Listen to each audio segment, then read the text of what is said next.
Is this thing on? Hello? Did we make it? Ah! Hello? What is up, friendos?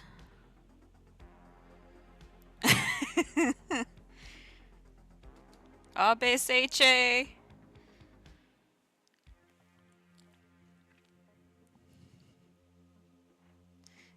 It is the weekend, my dudes. Well, not quite for me, but it's getting there. How's the volume on everything, guys? Are we sounding okay?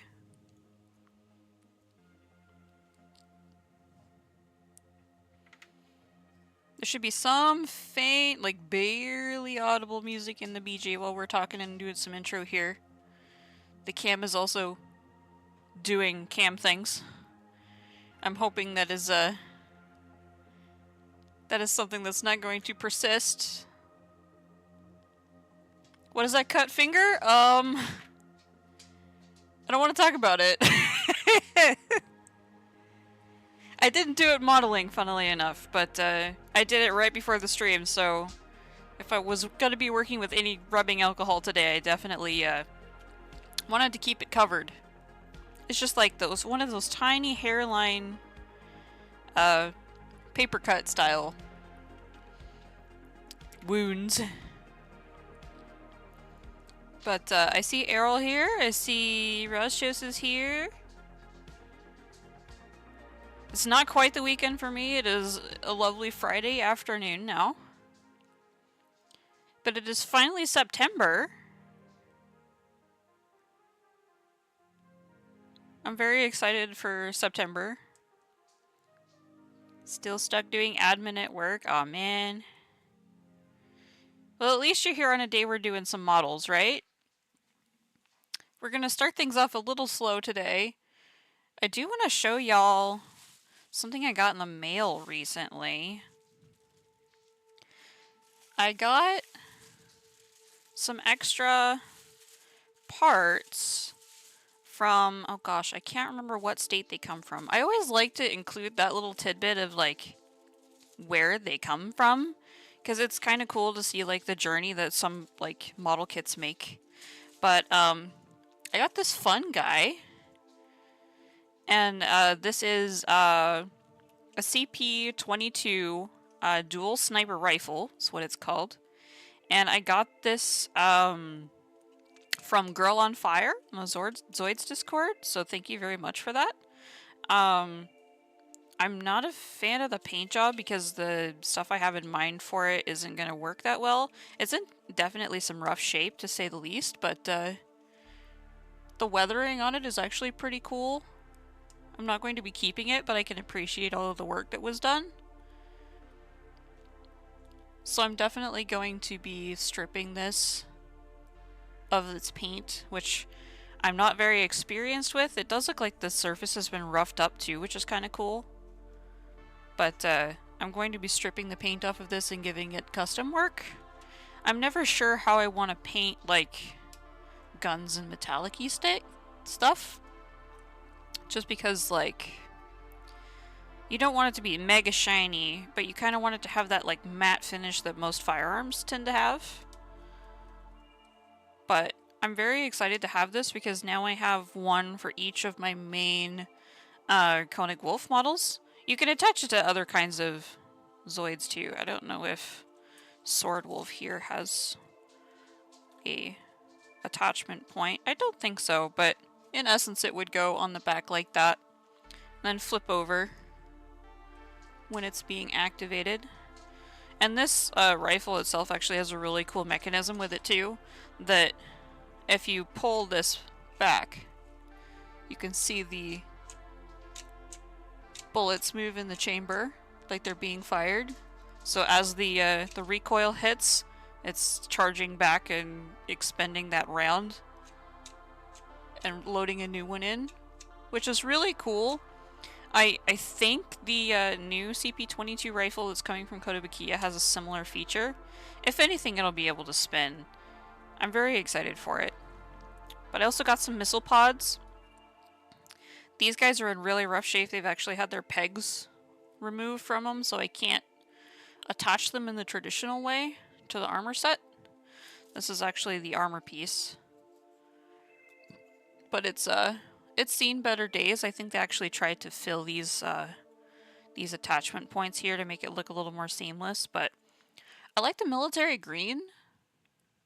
I might do like a army style Koenig Wolf with kind of the parts that I've got, but it's definitely going to take a lot of work to get these guys to where they need to be.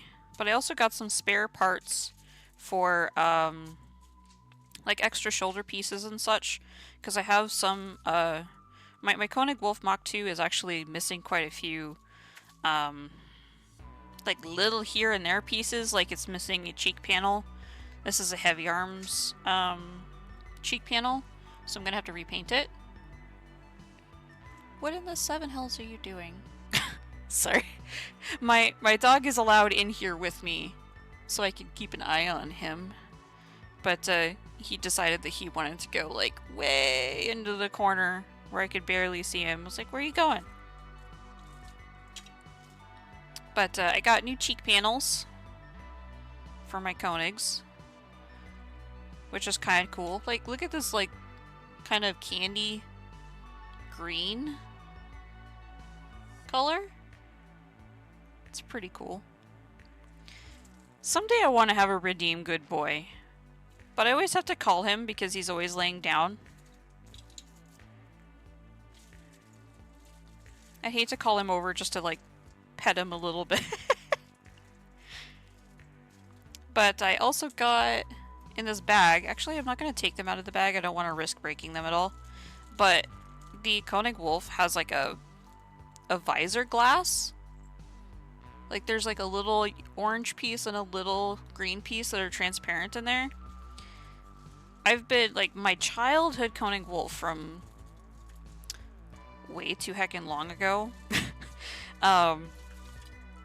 It's been missing the visor glass for a very long time, and I finally have a visor glass to fix him up, so I'm very excited about that. He's going to be 100% complete, like something from my childhood survived with 100% completion. Usually that's not like a problem for me. As a kid, I was taking care of my models quite a bit, but I did still like play with them like a child would play with them. So there were definitely some broken pegs here and there. There were definitely some scuffs. Definitely a couple of parts got lost. Like, I have a gun sniper, and that gun sniper, bless its heart, like, gun sniper is a velociraptor type, and it has these little, like, wing ears that come off of the, like, face. And they're only very loosely put in there to begin with, so it wasn't child-friendly to start. But, those are always the first to go missing. Like, there's parts in certain Zoids that they always go missing. But, gotta stick this in either some rubbing alcohol or simple green to get it stripped and all ready. So, these guys are gonna have to sit to the side for a little while, and I'm very nervous. Like, I'm hoping that just the rubbing alcohol and that kind of stuff. Never mind, I'm no longer here. Lots of money missing. Oh no. Go get him. Go get him, guard dog.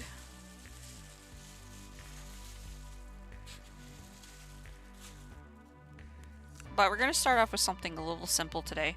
This green piece is also a part of a Koenig Wolf. It was really weirdly painted. I can't remember who it came to me from. But it's a leg piece that I actually need for my original childhood, so I think just stripping the paint's going to be okay. And it'll be normally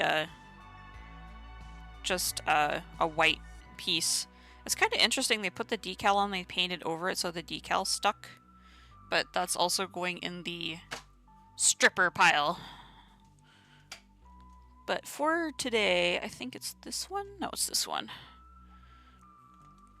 We're going to be doing a mechanical chain base.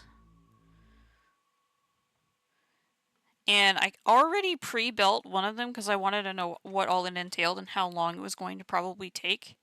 So I've got a I swear my humor is 12. I don't know what I said. I'm sorry. Oh, stripping. The innuendo was somewhat implied, so it's okay to laugh. But I did do a mechanical chain base already. So here's Leo Striker hanging out on the chain base part that we've already made. Excuse me, buddy. Because I'm going to tilt this back a little bit just so you guys can see it a little bit better. Ah! Come on, camera. Do the camera things. It's really weird. It pulses like a heartbeat. What is going on, friend? We definitely have some kinks to work out, but I think it's better quality than the last one. It just needs to wake its ass up. Because I don't know why it's doing that. But bear with me. Bear with me, friends. But this is the base. It's got all kinds of, like, trucks with, crate holders on them. It's got kinds of, like, different transport things that you can pull with forklifts. I actually have extra pieces, too. Tastes Like Happy from the Zoids Discord sent me a bunch of his extra, hanger pieces. So I have enough to go around now. But there's like these floodlights that you can double up on or have one. But it's going to make for some very good diorama. I definitely need to like, what's the word? I want to make it deeper. That's why we bought two. So we have the one, which has, this is everything you get in one box pretty much. You get like a set of crates. You also get, this is for Gunpla, so you have sleds here that you can install if you want to have the Gundams actually stand on them. But there's like the whole back wall and all of that cool stuff. But in order for a Zoid, like say Swordwolf here, to fit in this hangar, you technically need to make it too deep. So we're going to assemble this other one. And I have two more in my cart because there's a mechanical chain base B designation. And there's a mechanical chain base A. And they finally restocked, or did a reprint of the mechanical chain base A. So we have some of those that are hopefully going to be added at some point. But I definitely want to use what's in here to extend this deck outward. Because we'll need both bottom panels to extend it outward. And then future chain bases will actually extend off to the side. But we're going to just start with this because it's pretty simple. Let people file in. But we'll let this guy, like for the blocks and stuff, these little guys, these little block Zoids, works pretty well. But we're gonna work on this one. And I have an extra box. I think this is actually the mechanical chain base A. So I'll take it so it's not being glared by the light. But the chain base A has these supports that go through, and they're like these kinds of walls where they have like a little indent to them. More like texture, I guess. I'm not sure what the actual floorboards look like for the chain base A, so I guess we'll have to take a look. I know we got a knife here. We got all kinds of utensils. Wow.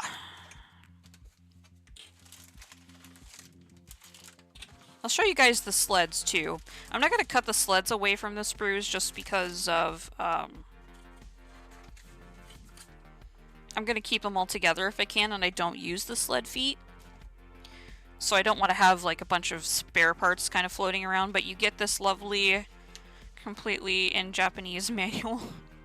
I'm holding it upside down because in Japan you read left to right. But I think they did it English-wise, where it's, you read it like English in steps.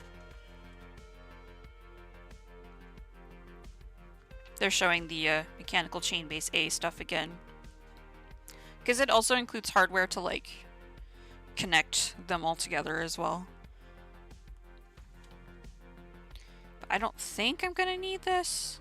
I vaguely remember there's also like some extra parts that I haven't kind of hard stuck together yet because of I didn't know what configuration I wanted, but there's like these connector pieces that one goes into the base at the bottom and then the other one goes into your wall, so it supports the wall a little better.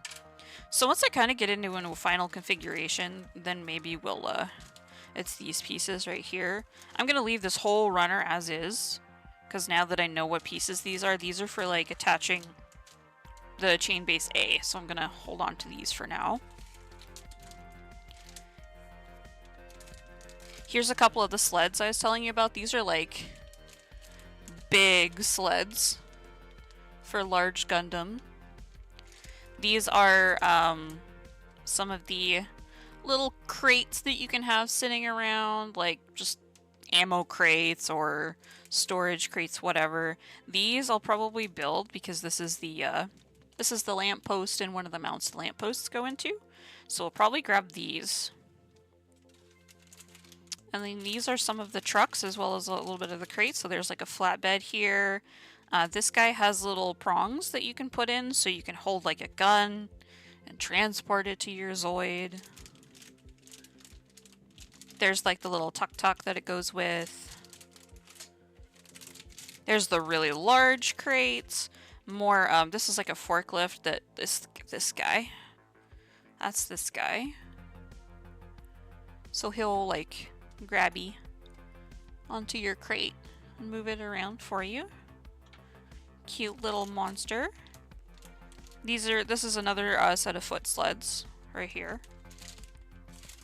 This is the base itself, the base plates.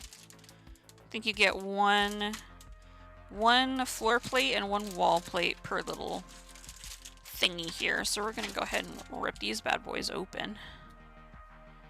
Why are they so much cuter when they're stupid small? I agree. Like, mini things in miniature, just, they do it for me.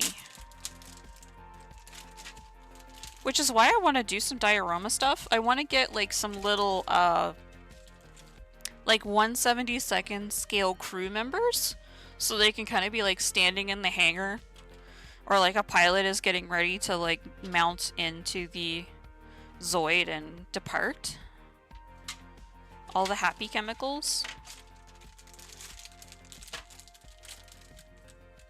And I have a shelf in mind that I kind of want to set this up into as well. Because even if it's not like completely diorama setup, it's still like a really cool atmospheric thing. But kind of like the DMR gun that I showed you guys earlier, like, I'm not sure how I want to paint these. Because I do want to paint them and have like the sheen pop off a little bit. But I'm not exactly sure like what color I should go with. If I should go with actually like a... Let's see. That's white aluminum. I'm looking at my paints here. That's my gloss black primer. Something like a dark aluminum, like a metallic color. It's a bit hard to see. But this is a very metallic paint. But I'm not sure if I want super metallic. I might kind of do a dry brush scenario where like the more worn areas, that'll be kind of how it gets the detail. But I need to look at how other modelers like do their diorama flooring and all of that. Because I wouldn't be opposed to like taking a soldering iron and just making like some gouges. Like a Zoid went berserk in the hangar and it like gouged into the like flooring and everything.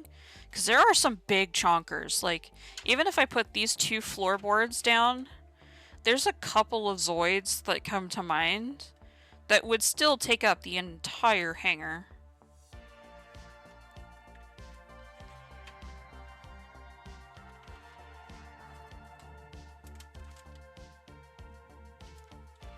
I have a soldering iron? Yes, I do. My hubby is well versed in, like, electrical stuff. He messes with like coding Arduino boards and all of that, so he knows how to solder wires together and all that crazy stuff. Actually looking at my other paint here, I don't have like I have a really, really dark gray, but I'd have to finish it with a matte coat, I think. Or at least a semi-gloss. To get that nice color.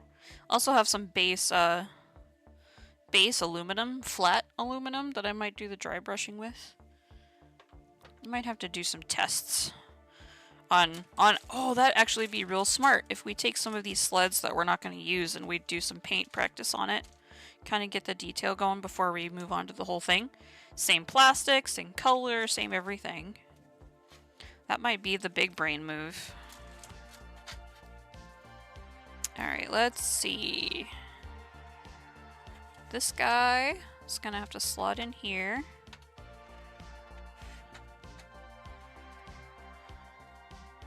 They go together really nicely, which is super nice. Super cool. I say that and I'm gonna have trouble putting this one together because it's like an up, down, in and out scenario. Rut row. Actually, let's attach these two. Tip taps. Oh yeah, he did leave the room. I tune it out most days because I do hear him tip tappy around. He might be going to take a nap in the bedroom. He likes to dig himself into my covers in the daytime. So he'll jump up on the bed, dig himself a hole in my covers, and then nest. I'll go in there and I'll catch him. He looks so comfy. I wish I could aspire to have that level of comfort. I really do. Come on. Woman too dumb. Resident gunpla maker. Too dumb to assemble. Bloody Nora. Because this one definitely goes on really nicely. Come on. That one goes nicely. This one, on the other hand, it has to go underneath. And has to kind of wiggle its way in there a little bit better. Come on. Oh! Oh, we got her! We got her! Get in there. Nice! So now we have additional space for activities. So now I think we can fit Sword Wolf. If we grab Leo Striker off of here. This is a little tuk-tuk that I put together. It's like you've got the little guy that pulls it around, and then you have a couple of crates of stuff that are on this flatbed here. I don't know. It just tickles my happy dopamine moment. But now I think we can fit Sword Wolf on here. Sword Wolf is ready for launch. Love that. He's a little wonky because of how his battery made him stand last time. But he's in the hangar bay, and now we have a second hangar bay over here.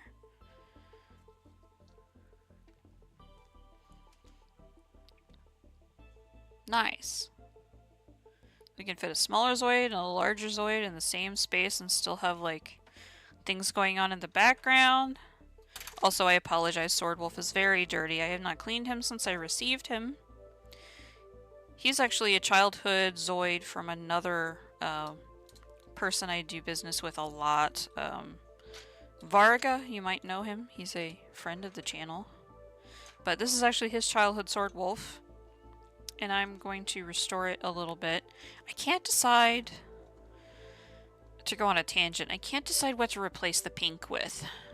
Because I like the red armor. It's giving me Clifford vibes. I really like the red armor. I like the split. This is the dark... Just a dark gray, and this is kind of a gunmetal. I might make the claws metallic. make these extra little paw covers. I might make these metallic. But I can't decide what to replace the pink with. I don't want to do black because then it would just be too monochrome. I also want to drill out the guns because there's no barrel in the guns, so I want to drill out the noob tube and the gun barrel. But I'm not sure. I'm entertaining the idea. I want to make this sword more shiny, that's for sure. That'll take some primer to get that nice and good going. But this pink is driving me crazy. And funnily enough, you're gonna get deja vu because Whitz Wolf looks almost exactly like Sword Wolf. I'm pretty sure they share like almost the same everything. But it's white instead of red. But if you have any ideas on what to replace the pink with, let me know.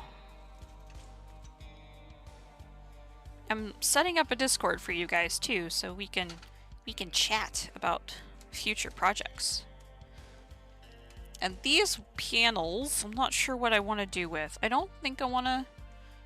Because you can stack these walls mighty darn high. It would go up to like right there for you guys. These walls go pretty high. If you're housing a large Zoid, like a Berserk Fury or something, that might work out for you. Actually should consult the manual on how to stack these.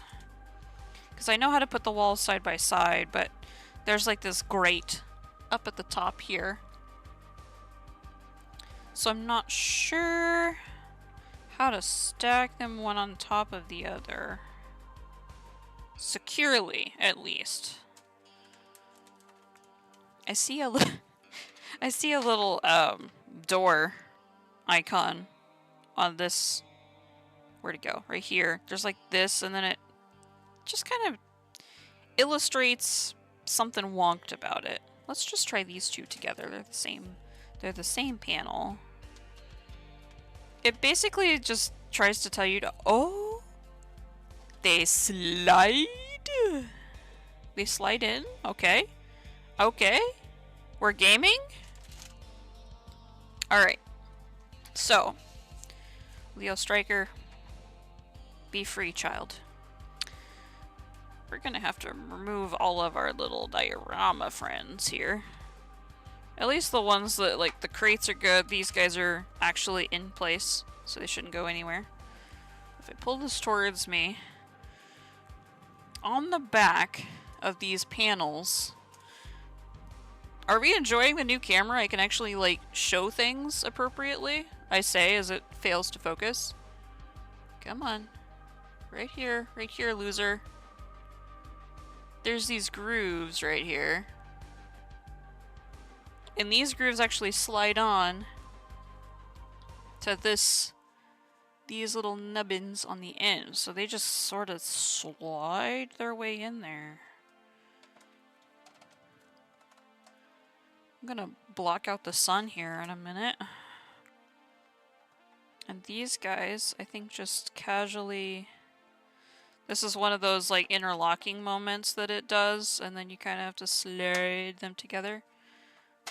Whee! Ho ho! Balancing act complete. Welcome to the circus, folks. Whoop! Coordination, not my strongest thing. Sorry. Okay, let's get these two in place, and then we'll fix that in between. I wish it looked a little better, because there is, like, you can see light through these. But if we tilt her back, oh, we now have a very tall, too high hangar bay.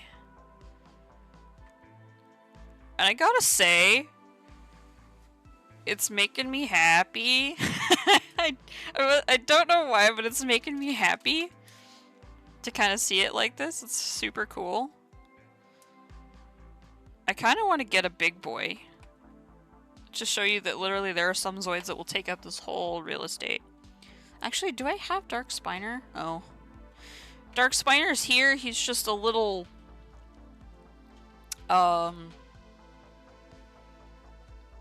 Well...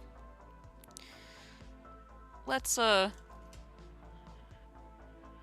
He's a little janky right now, guys.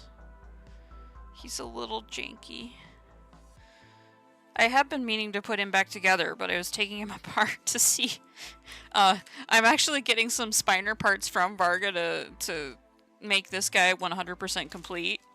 So, I was taking him apart to figure out what pieces I needed, and I had to get way down in there. So the poor guy got exploded a little bit. Not having a good time. But hey, this is what a hangar bay is for, right? So you have, like, your Zoid that is exploded. And this is where you take the bastard to fix it, right? Don't do this to me, I can't handle another addiction. Well, let me tell you, these bases are no longer as cheap as they used to be. The Type B base that I got, these bases aren't currently in circulation. I got them for 20 bucks a piece. However, the new ones, the reprint version of the Type A, is now $34.99. I'm so salty about that. But we're gonna do a little assembly in the hangar bay here. Cool. I also thought, like, what would be cool if, like, for these wall panels to, like, drill little holes and do spotlight LEDs, so you have, like, light flooding in to, like, show your Zoid, like, showcase it. You could have, like, a dark ambiance to the room and just have these LEDs be on. Be like everybody's getting ready. Or I could take advantage of my husband's programming stuff and, like, have different color LEDs, so, like, you flip a switch for red alert and it turns all the lights in the hangar red, and then they just, like, slowly strobe on and off. It's like, this is, like, where I'm at. I have too many ideas, not enough time to execute them. Oh no, do I have to take your leg off, darling? Can I just finagle? I don't think we can finagle, unfortunately. Ambiance, yes. We love a good ambiance. Oh boy, this poor Spiner. He needs cleaned up, too. He's not, like, dirty or anything, but I'm talking about, like, nub marks.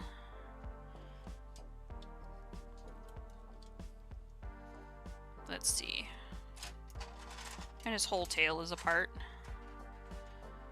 And his whole face. Poor thing.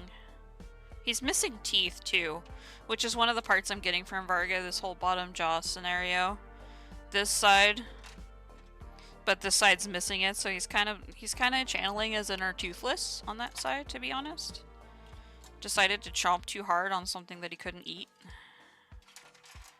Broke him right out of his face. What am I doing? That's not the right part. Grab this guy. Some of the back workings of these, super cool. But, I've been trying to debate if I'm gonna try my hand at 3D modeling and make myself some joints. Because I want to start printing my own ball joints in-house. Because another friend on the Discord, Gojira, he sent me some, I think they're called Strux joints, but they're big old ball and socket joints. And They would work great for, like, Spiner. Once I get his head put together, we'll... But doesn't this look kind of cool? Let's get his head put together. Get a spine unit on. There's a runner here that I don't have, but his spines can just kind of sit in there. Even without it. It doesn't look that bad without it. You can still do the connector piece in here. But, we'll have, like, the tail off to the side. Got an arm ready to be put back on. Got a gun here.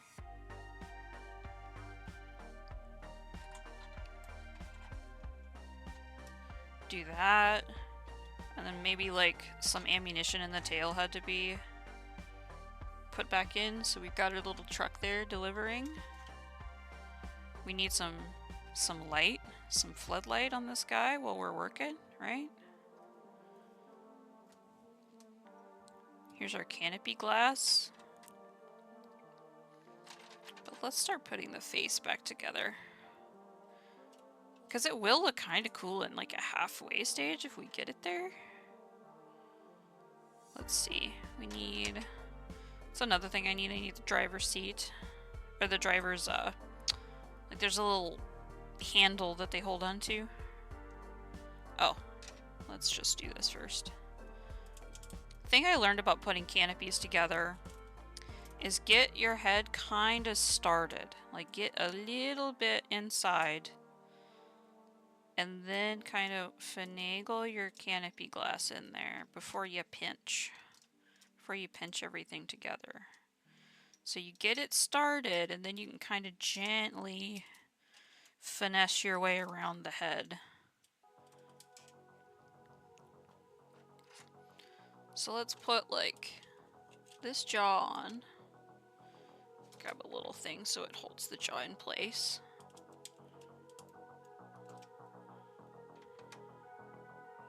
Oh, we can put like the leg armor in the claw, so it's like bringing the leg armor over.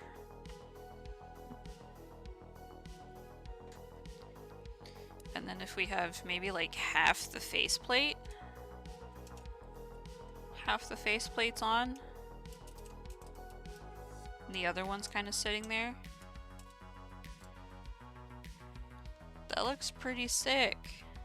Actually, I'm gonna take you guys off the mount briefly, because I want you to see this other angle that I'm seeing. Because it looks literally like this poor guy is under construction, and it's super cool to me. Come here. I love this new camera because it's got a mount on it, and I can fixate it so I don't dox myself. But check out that view! That's pretty sick! It's like you've got the tuk-tuk bringing the leg armor piece. You got like half the face that's done. Kind of the parts that are kind of strewn about. Yeah, this is silver point of view right here. We got silver POV and a peek behind the curtain. There's the good boy being a supervisor. Alright, being a good boy. Yeah? You wanna come say hi, get pets? You want pets? Come here, horse dog. Are you going big stretch? Yeah. Dog petting cam. He's a good boy. Yeah. With all your hair coming off. In true fashion. Yeah. He's my boy. He's a good boy. Now that I've petted you, you're gonna be nosing me the rest of the stream, I'm sure. I take my hand away and he says, "No, Mom." Yep.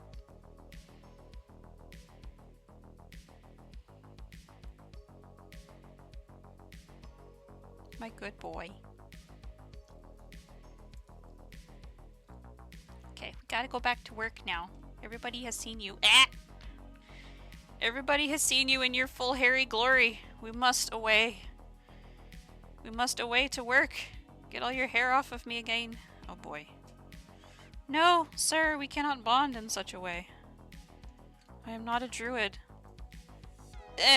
So now if you see my hand at random just fly around, just, you know? Oh, hair is becoming part of this now. You see all the hair in my bandage. Oops. Go lay down, good boy. But, yeah. Stick you guys back up where you belong. Now you're gonna see all of the hair that's in my band-aid, and it's still falling like snow.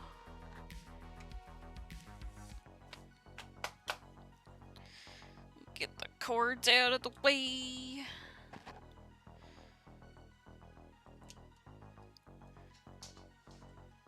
No, I cannot dispense love at the moment, sir. You were loved. It's the good boy infusion. I agree. It's the good boy infusion. Alright. Let's get this guy all the way back together. Thank you for your contribution.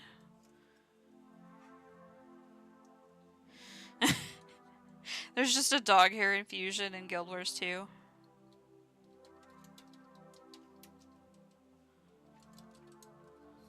It'd be too powerful. Everybody would want it. I mean, even the crazy cat ladies would go for it, I would say. He's now laying behind me, staring intently into the back of my skull. I can feel it.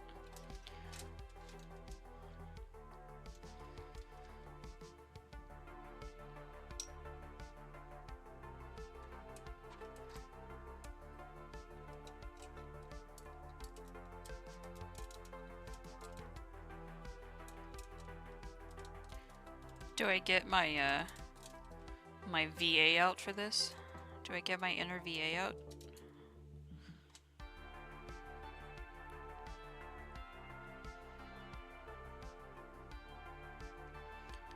So, funnily enough, this camera is the, I think it's the Logitech 955X.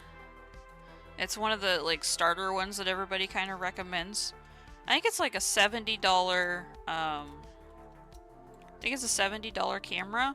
However, ya girl, very crafty, very thrifty.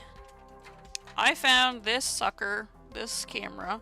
I found it at Goodwill, and it was half off, so I got it for 15 bucks. 15 smackaroonie.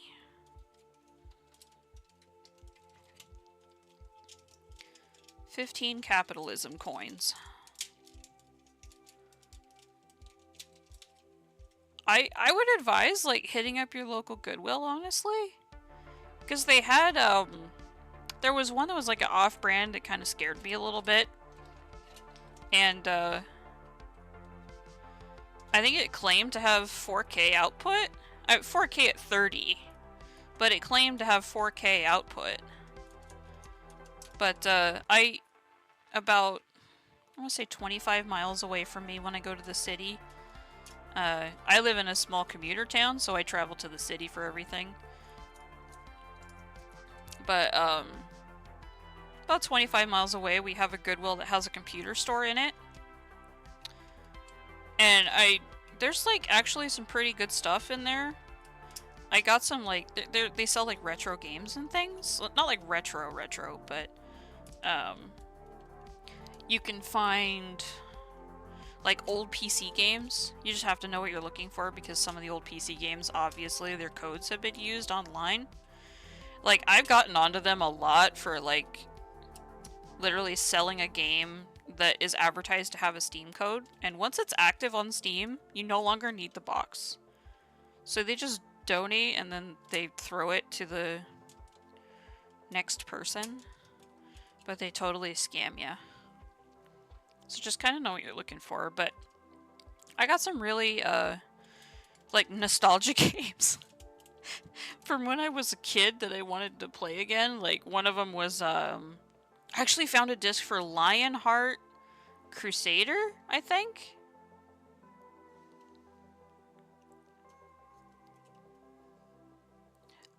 There's usually one hub store, like, within 50 miles or so.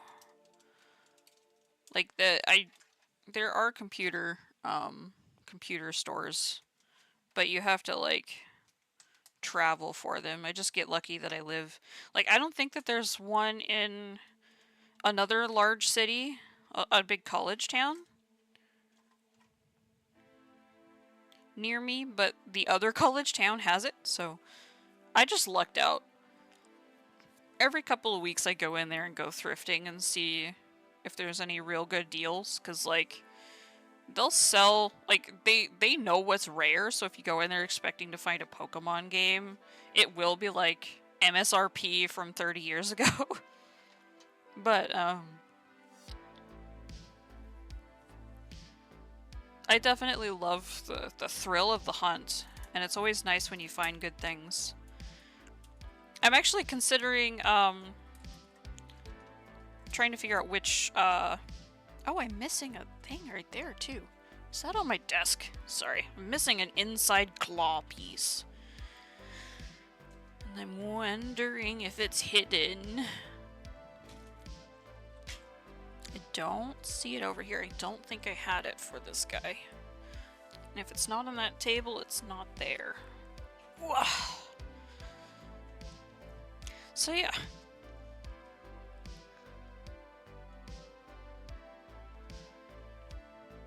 But at full length, we've got a Dark Spiner in here, but if you really want him to be, like, spread out and everything, being completely worked on, he'll take up the whole hangar bay. Pretty sick. And he's not the biggest one. I think I have Energy Legger around here somewhere. Energy Legger just takes up a lot of real estate.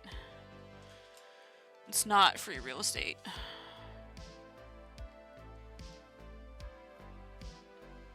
But yeah, I would say definitely check around. I've been debating which upgrade for the stream. Get out of here, Koenig here. What upgrade I want to spring for next, and I'm kind of torn between lighting upgrade, because currently I have like a 3 lamp setup that's been jerry-rigged from a old, like, you know, those trio lamps that have like the 3 lamp heads on them, the floor lamps kind of thing.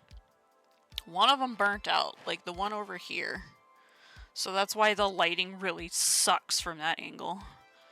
Because this guy burnt out, and I don't know why, because I've replaced the bulb with 3 different types of bulbs, and it hates them all equally.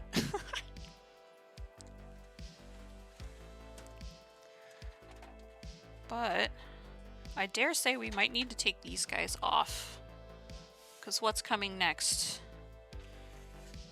I think I'm just going to keep the majority of this stuff in its thing, because I have a whole nother box, and in that box I kept everything that Tastes Like Happy sent me, which is a bunch of these are all of, like, the truck beds and everything. I have another baggie with the crates in it, another bag with sleds in it. But that's just kind of a quickie build. And I'm not gonna... I might open up this claw one later on, but I just wanted to get, like, the base and show the extension that I want to do. Because I imagine when you get 2 more, you'll have 4 more floorboards. That was rather... Don't... Don't perceive this hand gesture. But it's real nice. I might even expand this the other direction. Out and out. Massage the plastic. It enjoys a good massage.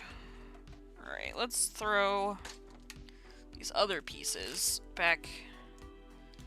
Let's throw these guys into the void of this other box, along with the instrucciones.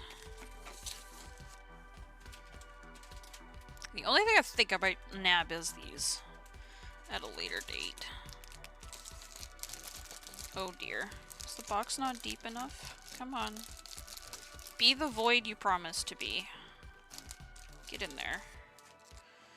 It's just gonna look a little fugly until I fix it. But for now, we can leave the upright, the walls of the backup, but we're gonna need pretty much this whole worktop for the next guy. Let's take these, put these over here. Take our Fran, Sword Wolf, put him... He won't fit. Yeah, duh. So let's just take these guys off for now. Oh, this is a... This one lifts. This one just lifts. Now this one will go under. It's an over-under scenario. We'll stick these two together. And then we'll put them to the side. Get rid of our plastic. Alright, so... I actually have a thing I need to pull up here. So I think first we're gonna build the big boy. Again, I'm sorry for whatever my camera thinks is okay to be doing right now. Can you focus on the battery? Can you stop? Nope. It's just perpetually disgusted. Oh, just focus on the battery, camera. It's gonna be okay. Money was found. Good. Good, good, good.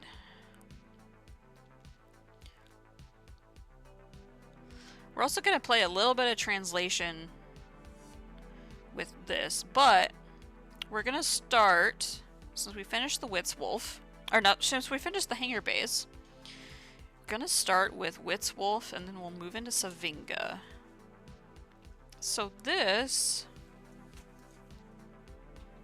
Can move the battery out of here now. This is Whitz Wolf. As you can see, it looks very familiar to something we've already had on the bench.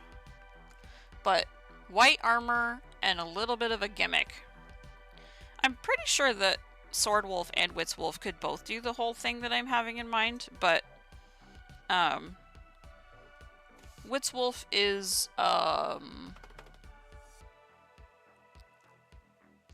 what's the word? Whitz Wolf is developed in the battle story of Zoids. Like Zoids is has a secondary they have a lot of kind of subplots going with it.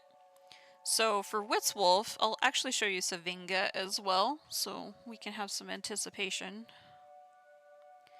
But this is Whitz Wolf, and this is Savinga.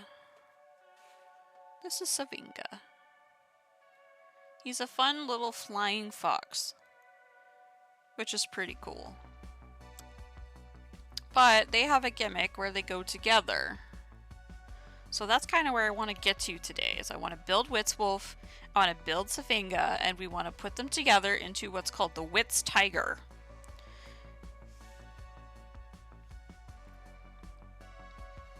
But for the box, let's have a look. Because these Tomy boxes from way back, they're not like your regular Hasbro box where it's just, here's how cool it is and why you should buy it. They actually give you information on the box. So it's weight in tons. It's 87 tons, 18.9 meters long, 8.8 meters tall, and its maximum speed is 305 kilometers per hour. Also goes into detail some of the armaments. Like, it's got these guns, these buster guns. I think this is for the chest gun that it's got. It's got the paws for a strike laser claw, I think. The tail is quite heavy. Again, I can't read Japanese, but it's also got a booster on the back, just like Sword Wolf does. And these extra claws are for when it goes into the Whitz Wolf, or the Whitz Tiger. combination. So when we get there, these little pieces, it carries them with them. And then this is the front, or the side panel. You can see the silhouette of Whitz tiger in the back here. I think it's the same for that side. And then the bottom, I think, is just all the technical jargon. And then the back actually tells you some of the battle story for Whitz tiger, because it shows you Whitz wolf, shows you Savinga, and then it shows the combination it does into Whitz tiger, as well as the gimmicks of the actual model you're building is Whitz wolf. And then this was actually really curious. I kind of want to run this through a translator, but I think this is literally like Dispelo. It's another Zoid, because I see Dispelo parts all over it, but you can like mix and match is basically I think what it's trying to say. But the Whitz tiger is from a series of the 3 legendary tigers. And the 3 tigers are basically like their Zoids cores were very, very powerful. So when their Zoids cores were found, they couldn't just be injected into any Zoid. The current technology was unable to handle the power of the Zoid core. There's like a lot in there. There's more down in there. But in essence, a regular Zoid wouldn't be able to handle the power of the Zoid core, so they had to split the Zoid core up into multiple Zoids and then have those Zoids fused together, so their combined power was enough to handle the soul of the core, essentially. Cool. I actually haven't had one of these like bases yet, so I'm very glad that I finally have one. I've seen so many Zoids that I own now being advertised with these, and I've never got one. But let's set this guy off to the side. So then we've got... Whoop! This is part of the motor. Like, this is the top section that attaches to the motor here. And the motor is so nicely packaged compared to Hasbro that just throws it in the box and goes, "Good luck, fool!" But it looks very similar. It's a nice, like, shiny... it also has got a little bit of a yellowish tinge to it, I want to say. It's not quite like Sword Wolf. Sword Wolf is that very matte black. What just fell off of you, Sword Wolf? This is a very shiny undercarriage. Your paw fell off. That's what it was. I actually have extra paws and part of a Whitz wolf tail. But no longer need this guy.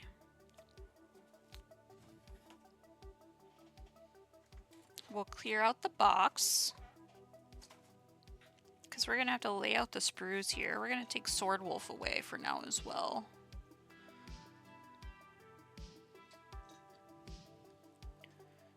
But yeah, I've just been wanting to build.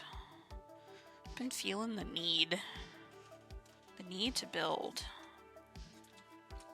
Oh, we got a pilot in there. Looks like leg bearings, as well as the arm connectors. We got purple. Is it purple? Huh. Like this indigo color cap, and the canopy, of course.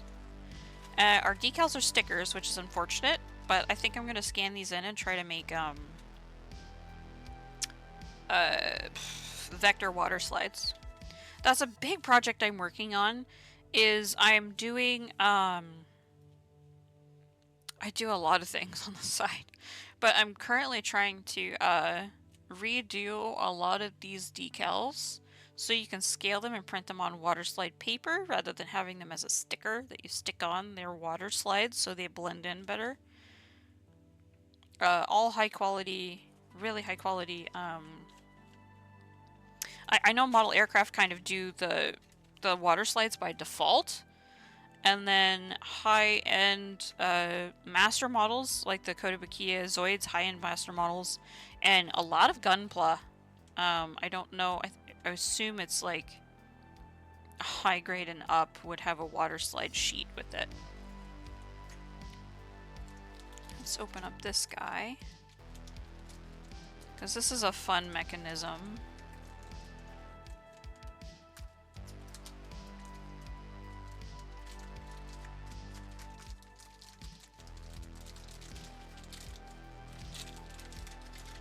Oh, it's multiple pieces.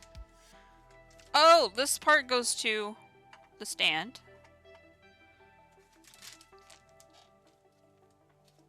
I'll throw that down there for now. And this just kind of attaches to the top of the body over here, but we'll lay out our pieces first. It's not as many runners as I was expecting, but then again, every time I open up a Tomy model, I'm just gobsmacked at how many sprues like the high-end master models have. Because I'm like, oh man, I remember like the Berserk Fury going all the way to like K sprue. Because they start at A, and then sometimes they have like A1, A2, B1, B2, because those are like usually the big parts of your body, and then you have like all the little ones that go in between. But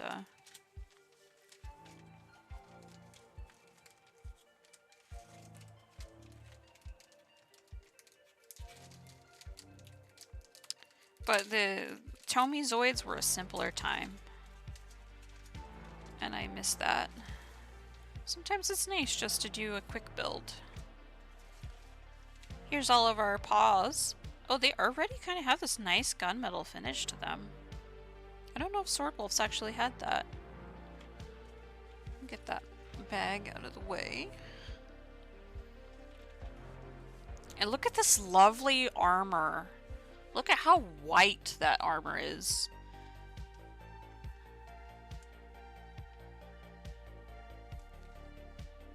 That is lovely.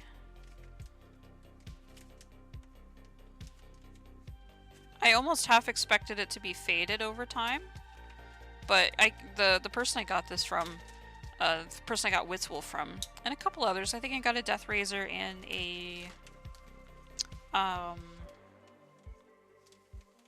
what was the other one? Dimetrodon from him. But the sprues themselves actually have quite a bit of detail. Come on, focus. There's lots of good customization options if you want to do a panel line in there, which I might experiment with. We'll see. Oh, this is A.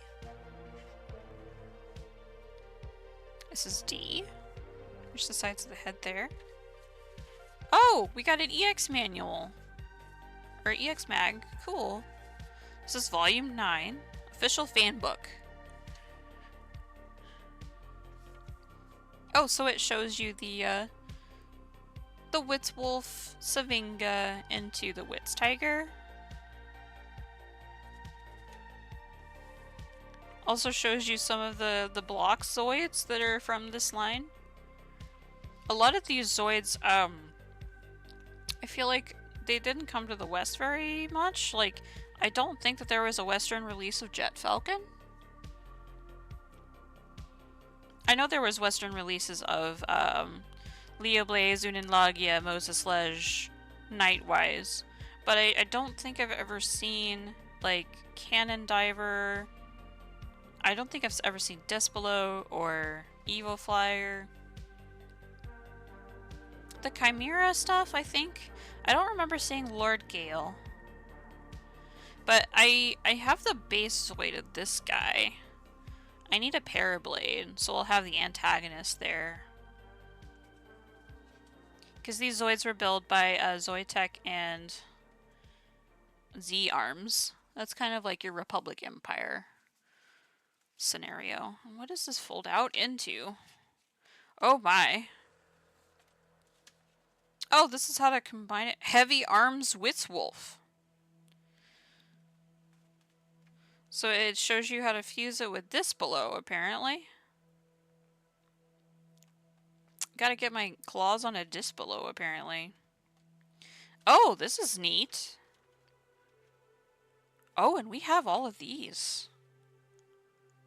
I actually have all of these guys on hand. So this is called Kenthrosaurus. Kenthorosaurus. And it uses Whitz as a base.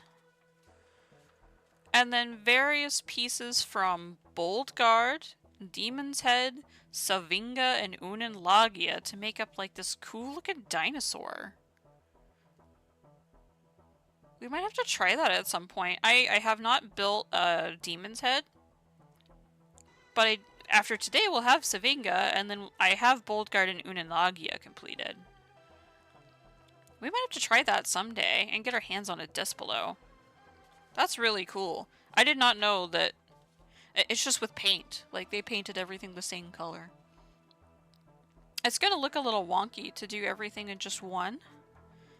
But that's pretty cool. I'm gonna have to keep a hold of this. But let's get started. I'll put this off to the side for now. I'm glad that I'm finally getting like some fan books and stuff too.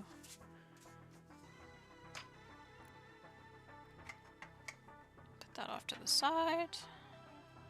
So all in all, I think we only have 5 sprues, because the legs are all just one big chunky piece.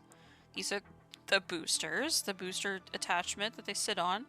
There's a ball joint there. And this is the tail pieces and the weaponry. Bottom jaw here. Chest cannon. All in all, only 4 sprues. It's gonna be a simple, fun build. So this is A, B, C. Switch E around. So that's everything. Alright, let's get started.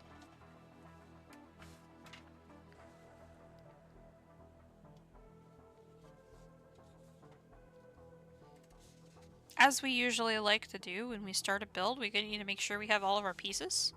So we've officially checked in all of our sprues. And then we'll check we've got our little base with our top hat. We've got our canopy glass. We've got our pilot. We've got the 2 noodles that go for the body. It's that connect the paws together. 4 bearings. So there's 4 bearings in there. And then 2 sets of 4 caps. So we've got her all. We've got it all. You always want to check in all of your pieces so you don't get frustrated later. And then I guess it does have you test the battery beforehand. See if we've got everything. So these parts, just like Sword Wolf, kind of go forwards and backwards. The mechanism is a little scary, but this part here rotates and goes forwards and backwards. And this white piece goes in this white piece. The 2 pegs here go here.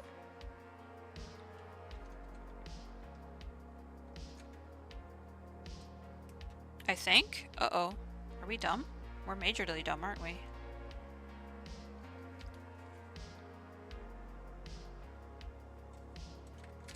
This way, stupid. Not these 2 pegs. This goes here, these 2 pegs go in these. Because there's a step there. I was wondering why it wasn't sitting nicely. That would be why. Because this is towards the front of the Zoid, this is towards the back. And let's toss a battery in and see if he's alive. Let's Frankenstein moment here.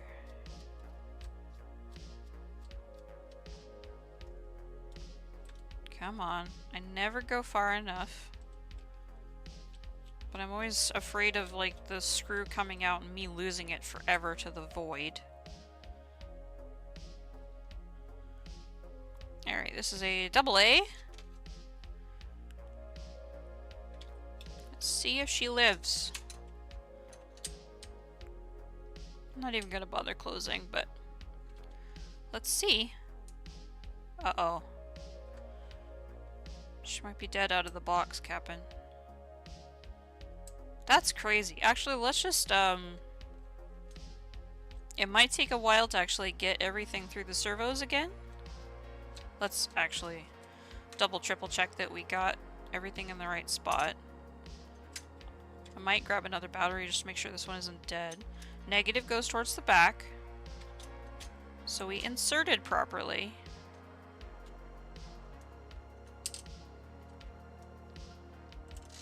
Oh! There he goes. Just took a minute. Listen to him go. He's angry. Sounds like an angry-ass wasp nest. But it works. Awesome. So with a lot of the older kits, it's always wise to be patient.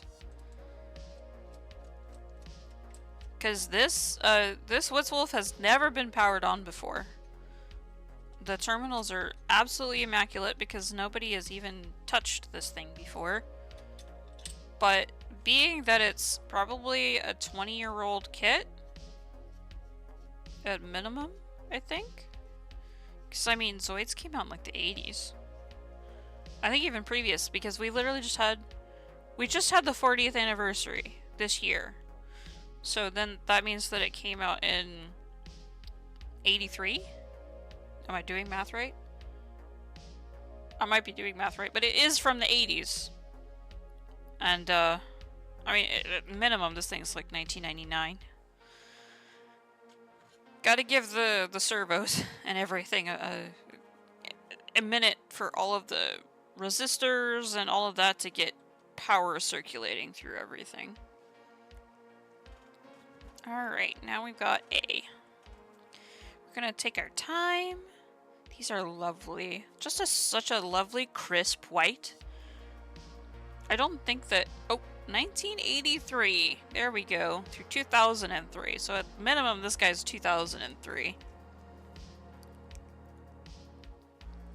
So we need a 1, 2, 3, 4, a 6, and a 5.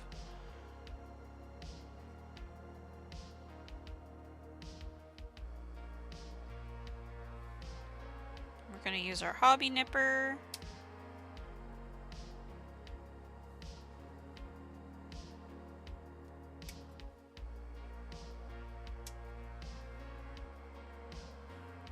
I was born in 83, man, I feel old. Oh, man. I'm not too far behind you. And hello, welcome in. How did you find me, by the way, if you don't mind my asking? Are you in the Zoids Discord, or were you just perusing the Twitch?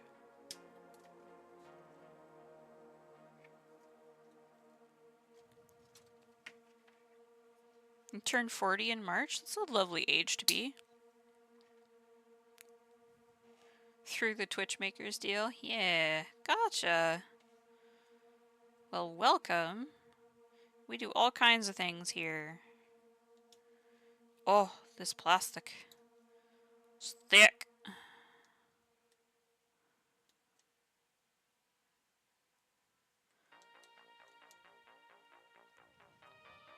I'm definitely a, I'm not an 80s child, but I love so much about the 80s.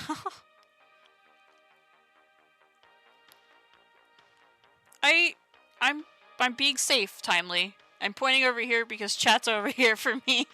I'm being safe, it's fine. If I cut myself, I deserve it. I'm preserving plastic part.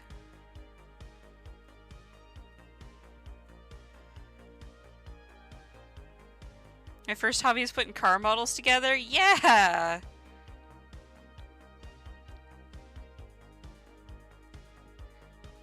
I always love, like... I loved putting together puzzles as a kid. And then I think when I was like 7 years old, I got my first Zoid. 6 or 7.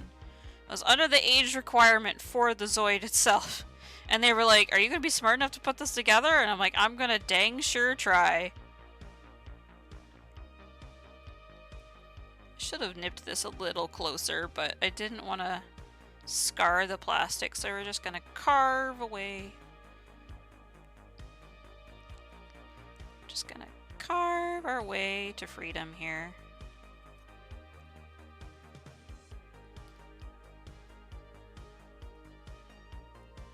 But funnily enough, like, I mean, I started with Zoids, but I also, in my adult life,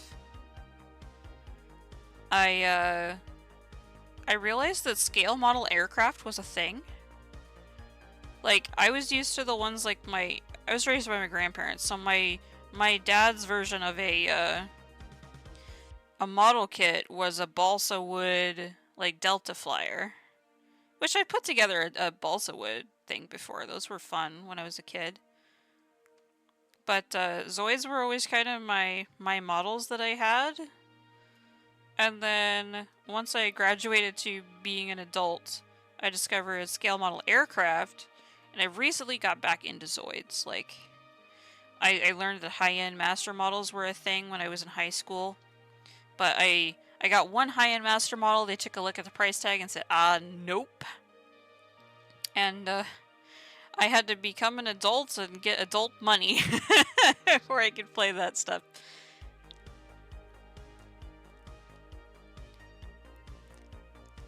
First muzzle was a Dale Sr. Mr. Goodrich. Nice, good wrench, my bad. Snap together? Yeah, I did a couple snap togethers when I was a kid.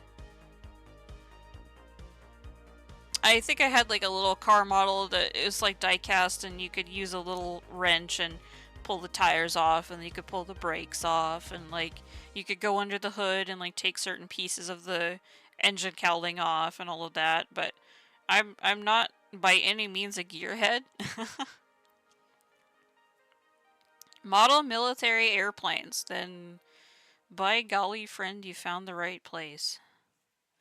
I don't have any to show because, funnily enough, all of the model aircraft that I've done, I haven't done a single one for me yet.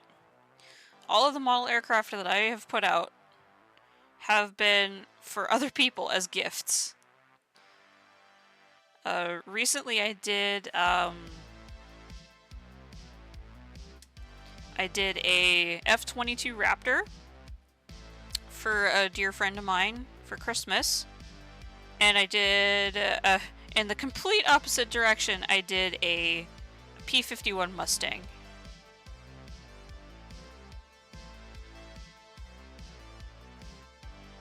Yeah, the cost of plastic crack these days has gotten a little out of hand.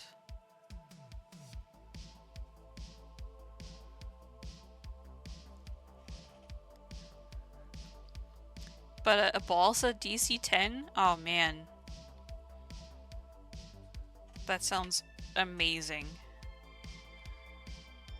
And I definitely feel you with the funds being tight to enjoy our hobbies.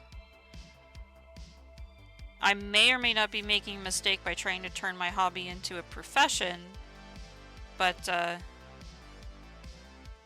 that's where we're at. I want to share what I love with you guys. And if I can make a living through that, that's like the dream right there. But I do have a couple. I have a couple things I want to work on for myself. Like I bought 2 of these P-51s when I did my friends because I wanted to do a little small P-51 for myself as well before I graduated to something bigger. But let me yank this daggum awful ass price tag off of it first. I mean, y'all could know how much it is. It's $10. But I got this guy. Just a little simple airfix, $10. But I have an upcoming YouTube video for this. This is Lollipoop. Yeah, this is one of the ones from Tuskegee. Yeah.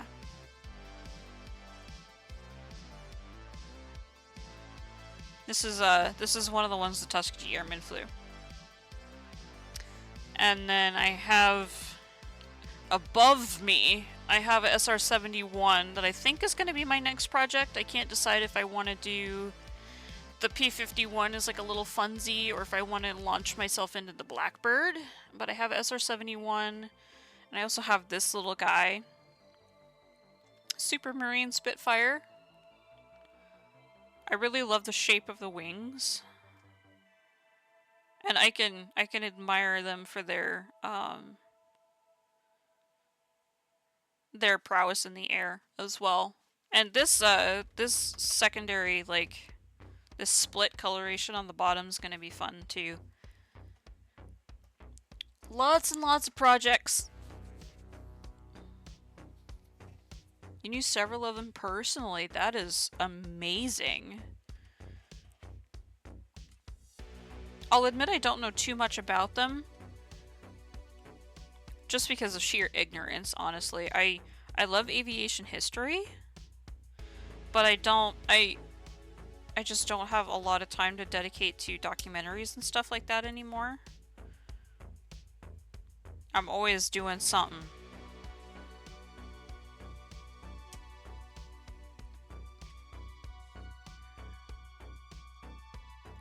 But I do go to an air show pretty much every year, I think. We try to make a yearly tradition out of it, but since 2020 it's been a little hit or miss on whether we go or not. Yeah, they were the first all-color squadron.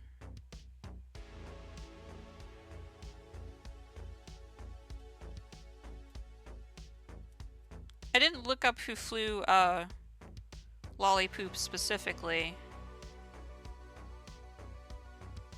but I did try to pay homage to the pilot when I colored it, when I painted it. The person I did it for was also very into the Tuskegee Airmen.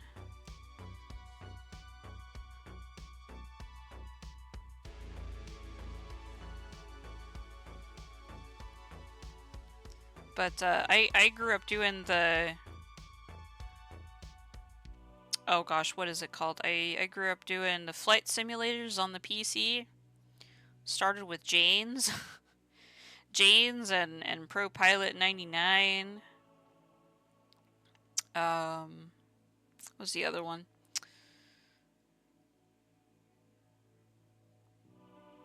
Pro Pilot 99, Flight Unlimited, World War II Fighters. Loved those. Ellington. Gotcha.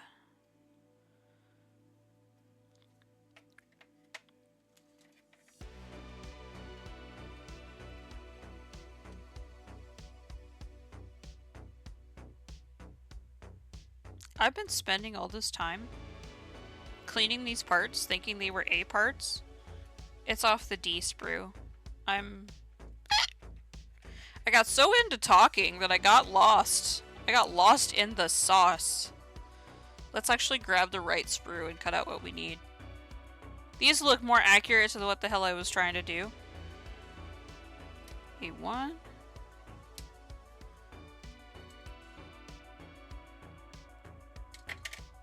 But I recently had the opportunity to meet Buzz from the SR-71 squadron. The man is a pistol. It was so amazing to meet that guy. He travels all over the United States doing talks about what the mission was of the SR-71 and all of that. On Father's Day, no less. The guy didn't even get to enjoy his Father's Day. Instead, he had to do a talk at an Air and Space Museum. World War II historian nut? I appreciate it. Somebody's gotta be. We need to remember.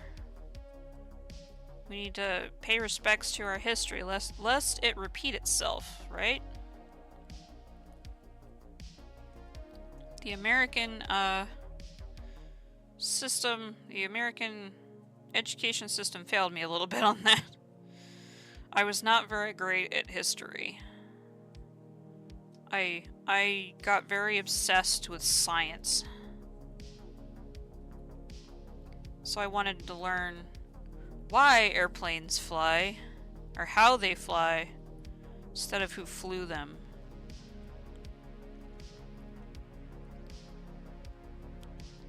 Living near Florida, got to meet some of the Apollo 13. Oh man. That's lovely. Those kind of experiences are something that you hold near and dear to yourself because they were truly yours. I didn't get a whole lot of opportunity like that. I had to become an adult and seek out these kinds of things, like going to the museum and meeting Buzz.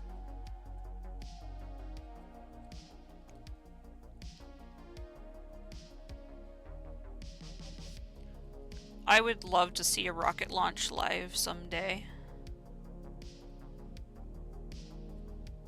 I loved space when I was a kid. Space scares me a little bit now, but I loved it when I was a kid.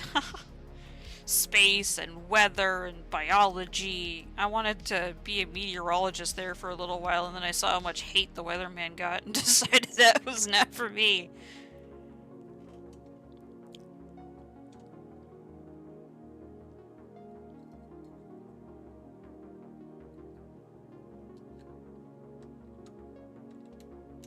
Oh, look at that fit. Oh, this is gonna look so pretty. This is gonna be a pretty kit. Despite knowing what it's gonna look like, it's gonna be pretty. At least to me. Next we need A6, A5. Let's go back to our... This is A. Designation A. We're gonna get 5 and 6 out of here. Really need to get me a better pair of nippers. But these get me by just fine. Gundam Store is having a sale on their nippers, and doggone it if I'm not thinking about it.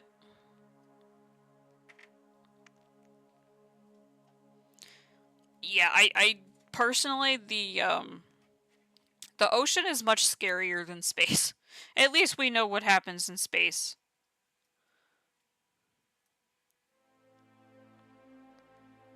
It's just nippers. I'm never gonna say it wrong, Serby. If I'm referring to the anatomy, I call them nip nops.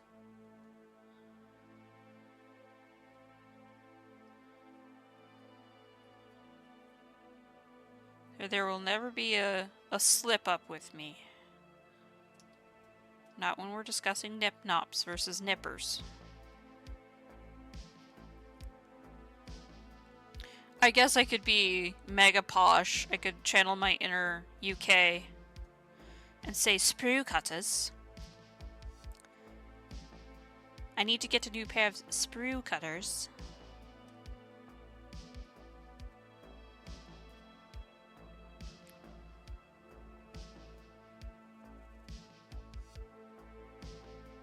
Tool snips? When you say snips like that, I think of like tin snips. Like for cutting metal. Ocean is the most uncharted? Yeah.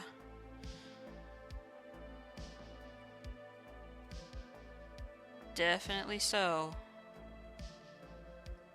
There's some creepy shit down there. Giant oceanic crab spiders. I thought I had arachnophobia on land, and then... yeah, no.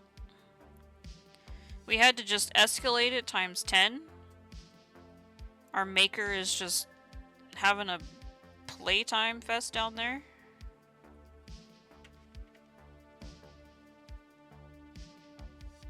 Alright, let's see. Which one are you? A5.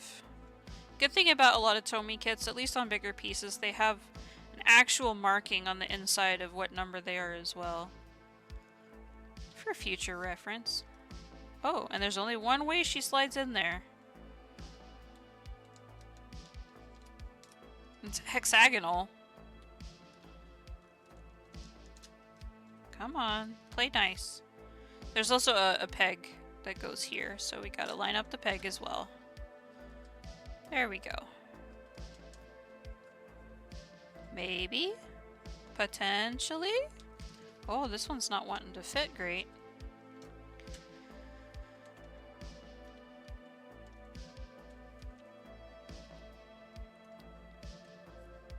I mean, there's submarines down there that we haven't seen in like 10 years. We know they're alive, we just don't know where they are.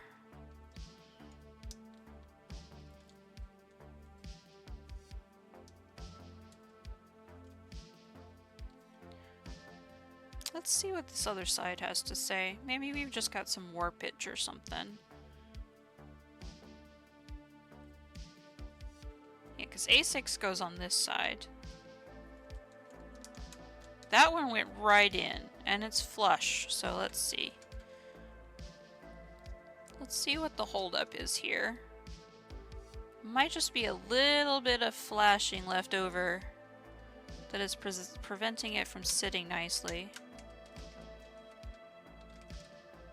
Let's,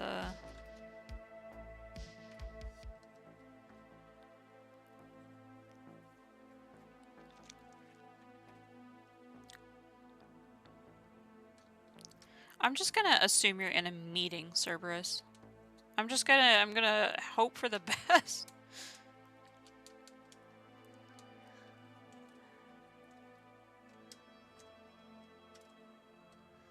Can't wait to get your 3D printer fixed. You want to make some models to put on the 3D printer? Nice. I'm kind of the same way. There's definitely some stuff I want to print out on a 3D printer. I want to print myself some sprue holders to keep them upright rather than scattered around. Oh, that sounds terrible. But I'm gonna see what happens if I remove this flashing here. There's a little tiny seam line on the inside that I think is what's keeping it from sitting flush all the way. So we're just gonna gently drag our hobby blade. Get rid of some of that old flashing that's left in there. Because the way these sprues are made is they're injected, so you have two. I read it wrong? Oh dear.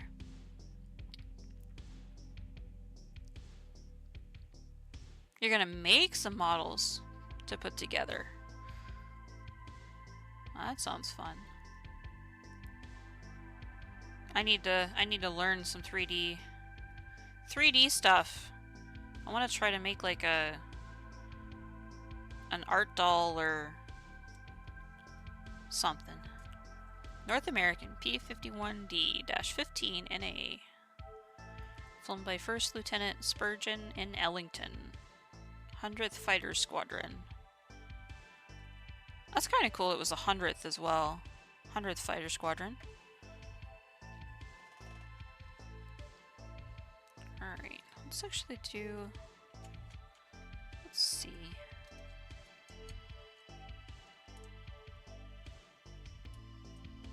Oh, that's part of our problem.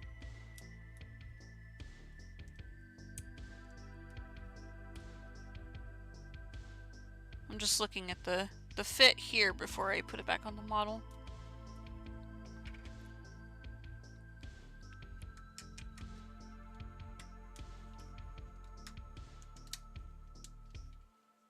Group Ramatelli, Italy, 332 fighter group.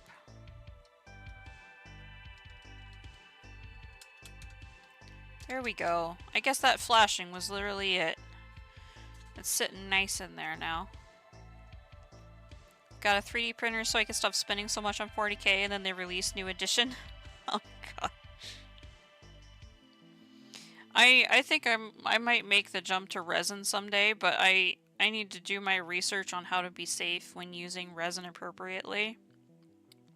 Because proper ventilation is everything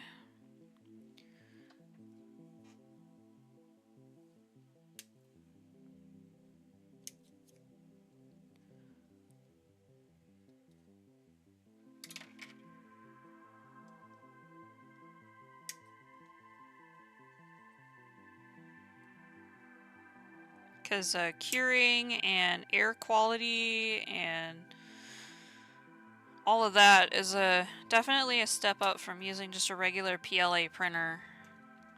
Granted, you can get some really good results in PLA if you use filler. If you use a filling primer, so I've heard, but I'm very hesitant. I don't even quite know how to use the 3D printer yet. My husband is the one that's the master. He's trying to print a he's trying to print a cockpit. He's trying to print a P-51 cockpit out of it.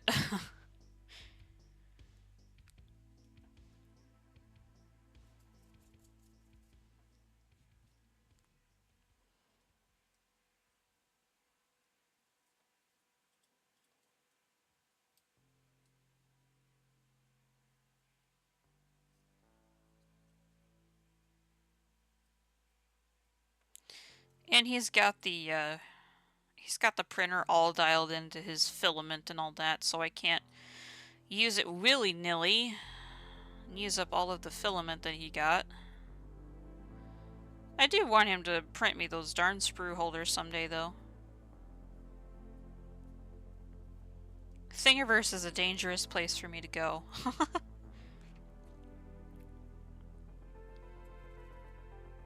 Which piece? This is D3. Did I do it again? I did it again, guys. Golly.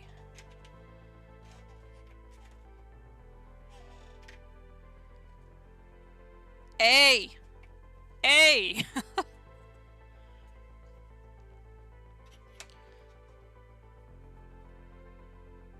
I'm paying attention to chat, not attention to the sprue name that I'm cutting out. I'm just looking white part, number 3. Yes, got it.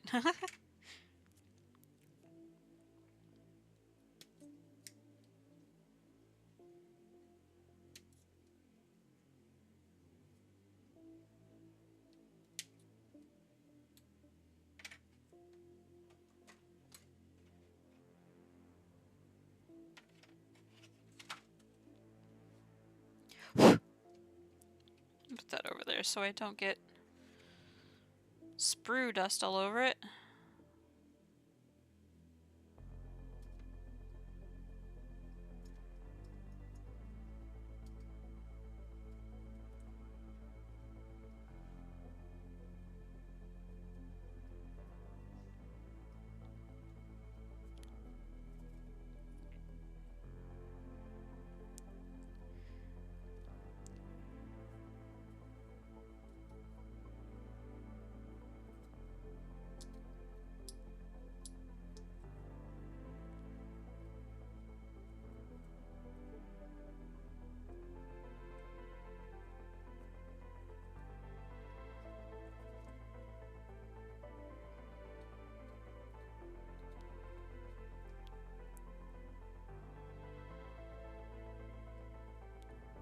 Take care, Serby.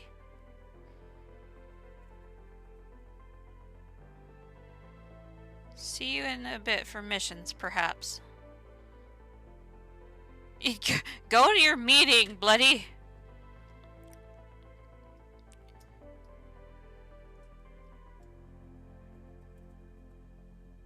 You are, though? Oh, he's not leaving? Oh.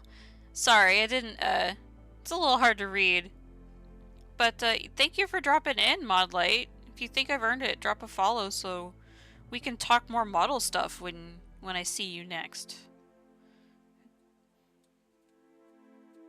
I hope you have a good rest of your day. It was a pleasure chatting with you.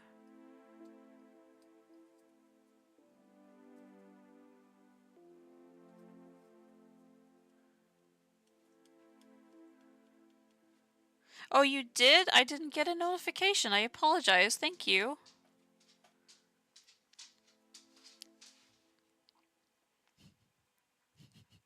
Also, Arai, good luck. Oh, farmers and ranchers' job is never done. Oh, I appreciate what you do. It's not easy.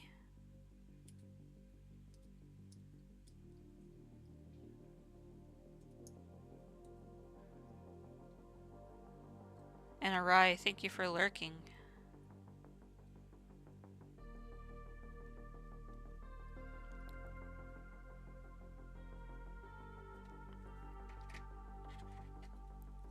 We're getting there. For only 4 sprues, we are making headway. I'm just being a perfectionist about it because why don't don't half-ass 2 things, whole-ass 1 thing. Let's see, this is A3, so this goes on the port side. Like so, like that. Oh, it fits in right here. There's a little zoop zoop. We've got a... Oh. She a tight fit cuppin'. I saw you earlier. I apologize that I didn't say anything. Your name is actually kind of hard to read since it's such a deep purple. I actually have to look over at my PC to be like, is that a rye?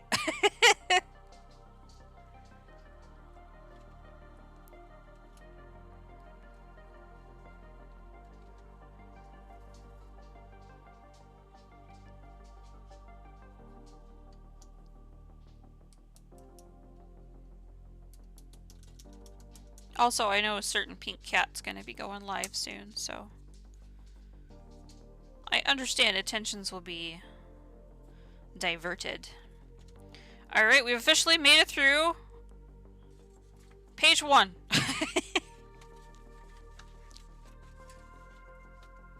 Now it looks like we're assembling the booster,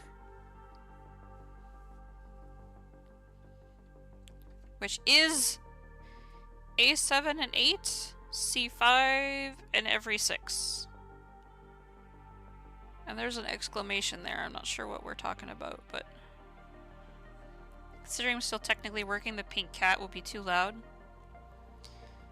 I mean, is it the volume of his voice that gets you, or is it like something else?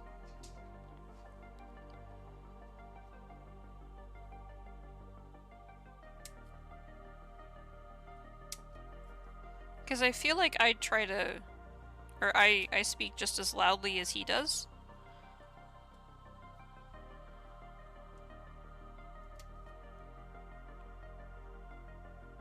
Huh.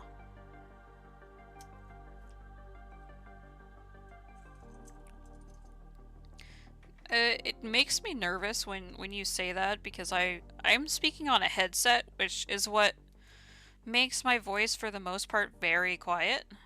So I'm worried that when I upgrade my sound, you're gonna have a different opinion. So I'm not sure exactly what I want to invest in just yet because I'm thinking of upgrading my microphone next. But I also want to get some stuff for the paint booth, this booth that I'm in currently, my model station. I want to upgrade the lighting, because it sucks. And I also want to get a turntable to showcase the models for my videos on.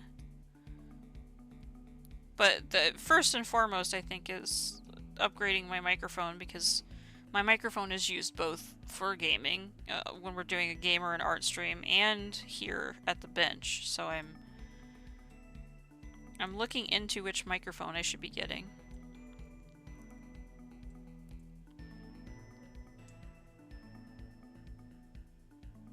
Goodness, I try to keep my what's it called? I try to keep my volume kind of how I have it on my system. Because, like, I think if I look at where the music's at right now, I mean, I have the music turned down by like 25 decibels, but it's also almost completely all the way down on my PC as well, and I have my headset turned almost all the way down. Because I have a dial on my headset that turns up and down the volume, so I can hear myself think while I'm playing music for you guys. But audio balancing is difficult, to say the least.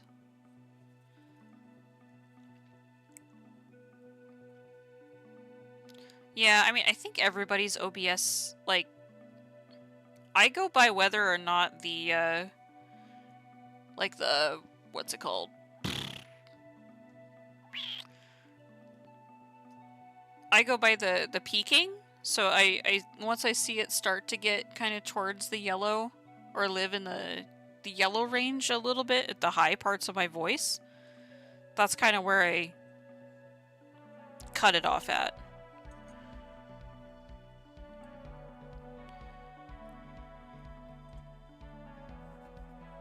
But I'm definitely trying to save up for a new microphone. I'm nervous about how that's going to go, though, because then I'll have headset, microphone, camera.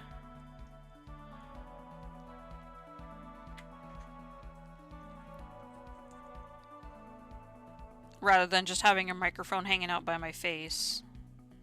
That goes with me everywhere.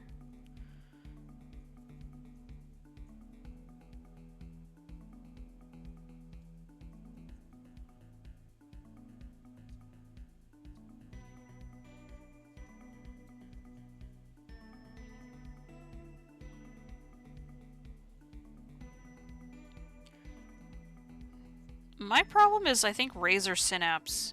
Razer Synapse keeps, like, messing with my settings because of things that I need to be on, like the THX surround sound crap, that it doesn't sound very good. I use the Razer Black Shark V2, and sometimes the microphone is really clear. Like, the noise suppression is good. You don't hear what's going on in the background. Other times I'm typing on my mechanical keyboard and the whole world is hearing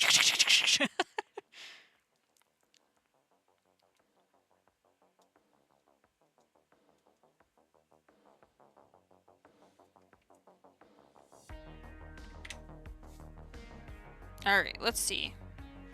We need C5 and all of the C6 nozzles. These nozzles are really cool. They look like little jet engines. I would love to paint these the appropriate exhaust manifold color.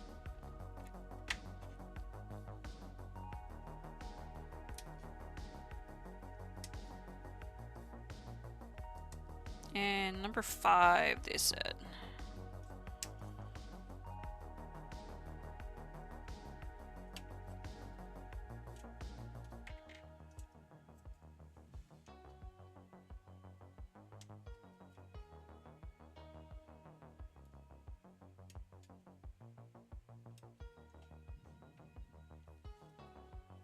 Get a 2-in-1.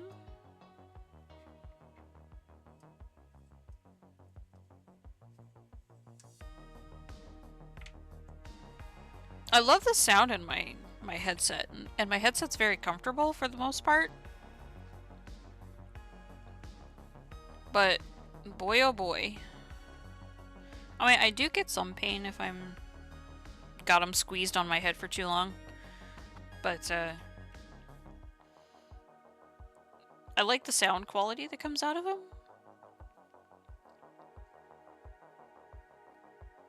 Oh, so hold on, I need to refresh my stream manager real quick. Making sure I'm not getting my head in the damn frame. I don't want split view, iPad, piece of garbage.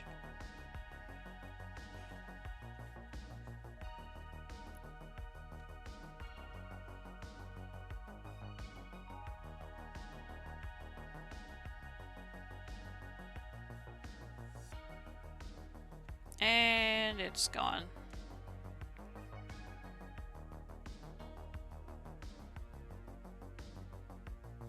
Let's see if that reset it.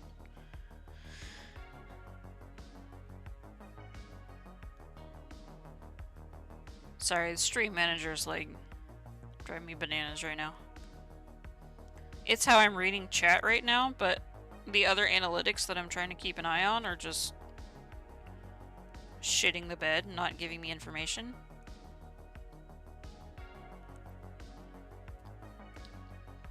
Because for some reason, I think my overlay didn't pop off earlier. Yeah, my overlay's fricked. Oh, this is a very interesting feel. It's kind of got like a bumpy feel to it.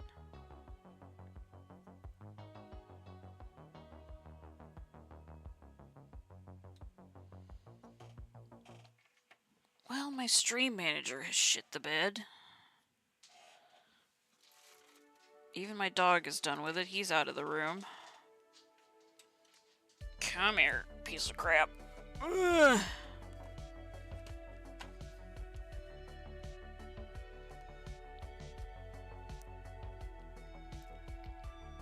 Maybe it's pissed I didn't update the app, I don't know.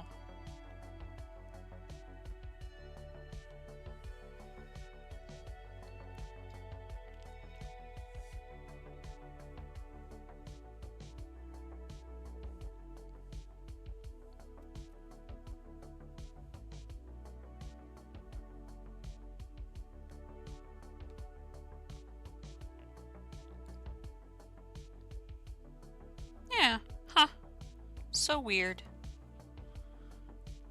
Apparently it's fixed now. But it was being a piss. For dumb reason. Let's hydrate. Hydrate.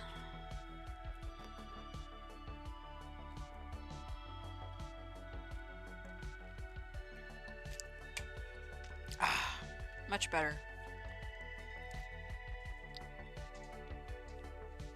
We've already been live for 2 hours today. We're just chilling. Just vibing. Also, hello, creature. Please don't nudge my arm when I'm about to do a cut.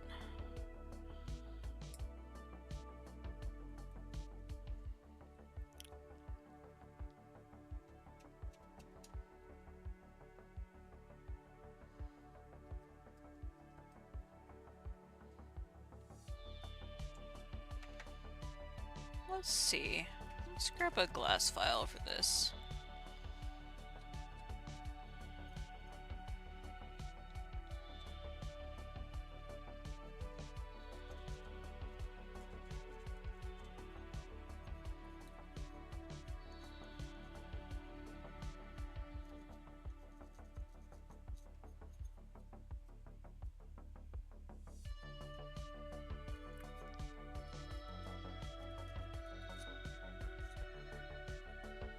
If I repaint these nozzles, they won't have nearly that mark to them, but they got a little bit of a residue mark on them.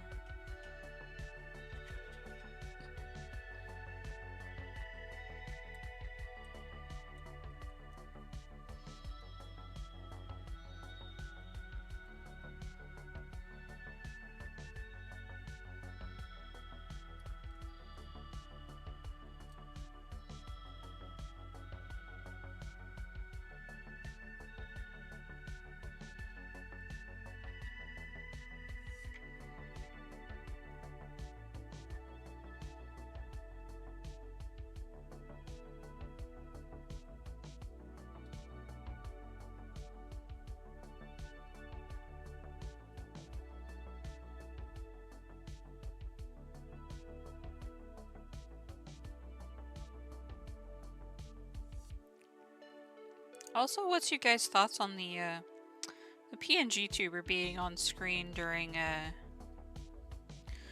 model stream? What's you guys' thoughts of me being here?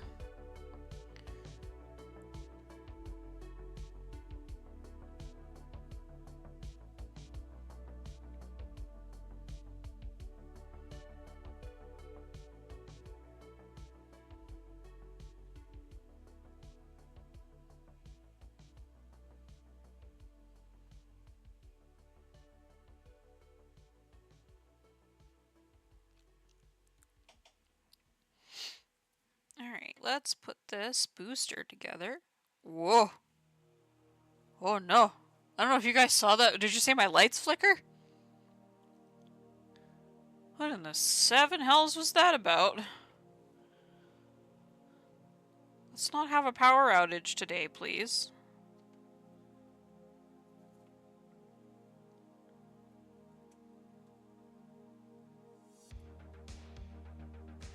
Oh, there's a stopper there. I see. It's kind of a standoff. Got it. We'll rotate the booster. So our best foot's forward.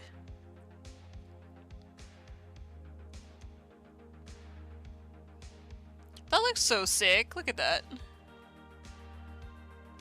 I know it's not together, but like, it looks like a rocket engine and I'm here for it. There's even like, it's very impossible to see, but come on. Inside these, yeah, camera's not gonna be, oh, maybe? Inside you can see the turbines for the actual engine turbine, which is pretty cool to me. It tickles me. So this is A7. This way. And then we've got our ensemble.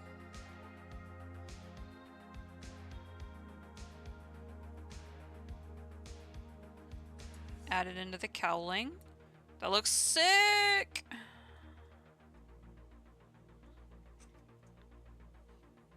Then we'll marry these parts together.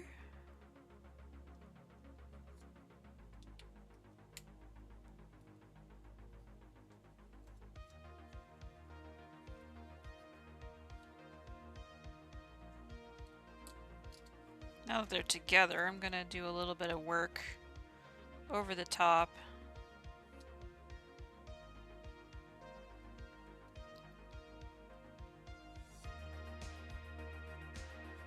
There we go. We have a booster unit. Next we'll be doing the head. So C8. C. Number 8. There's an exclamation here, but I'm not sure exactly what it means. Yes, we can cut that part.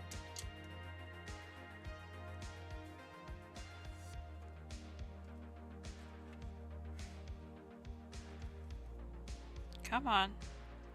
This is why I need a new pair of nippers. Thick! Thick boy. And then we've got the bottom jaw, which is B, B3. Bottom part. It's got the little teeth in there too. Cute. And then the over the armor, or under the armor pieces for the skull.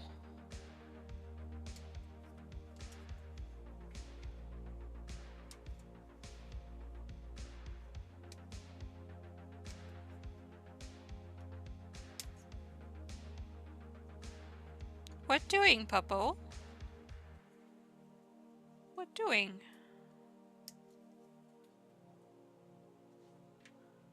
Oh, he just wants to lay at a different place to observe me.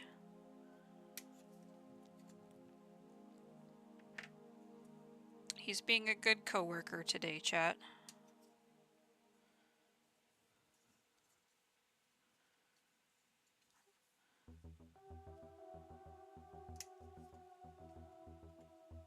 Boop. I see the tail is the next part, so we're just gonna go ahead and cut these two out while we're here.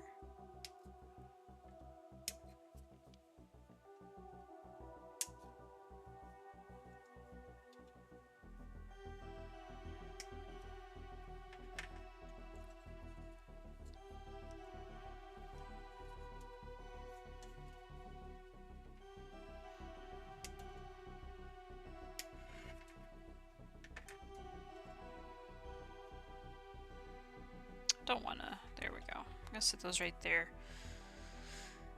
Itchy, itchy snoot. Oh no.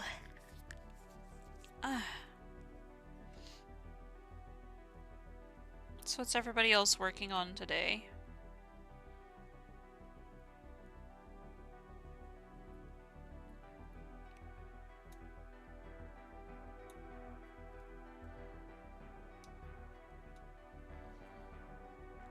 Arai, has Terry stopped terrorizing you and resorting to property damage?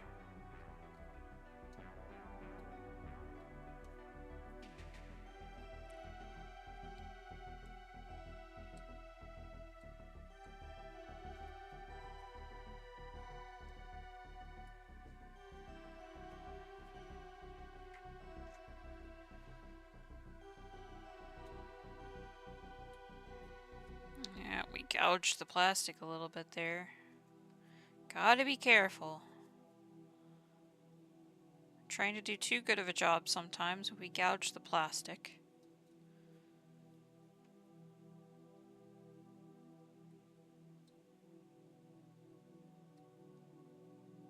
Or we stress the plastic and it turns white. That's another thing you gotta be careful of. And I want a nice flat surface for this one. There we go. This will be hidden underneath all of the head pieces, but we want a good flat surface for where they marry together, so they sit together properly.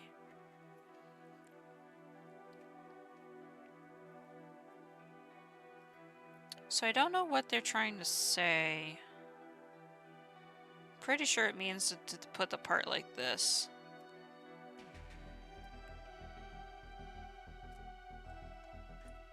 I could always grab out my phone and translate it.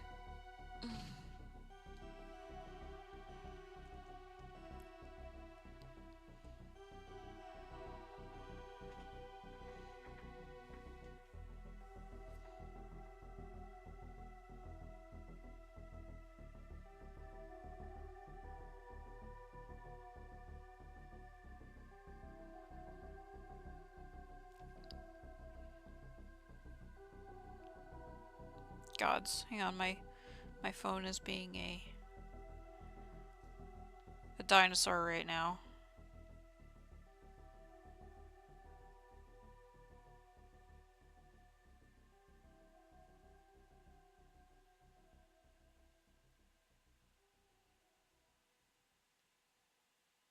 There it is, there's translate. Maybe.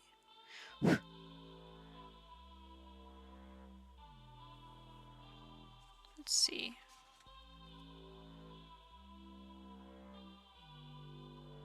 Come on. Alright, let's see what it says. Posing is possible by attaching 7 instead of C8. The job becomes difficult.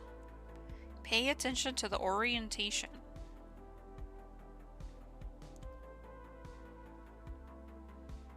Huh. How to assemble. If you attach C7, you can pose the neck. Okay, well let's see what C7 does then. Because I want to be able to... Oh! I see. Alright, I think that makes sense. Because I don't think Swordwolf has that. Let me grab Swordwolf.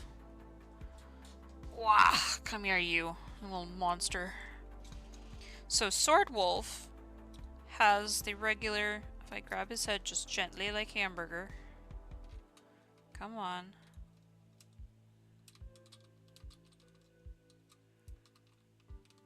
It's... Oh, there goes the canopy. We've blown the canopy. The head is rotatable, but it's not like something you can move up and down. Because it's actually attached with the square peg that we had from earlier. So I think if we use a round peg, then it'll make the neck more posable, which is what I think we might want to go for. So let's try C7 instead of this other one. I'm glad we used a translator and read that. Or could we put Swordwolf in a safe place away from doggo influence? There we go. I think. Stay there, buddy. So we're gonna use C7. See what happens. We can always swatch out parts if we need them.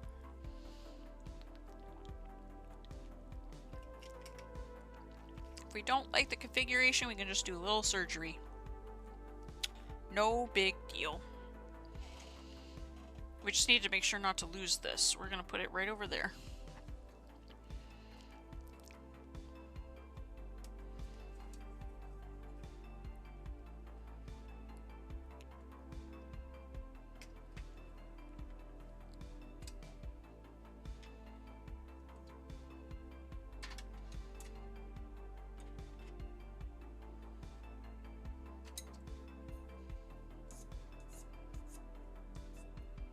Just gonna sand that part of the ball joint a little bit.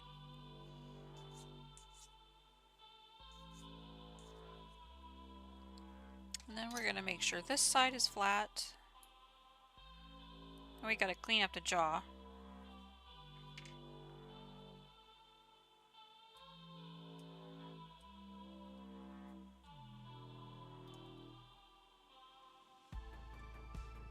Oh, a big truck lift. Our neighbors apparently are getting new, Oh, it is just now leaving. That's why I heard the noise and looked up. Our neighbors apparently are getting new kitchen stuff, so there's a big old kitchen van outside for custom cabinetry. Seeing you work on this reminds me I need to eventually get back to working on my cross stitch. Nice. I have a bunch of cross stitching stuff and I've not felt the need. I used to make my own cross stitches when I was a kid. So my mom taught me how to cross stitch. Then I started cross stitching everything to pass the time. If I wasn't reading, I was working on a cross stitch or building a Zoid or outside running around with the various wildlife.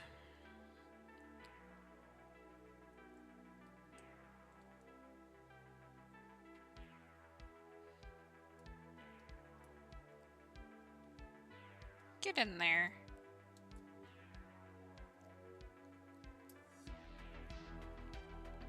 Alright, we're gonna do the trick.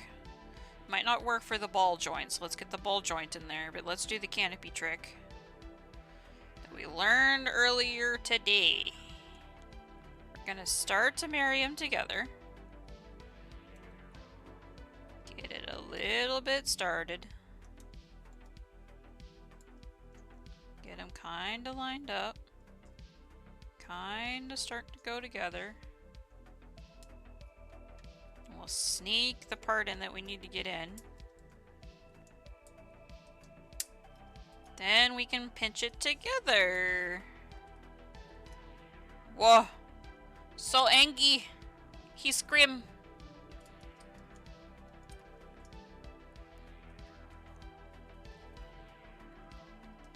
Once we get the armor on, I don't think it'll be so bad for him.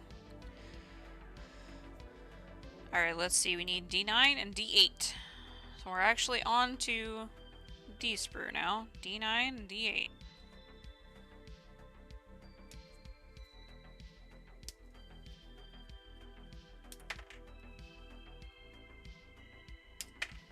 There! To the void she go! Slammed my hips together with the force of 1,000 suns and I still lost the part. Oh boy, where did it go? Usually my dog's all over that. He's like, hey mom, it's right here. Snap! Where did it go? Hang on, guys. Right away, Zoids parts. Probably is like... We're under the desk now, friends. It's probably halfway to Connecticut by now. What?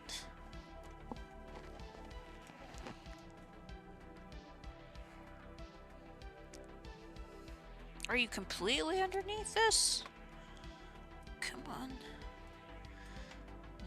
No, not underneath. At least it's not underneath. I have like a little rolly cart that goes underneath my workstation. It's not underneath the rolly cart. Now it's time to check under the sawhorses. It's not in my shoes. This part has gone AWOL. Is it with my air compressor?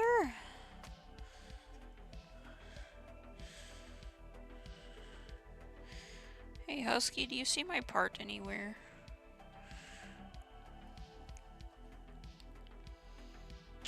Oh, well, alright. Gonna have to get down further. Ugh. These old bones are on the floor. Oh my goodness. It is all the way over there. Oh. It's about 3 feet from where it fell on carpet. Goodness. Ugh.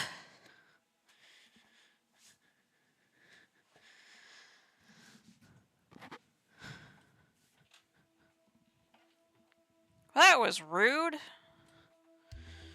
This chair is getting uncomfy.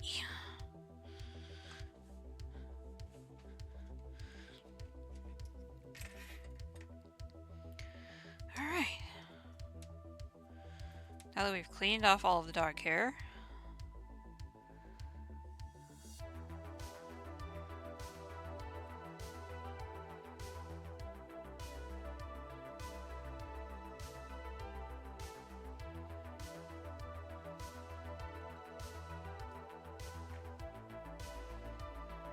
so Arai, what do you do when you work on cross stitches? Like, what kind of designs do you like to do?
Golly, FedEx. Looked out the window, saw FedEx fly by at the speed of light. Same day delivery, no problem.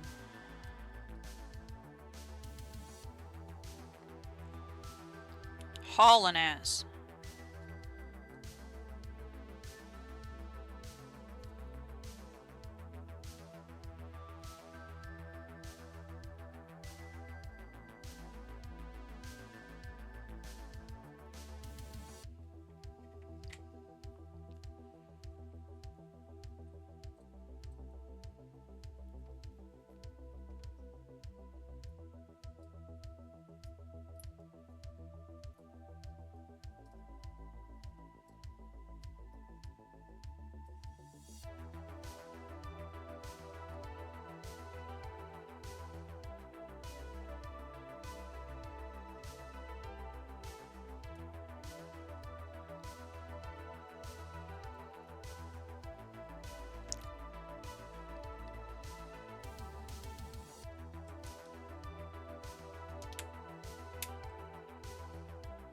We have a tail!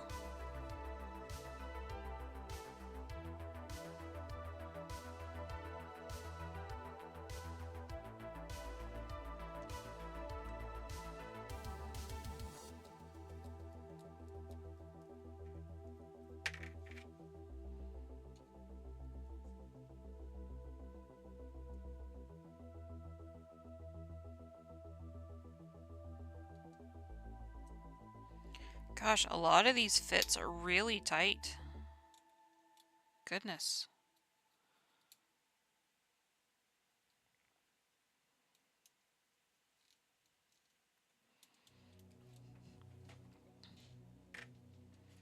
All right, step 3 complete. Step 4 complete. Now we're doing the feet, apparently.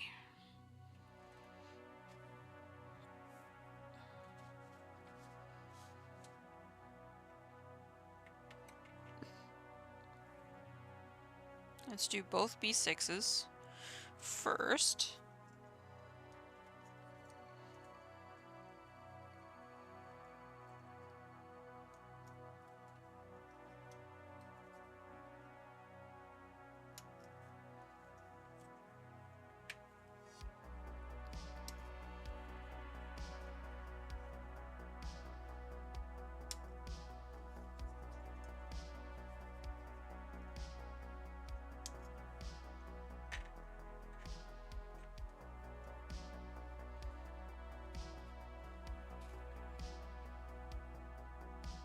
C1.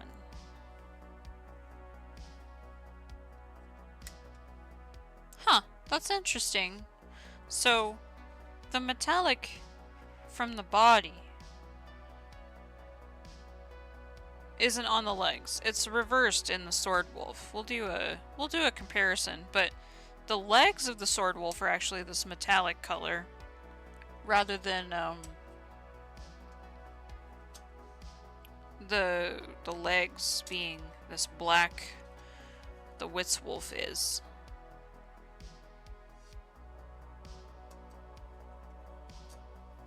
There's C1 and C3.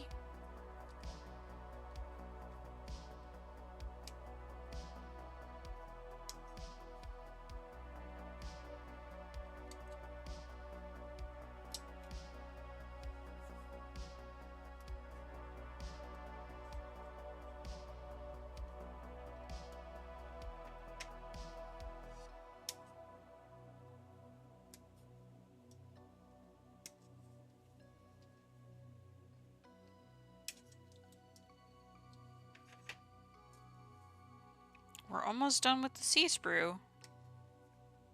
Just this last leg.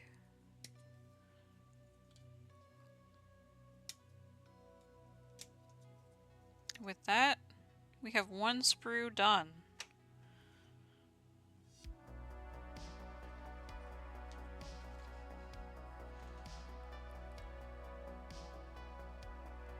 What was I looking for? Oh yeah, let's do the other two paws.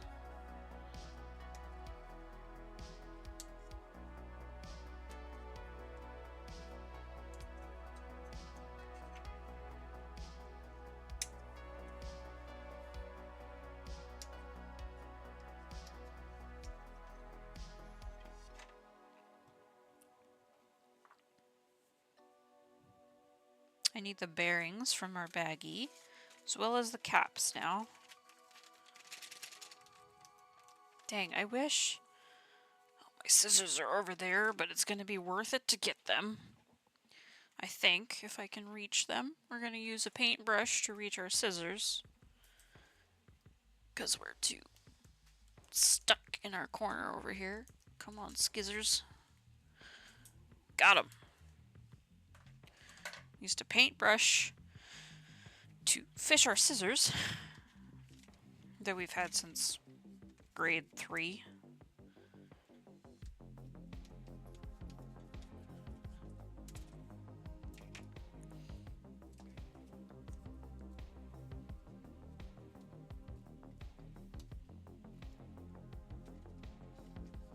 We'll just leave that guy in there and we'll bring out the rest of the parts.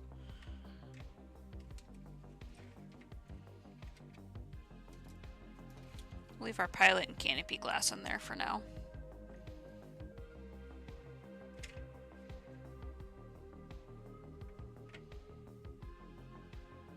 Bearing time.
These legs are begging to be customized.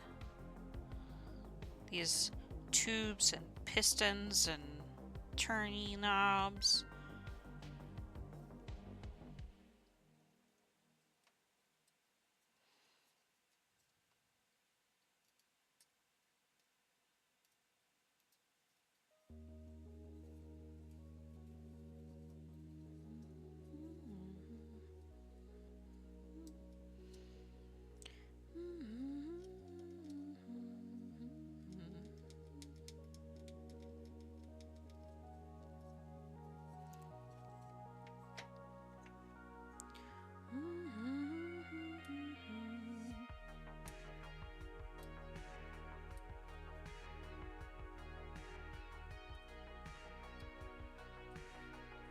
Oh crap, we gouged it. Shite.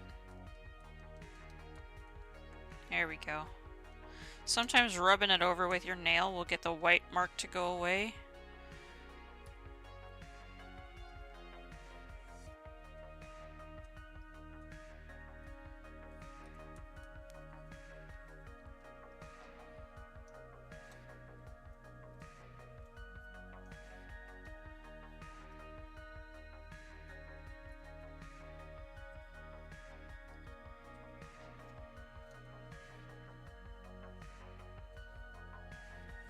So for anybody in chat that's been to my build streams,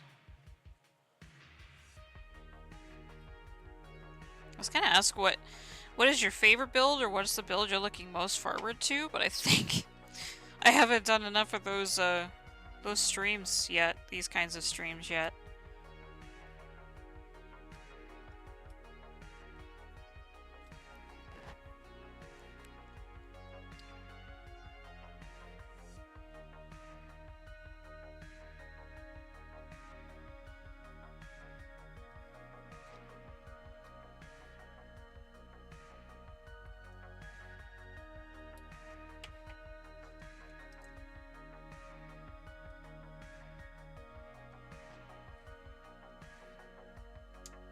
Just getting a little extra, so I have to dig my knife too far into it anymore.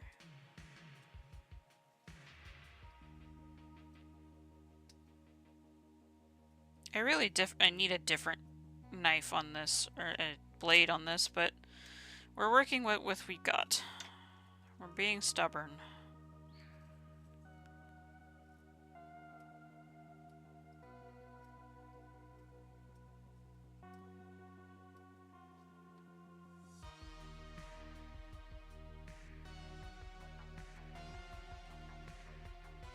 A lot of the time I work with this big Sheffield, but it's kind of hard to get into some of the finer details, finer areas.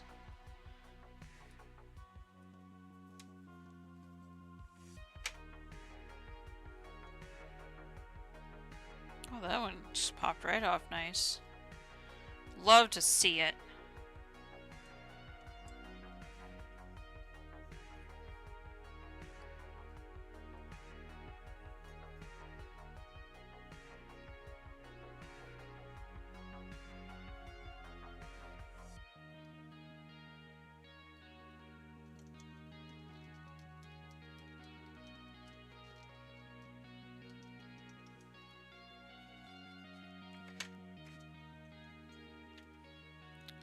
Blue. Hello.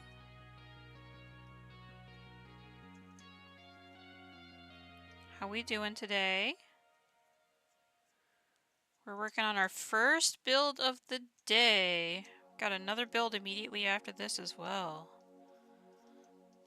We're working on Whitz Wolf.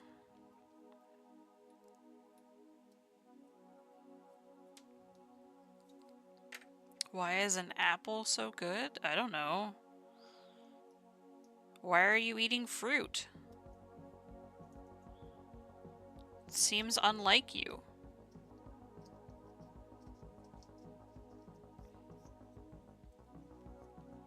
Yeah, we're going to be doing Whitz Wolf and Savinga, and then we're going to check out the combination of the two of them together.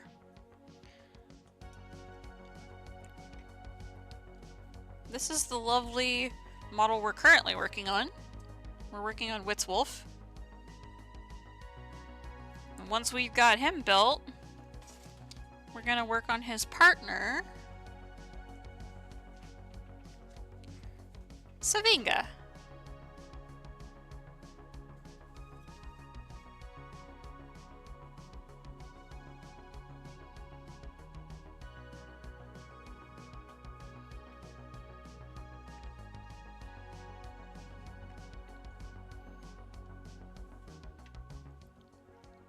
Apples, oranges, grapes, raisins if you're a psychopath.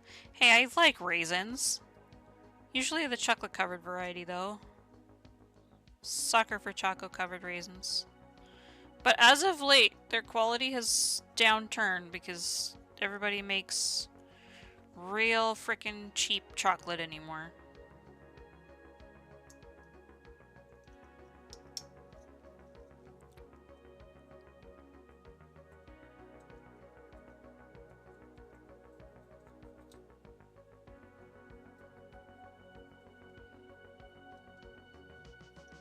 Chocolate covered salted almonds. Those sound good too.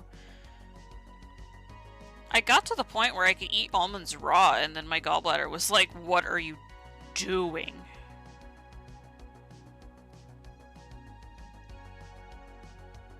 Oh, we done cooked it. Hold on.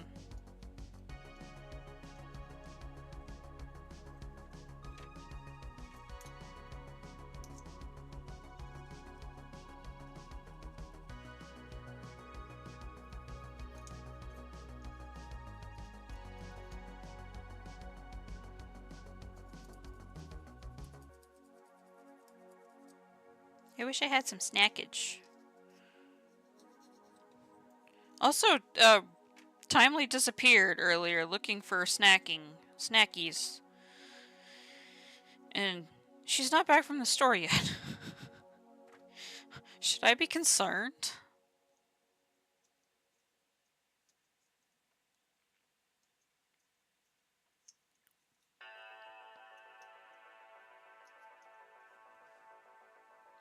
Oh, she logged into Goers too. She's fine. She's just ignoring me. It's okay.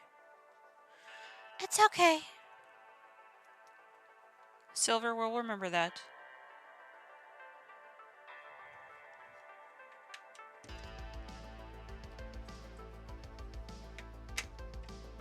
Oh, we need to clean the bearings. Need to fix up these bearings. Because these guys won't sit right if there's a nub there.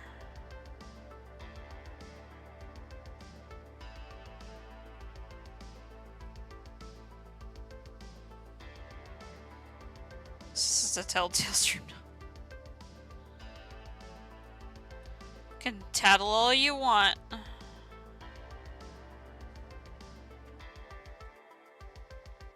won't tell anybody unless you do.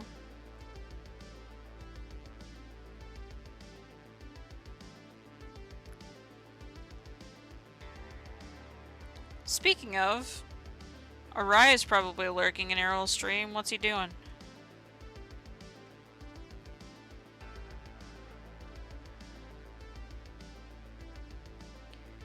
Oh, sweet child.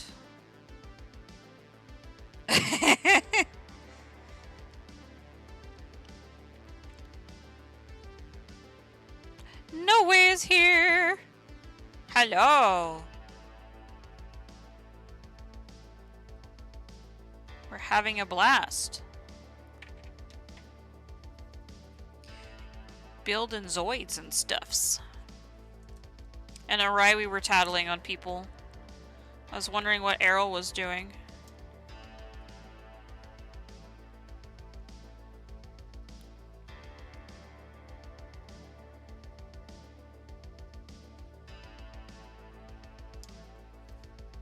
I had mentioned that I hadn't seen Timely in a while. She said she was going to the store for snackies. And then I didn't hear that she got back okay. So I was getting concerned, and Serby was like, oh no, she logged on to Guild Wars, she's fine. Said, I will remember that.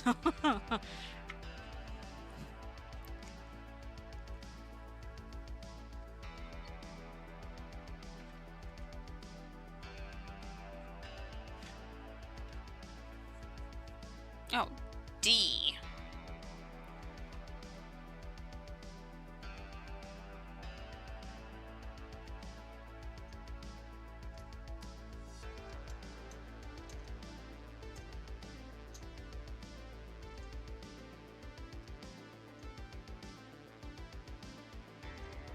Important thing to note about this guy is that the paw configuration. Make sure you have them lined up correctly. For what side you've got, otherwise they won't sit right. Put the bearing in. Actually, where's number 1? Where's bearing number 1? They actually have numbers on them, which is kind of neat.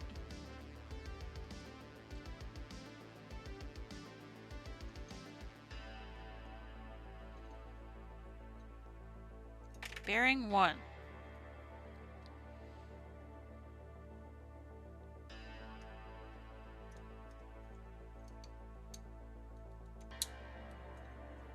This armor, the way that this armor goes on, really nice.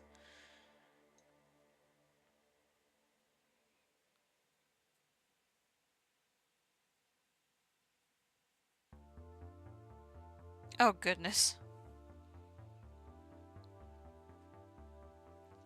Your car broke down with a dead battery? Oh no.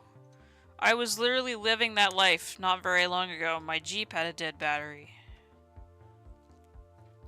I know, the black and white, I'm a sucker for it. Where's 3? Where's number 3? There's number 3.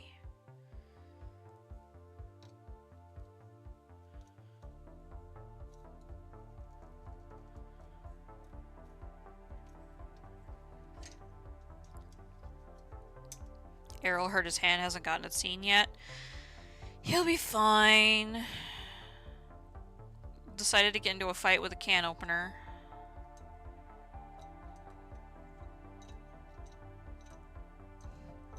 I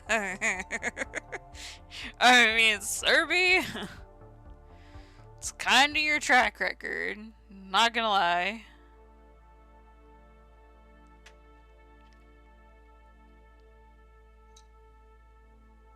My response, sleep it off. Yep, see? Huh. So there's, I wonder if this has to do with Savinga, but there's an extra hole here in the body, but there's only one peg. There's only one way that it can go, though. You can't mess that part up, at least. Got so much dust! Where's my brush? Oh, I also need a basin of some kind. Put all of my dust into. I'm being one of those weird people that collects all of their sprue dust because they want to fill a jar with it someday.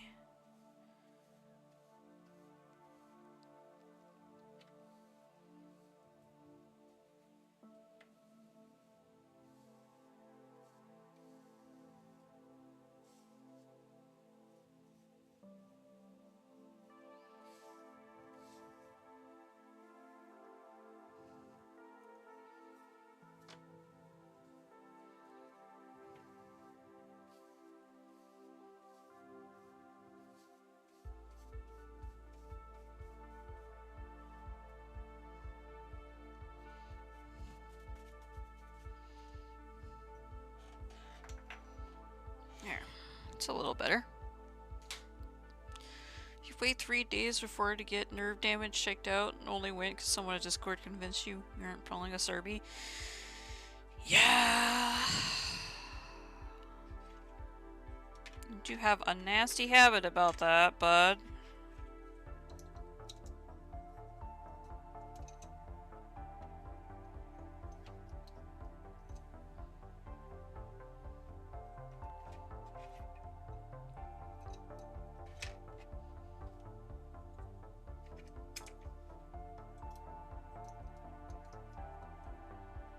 There's 2. Where's number 2? This is 2.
I would say no, Serby. No.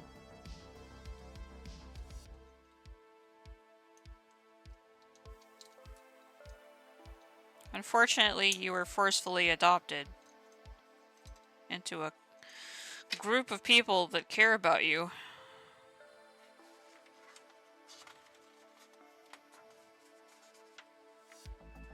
Oh, this is connecting the legs. Nobody tell him.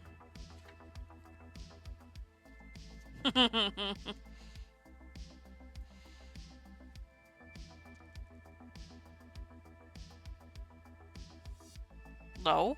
Well, maybe. Kinda.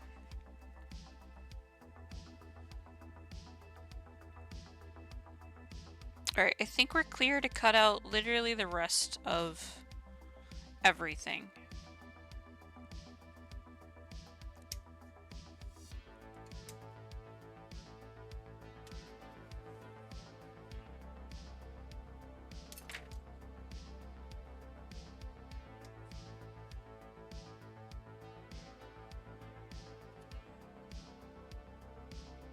Ooh, hold on. I need to ask.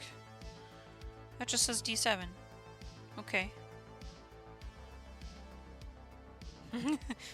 You've been forcefully adopted, Cerberus. Ooh, you gotta be real careful about this. So, this sprue, this guy right here, there's like, you see how there's a connection? There's like a little part that comes off of that.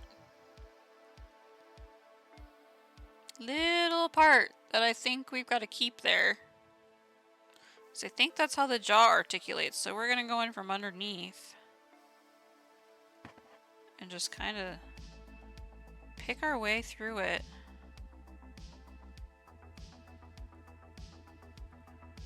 We're actually gonna bend the sprue a little bit too.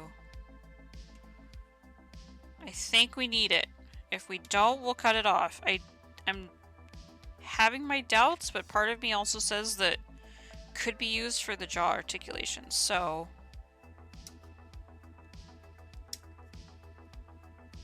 we're gonna err on the side of caution there.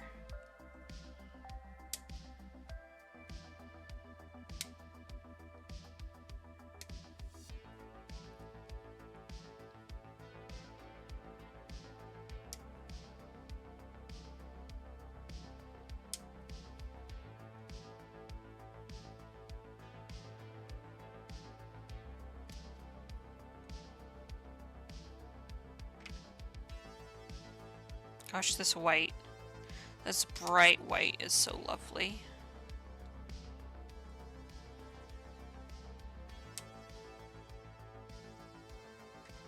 Alright, we're officially done with another sprue.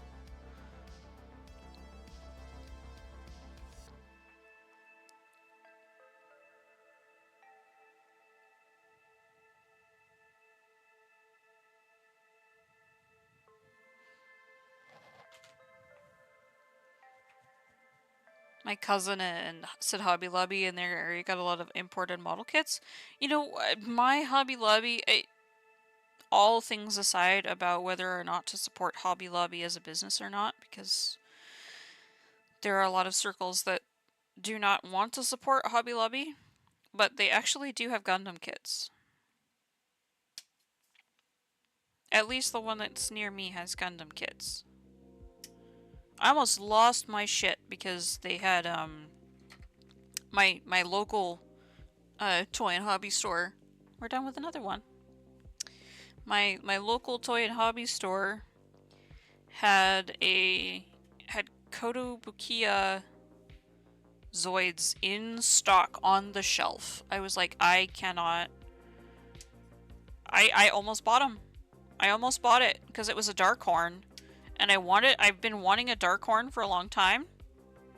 I have a red horn, but I have a dark horn because I want a dark horn because I want to do a custom paint job on it. This gun is gnarly, y'all. Hobby Lobby is a shady business because they donate a lot of their campaign money to not so great things.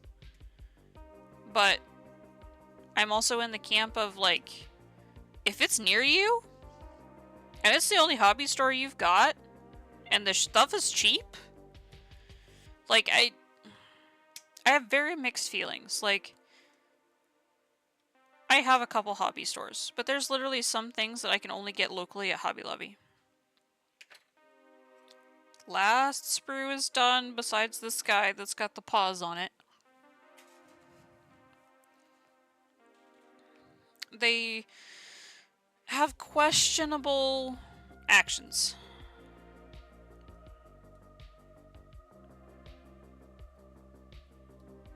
The people that your money ends up going into pocket is apparently not great.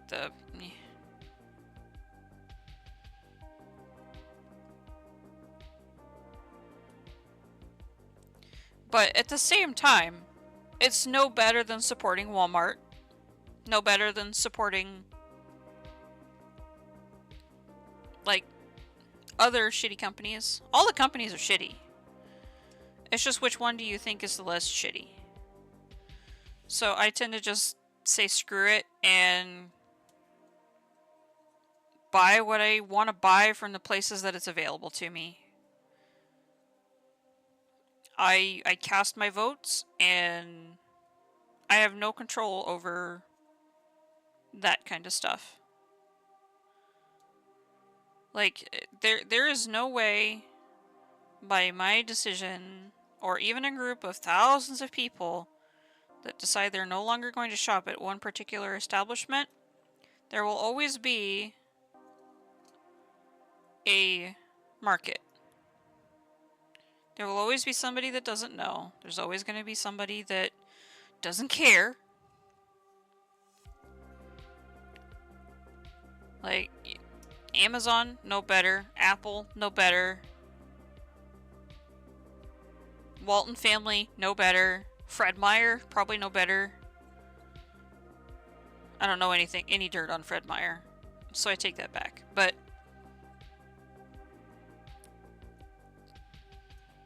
get supplies where you can get supplies. Enjoy your damn life, because it's too short.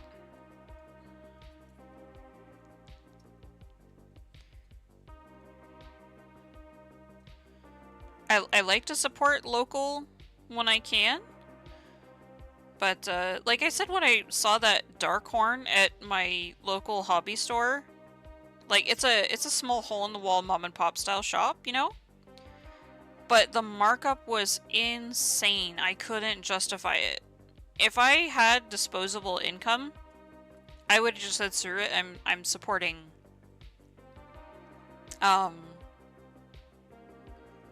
screw it, I'm supporting a local business. But I have a very limited budget in what I can do. So I sadly had to decline. Because I think they had a dark horn in shop for $129. Which was upsetting, because I saw it on the shelf, because I never thought that my local store would literally get a Kotobukiya Zoid in, ever. So I lost my ever-loving mind, and then I frantically looked for a price tag, and that was the price tag. I was so disappointed. As MSRP, they're $69.99. You can get it for $79.99 if you buy it from USA Gundam Store and pay the $10 for them to ship it to your house.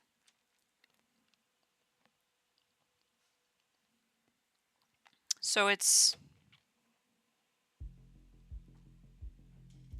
was very unfortunate. I like supporting when I can, but I definitely wasn't in a position to do that. I didn't even buy a model. I went there for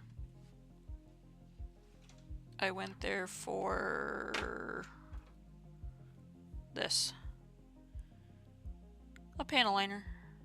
That's what I went there for. I might go there next week because they're having a closeout on paint. They're going to stop carrying mission model paints. And they're having a really good deal on them. And they're like pretty much a dump into your airbrush, add just a little bit more thinner and you're good to go.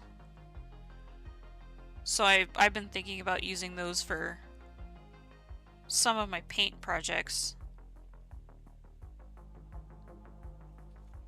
Yes, I know, 10% battery.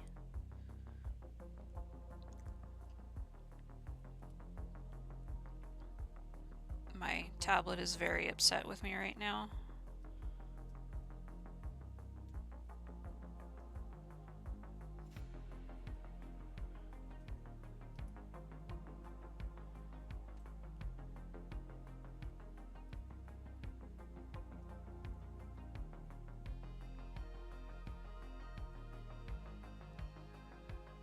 I'm still angry at the idiots in the DE map. Oh no.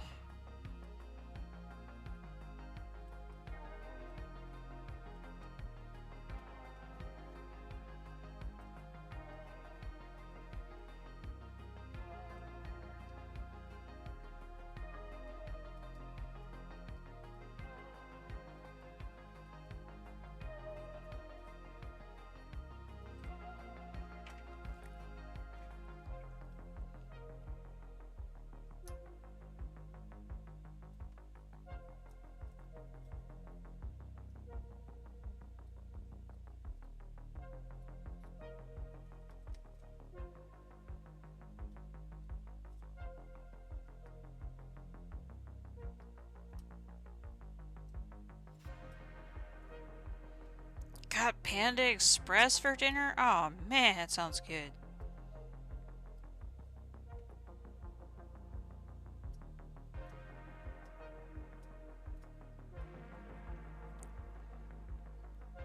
Oh, you just remind me. Oh crap, I didn't think about dinner. I have some pork ribs, but... Hold on, shit, I gotta look that up. I don't remember how long I gotta cook him.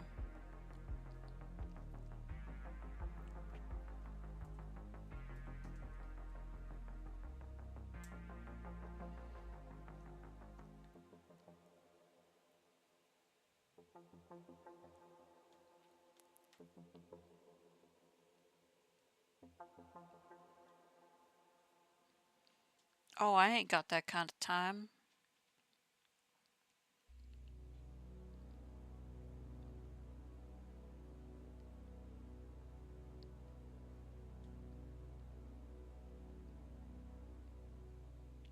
Oh man, everybody does them low and slow for like several hours.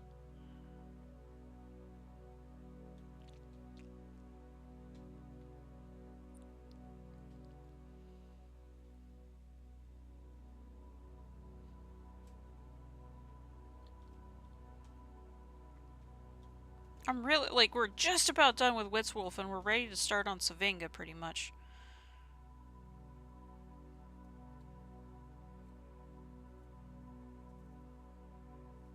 I've just been taking my time to clean up the models as I go. Because I know we've got to be somewhere at 4 o'clock, which is in roughly an hour from now. A certain pink cat needs our presence.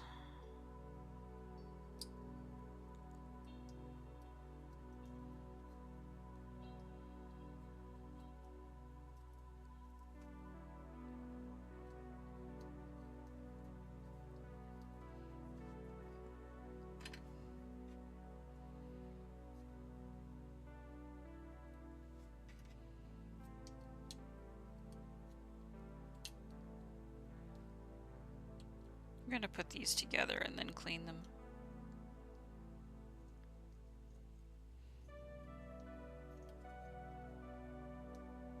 Actually, let's just...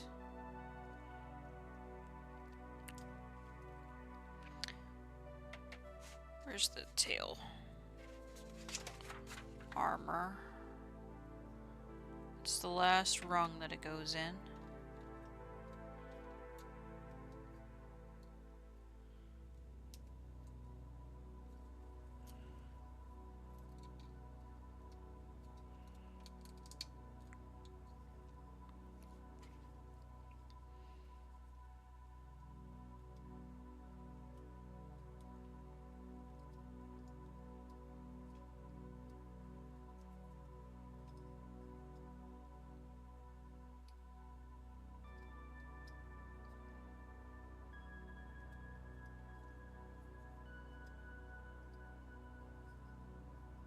The soundtrack kind of gives me Metroid vibes.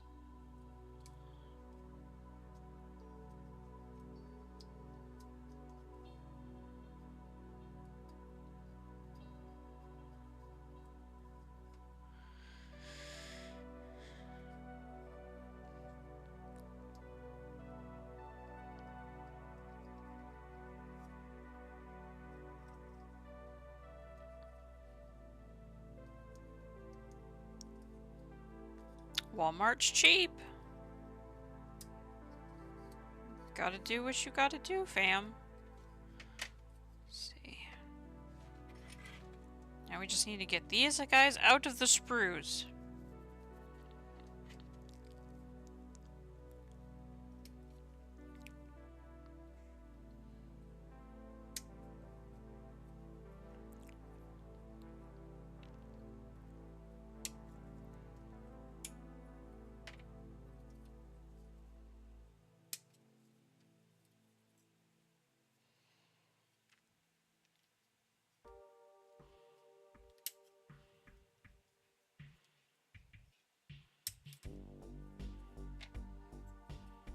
Serby, don't you be hating on me and my flannel shirt.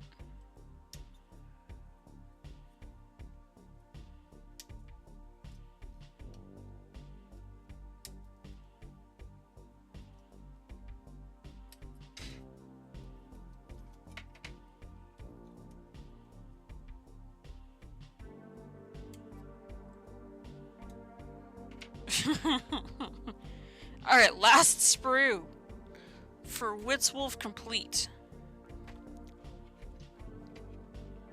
Just gotta finish cleaning up the paws. And then we can do final assembly of Whitz.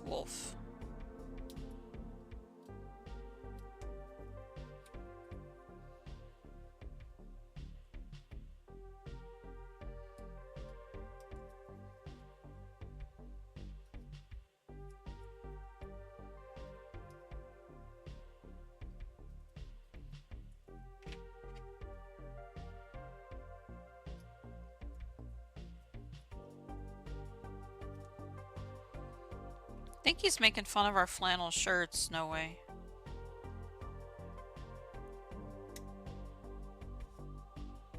I'm the idiot that goes, "It's finally fall!" and then I break out the flannel.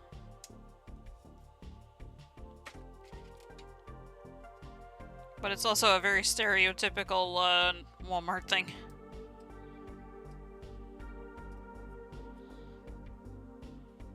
I'm one of the people of Walmart.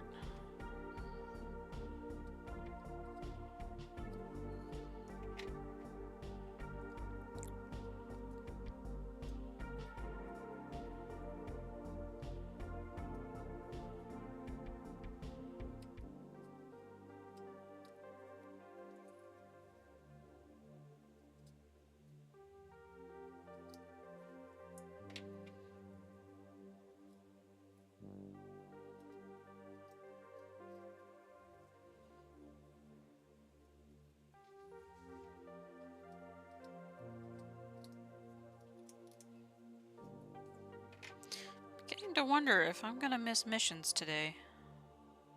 So I'm going to get the Savinga Build.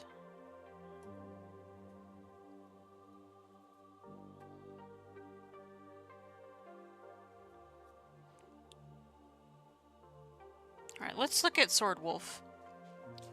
Come here, you. Alright, Sword Wolf does not have that little chunk under his chin. So, we're not gonna bother with it. We're gonna cut it off.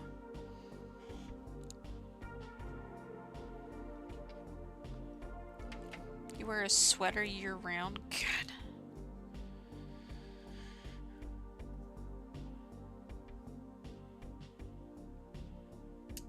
I mean, I get it. It's also protection from the sun's rays to cover up, but I just sweat. I'm one of those people that my body runs hot.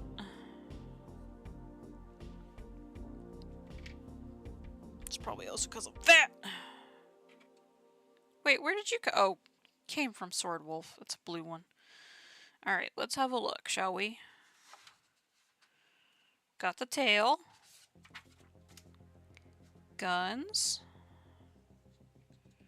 We'll attach the legs here in a minute. So we've got our cap cover here. The angle goes towards the front.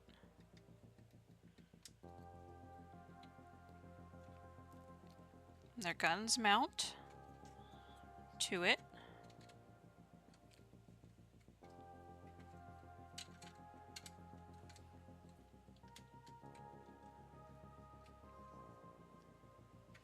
Got this under chest gun here. Goes right here. Oops. Bloody! No! To the ether it goes! Oh, we got it. It did not go all the way to the void. Just the edge.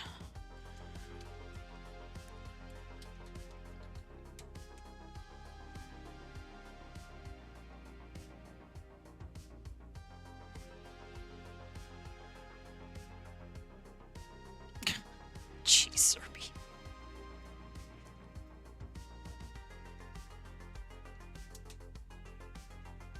Ooh, yes, posable. We'll see how posable it is when we get the head the rest of the way on. We got booster here, goes on the back.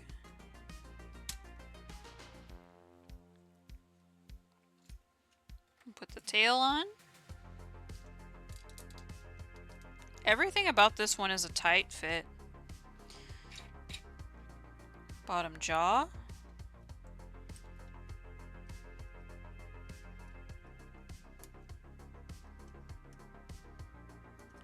Oh, we're gonna take the head back off, so I don't trust that.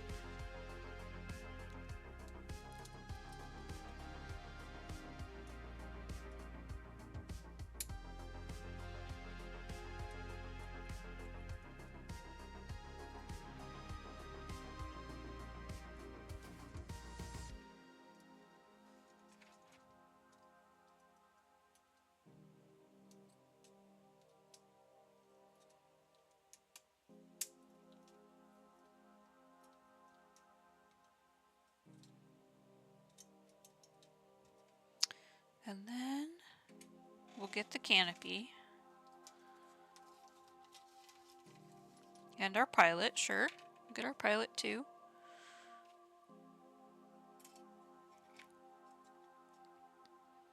This glass is lovely.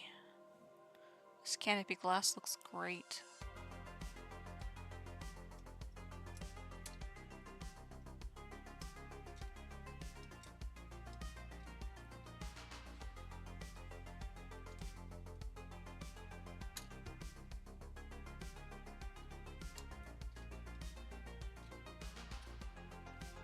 I love that.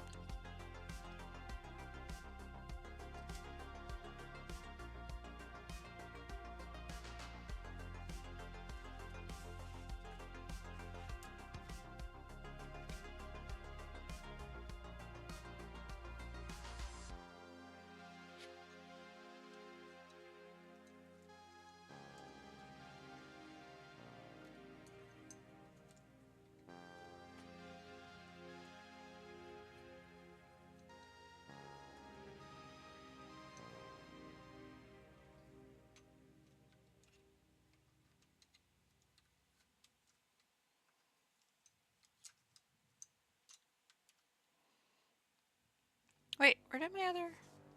Oh, we didn't clip them off yet.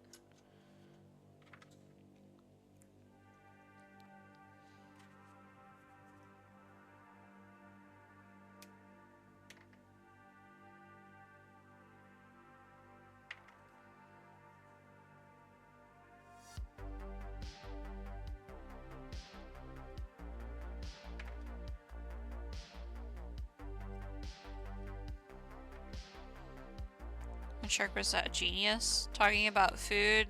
So if I look hard enough, I could probably find snacks. He was right. Forgotten bag of Doritos. How do you lose a whole bag of Doritos?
these little paws attached to the back.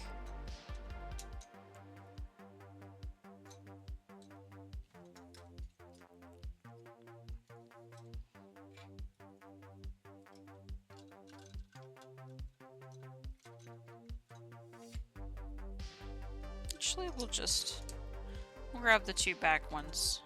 Or no. We'll put these on the back. And we'll have these be on the front.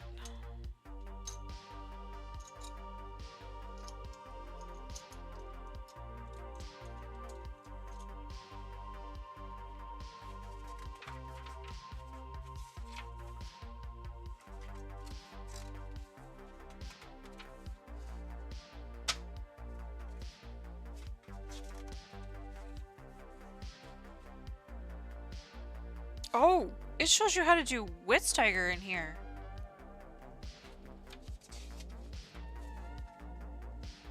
Well, we'll have to keep a hold of that. But that's for a little bit later.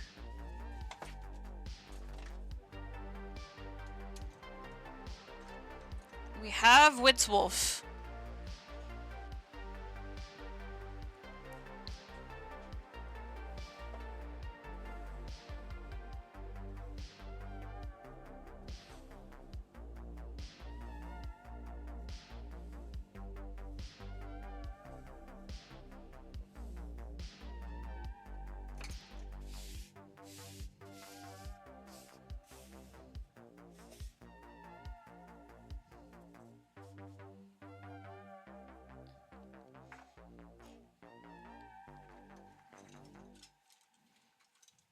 I really like him, you guys. Check it out. The light is really blowing out his armor, but this white is gorgeous. I think I like him a little bit more than Sword Wolf. I like Sword Wolf's like actual blade configuration, because from the top they're essentially the same Zoid. But from the front, they're a little bit different. Because Sword Wolf has the canopy armor.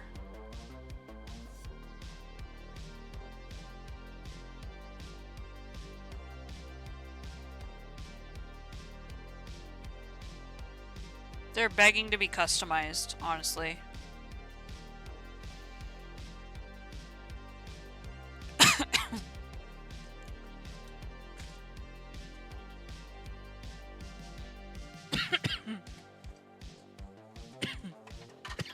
Jeez. Let's dust.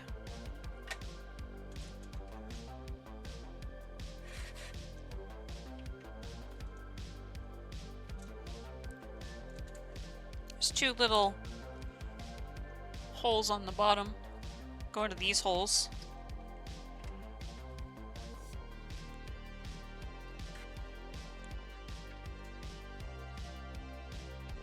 Now that we have Whitz Wolf, now we need its partner Savinga. Let's get Sword Wolf out of here.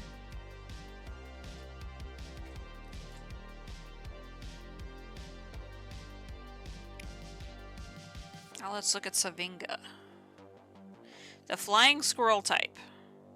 And I actually want to use the translator and see what's on the back, because funnily enough, so Savinga on the box, Savinga is a flying squirrel type. And it says flying squirrel type right up here. Come on, camera. Come on, camera. Come on. Do the thing. Do the roar. Do it.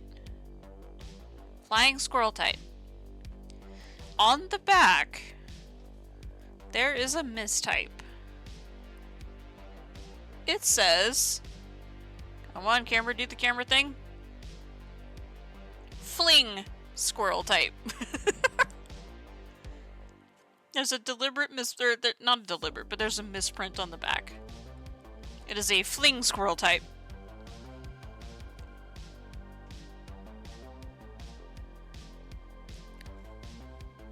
But I'm gonna grab the translate So I want to read what says on the back here.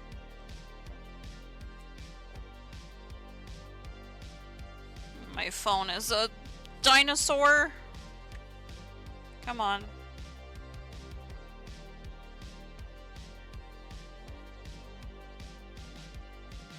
It will not focus to save its life.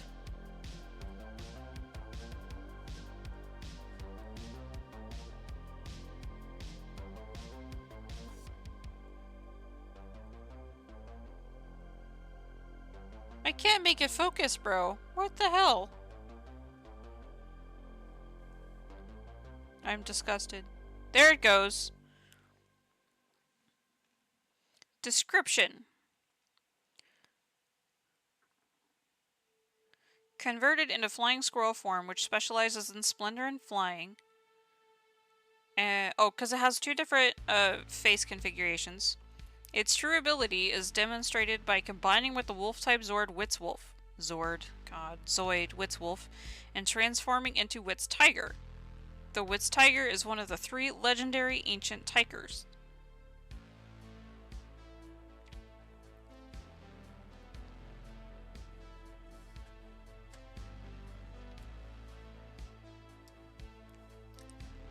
So like I said earlier, I don't know if some of you were around for it or not, but there is in the realm in which Whitz Wolf and Savinga and Sword Wolf and all of them exist, there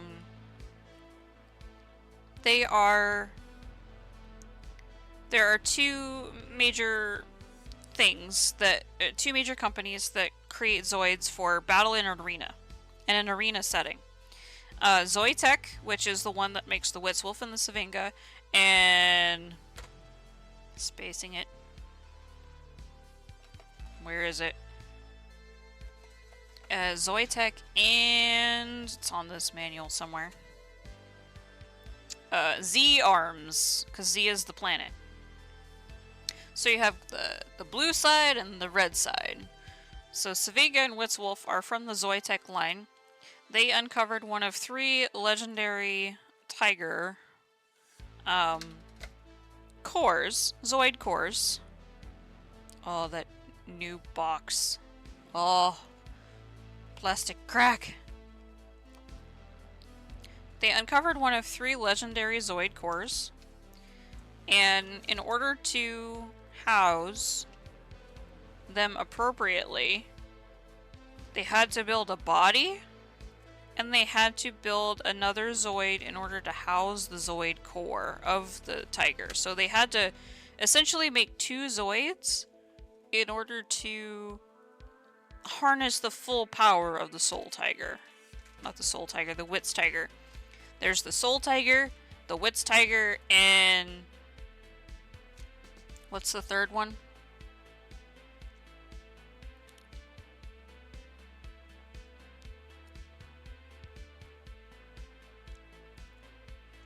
They weren't fully able to do Whitz Tiger as a single Zoid. So they did Savinga, which harnesses the core, and Whitz Wolf, which harnesses the body. The 3 legendary tigers are... Dadgummit, come on.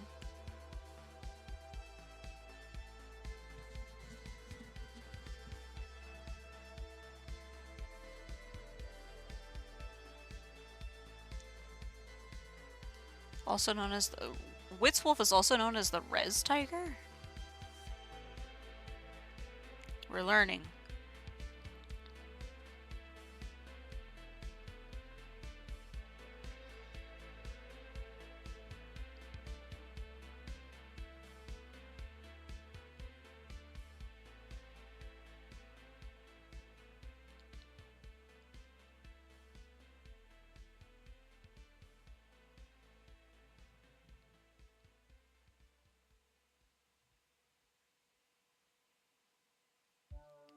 Gosh darn it, I can't find the name of the other 2 tigers.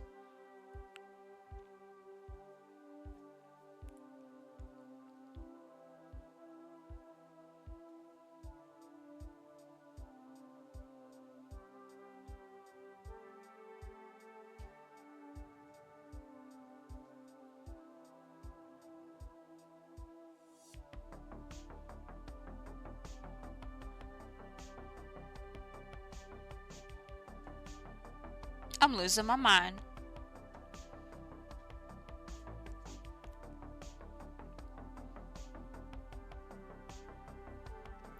Regardless, it's one of three. These two bodies make up the one. So here's Savinga. Oop. So in order to make our little squirrel... Oh my. Well, I hate how they do the blocks model, or the blocks model, outputs. Let's see. We got our pilot. We got 3 little white pieces. Those are important. Let's open up our instructions all the way.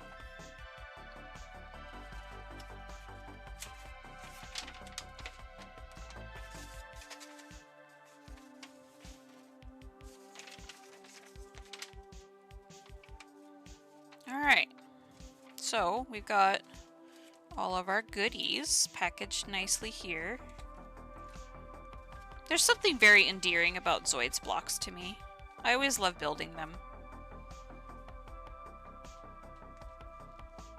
I want to see also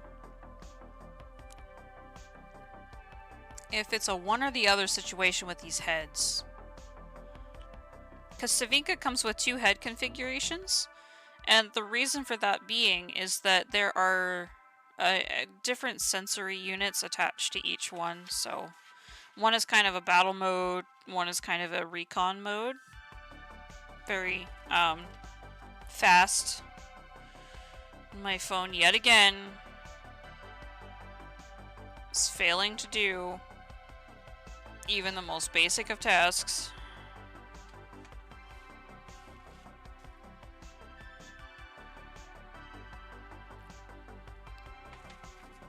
I'm so sorry, guys. Hang on.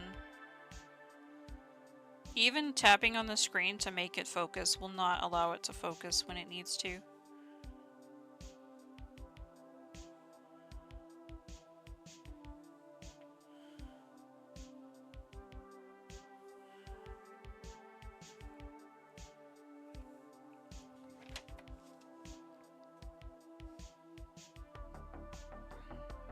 Well, fine. Regardless, we'll just figure it out. My phone literally just will not tell me. It won't focus.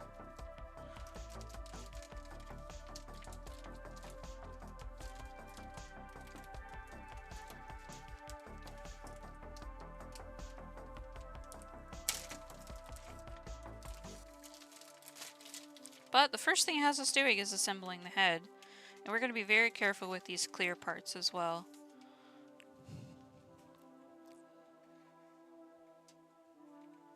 So we'll get these clear parts out of the way immediately. And then the rest, it's this lovely same white that we see on the Whitz wolf. I wouldn't be surprised if it's not even made of the same plastic, honestly. There's the little legs. So this is B. This is D. This is an important part here. These are all of your connectors. So don't lose these. This is J2. This is C. Oh, this is like the alternate head for the Savinga is silver rather than the white. And these are the wings for it. The membranes, if you will. For A. I'm going to be very careful. We're going to place these canopy pieces. I know we're going to need them, some of them right away, but we have 4 sprues again. Granted, they're much smaller than the Whitz wolf. But let's see. Let's check in our sprues. So we've got A, B, C, D. That one. We need 4 of these. I don't know what they call them. Apparently we're only going to need 2 of them. There's 2 of them on the manual over here. But we have a special gold block, 1 core block, and 2 black. Along with the 3 extra pieces that come in the manual here. So just to check everything in, we've got every sprue. We got our 3 pieces in the bag. We have these guys, which they illustrate as important because the hexagonal alignment needs to be the same. They have a hexagonal bottom to them. I'll show you guys that when they get there. Decal sheet, a pilot. There's our gold core, our 2 black, and our 1 core block. So with that, let's get building.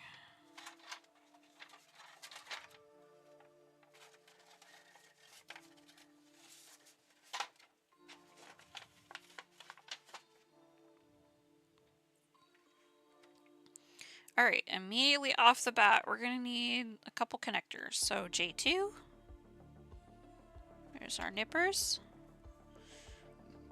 And I have extras as well, so I think we have to pick. We have to pick one or the other configuration.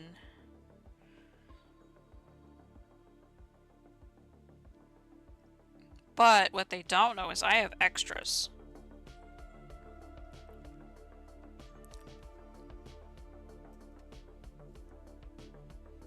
Oh, I think we can build both of them. So we choose. Alright.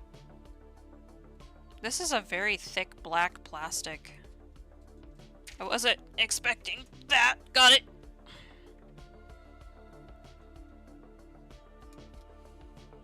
And the black coating that they give this plastic is very interesting.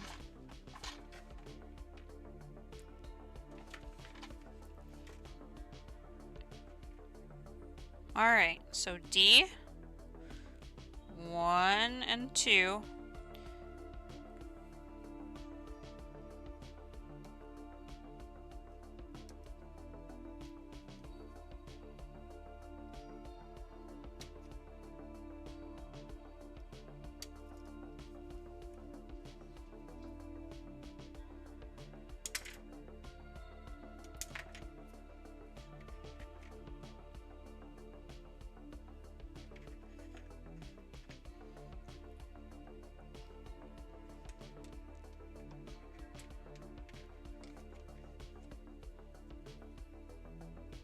C1 and 2.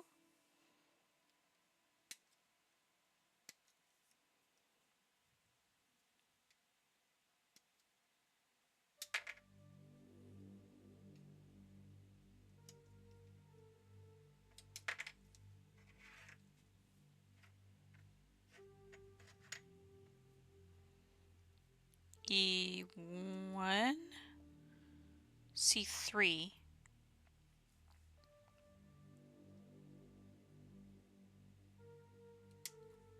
That is such a tiny little jaw.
Sorry, I'm in kind of focus mode.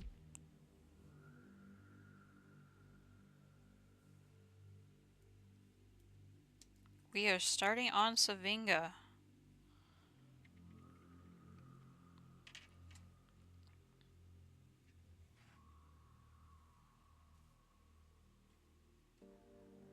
Oh, there's the little jaw piece.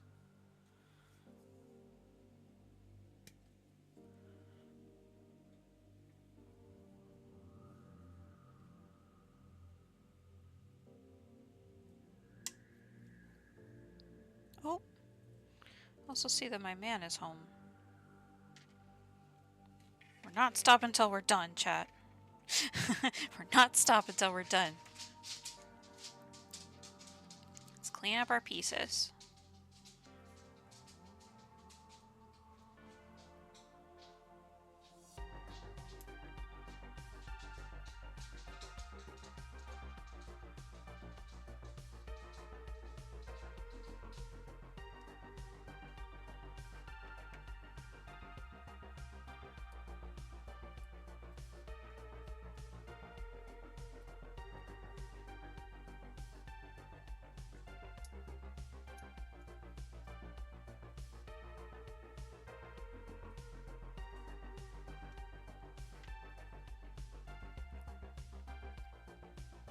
These parts are so tiny. This little guy's gonna mean business.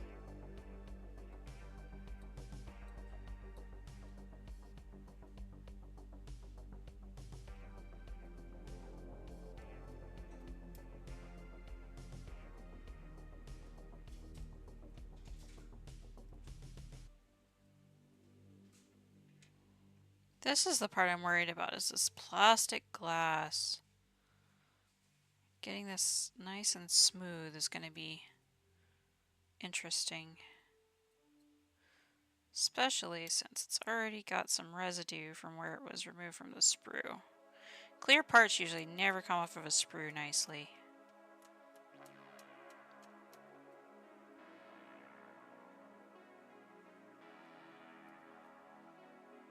You can fix it with some polishing compound, but I don't have any on hand right now.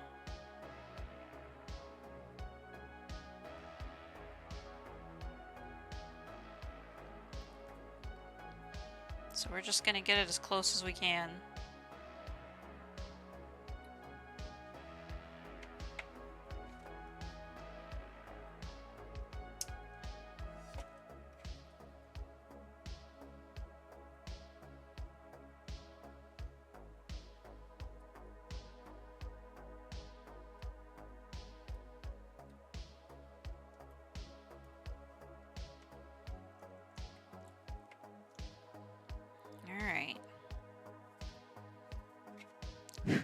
Also have dog hair everywhere still.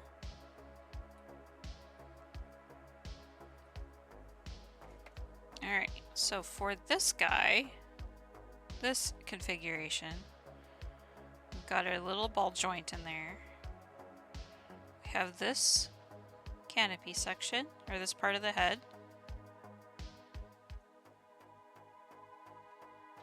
The little jaw goes in here, and then we close the face.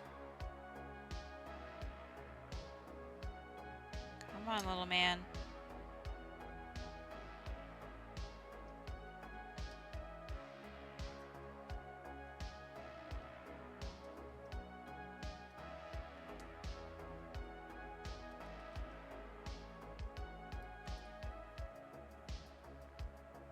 Ooh, it's not wanting to sit together nicely. It's going though. Slowly but surely.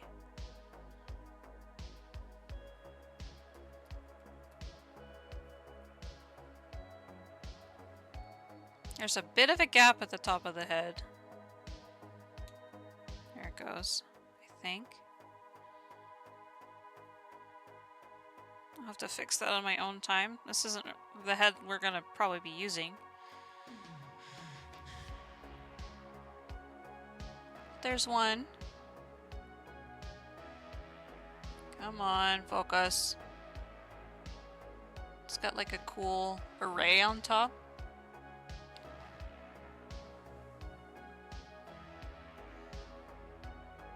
And then for the other one, oh boy.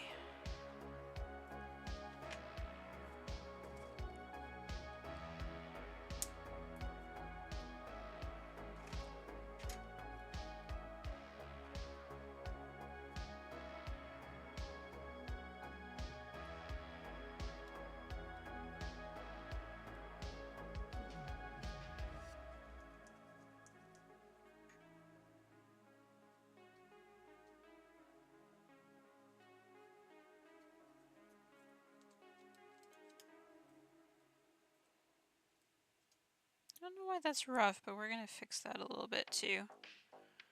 And plastic is a little rough where it got injected right there.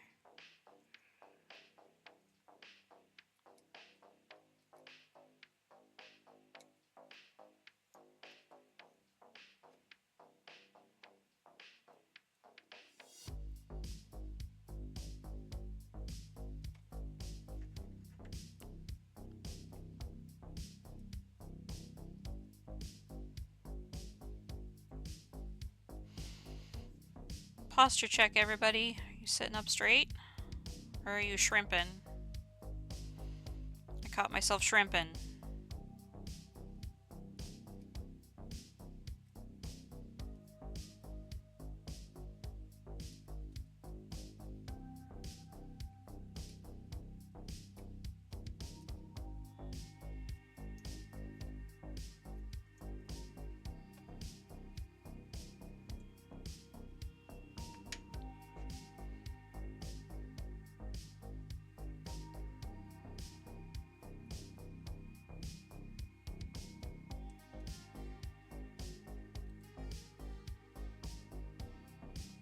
Man, these...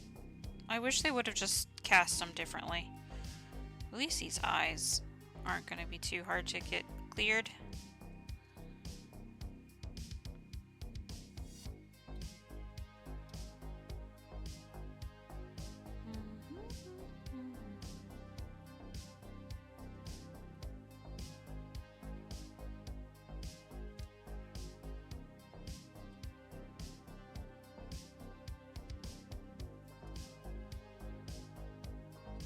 So I'm getting the vibe that these are going to be just press fit.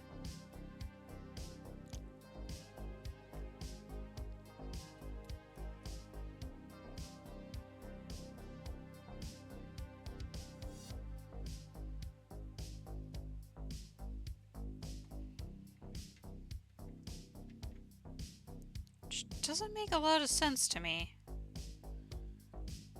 But we'll see.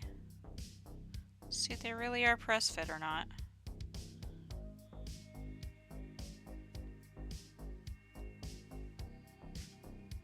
So there really is nothing but a small groove in the eye socket.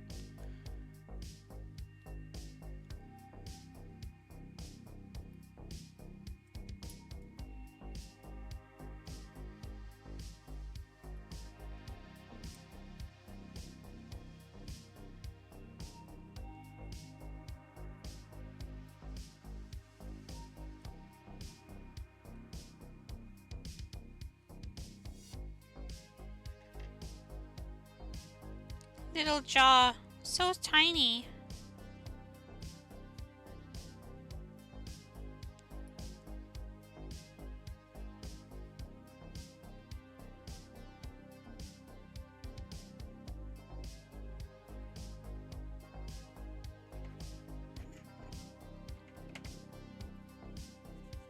All right, let's see.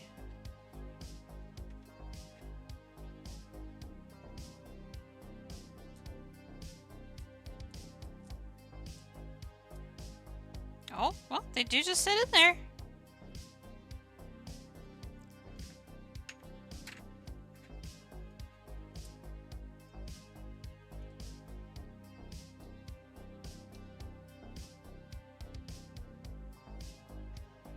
Color me impressed.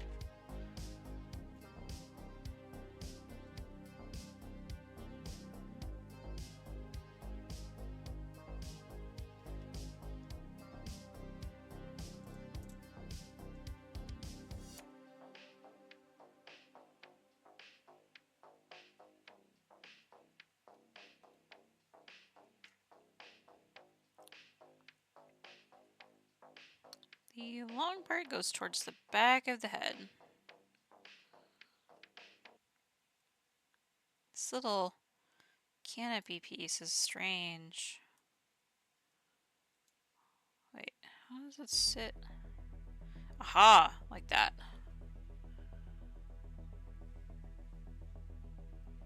Come on. Camera! Please.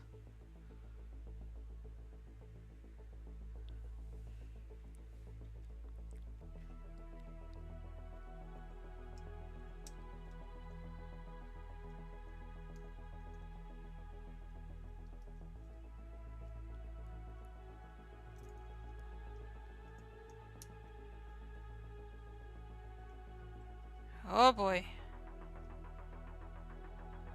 This head is a little finicky.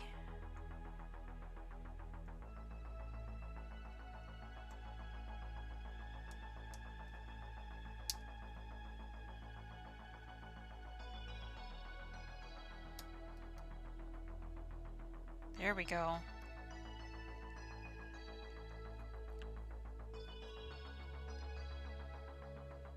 There's second. There's the little head. The second head. Look at him. Come on.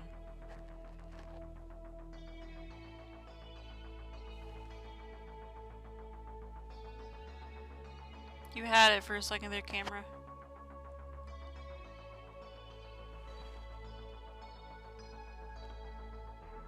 Oh well, whatever. But we have the heads complete.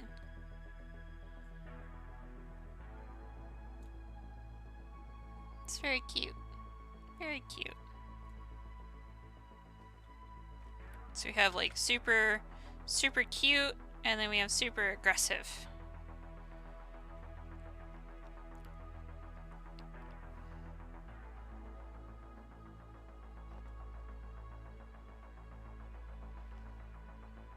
My camera hates this.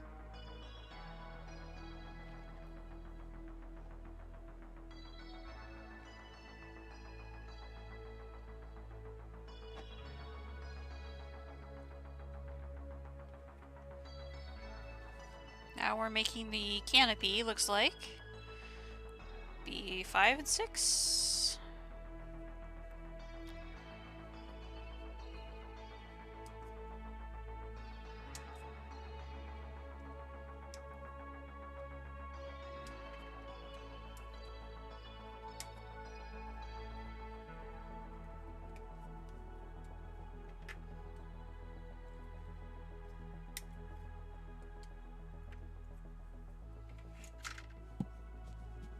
D4 and 5.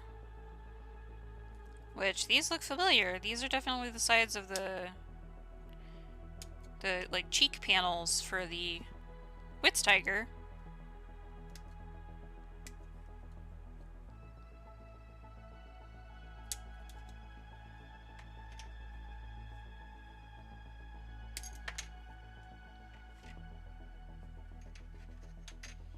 And we have the canopy.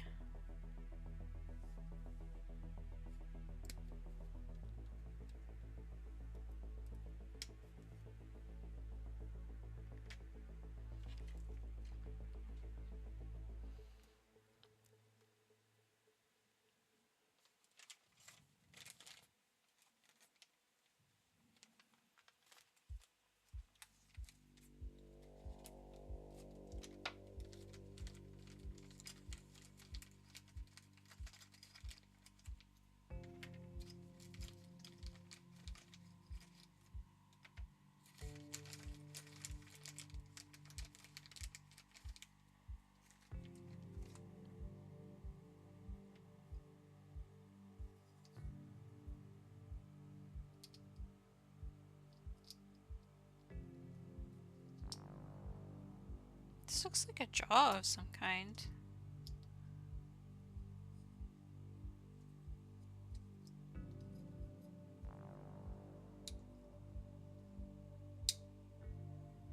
Oh, it's in there now.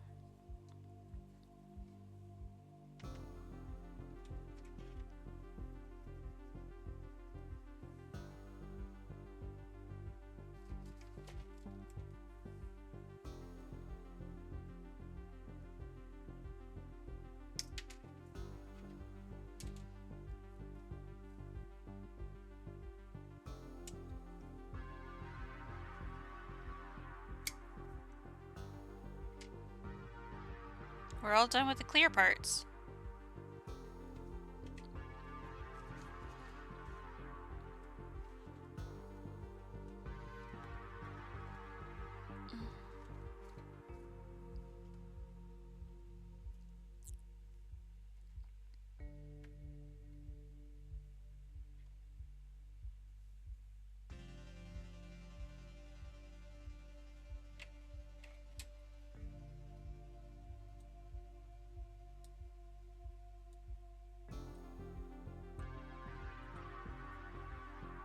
Man, if this is the islands, I'm gonna be upset.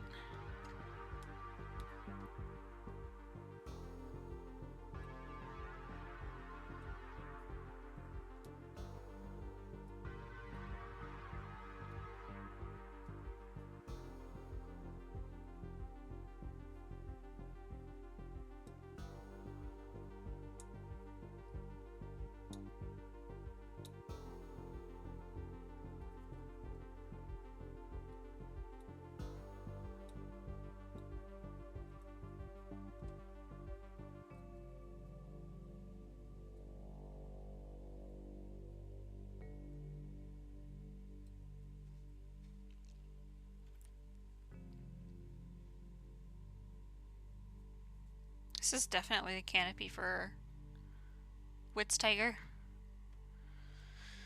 Has it upside down, and then how's it go like this?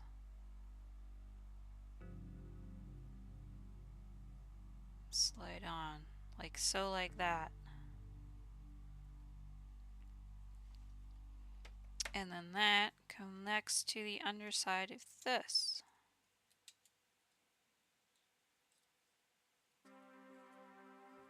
So it's a holder of some kind. It almost looks kind of like a dog nose or something.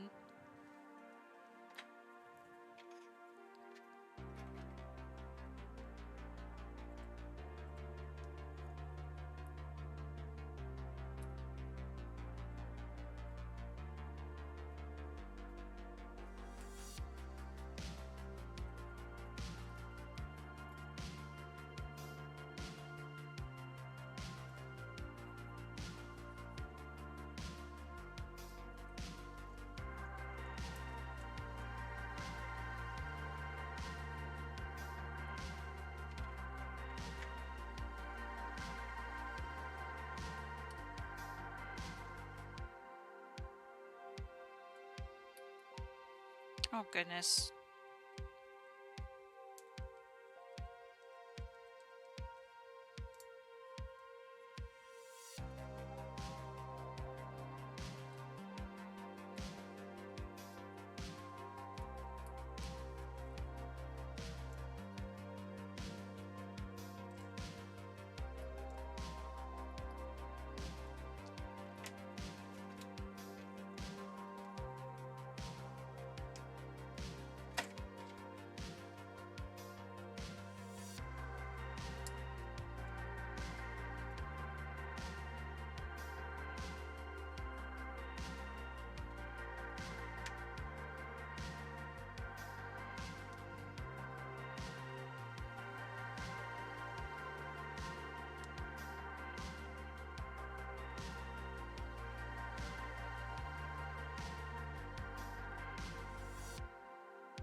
I wish I could, I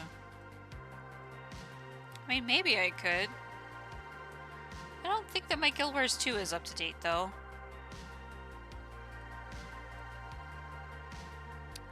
I was thinking about joining Errol for missions soon, but we're not done with Savinga. We're not stopping until we're done.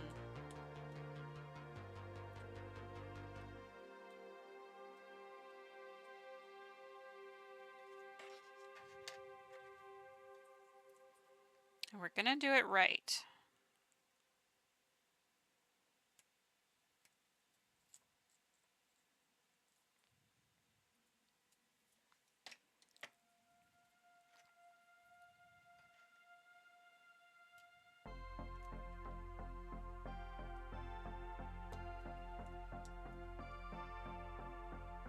That looks cool.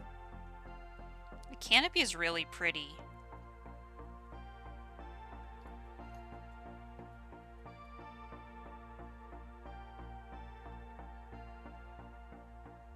Come on. Oh, we're gonna do the canopy trick. I was hoping I could just casually do it, but I'm not that cool.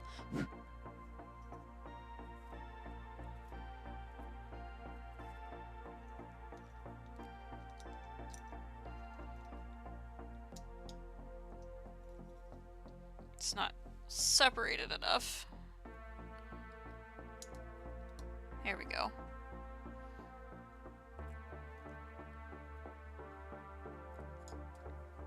There we are. We've got the canopy.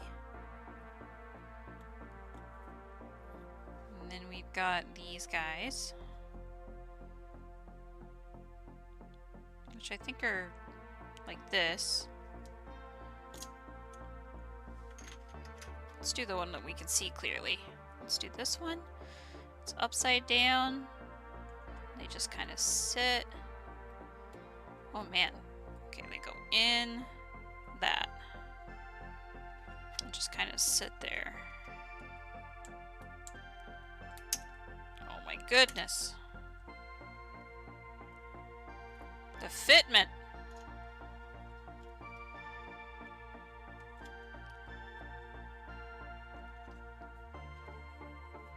Okay, got a canopy. Now we're making the tail, I think.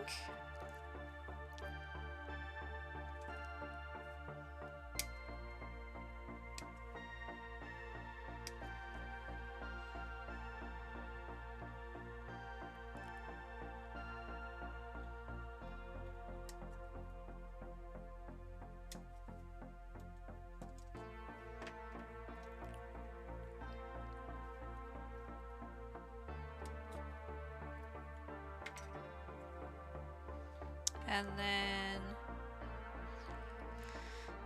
D8 and 9.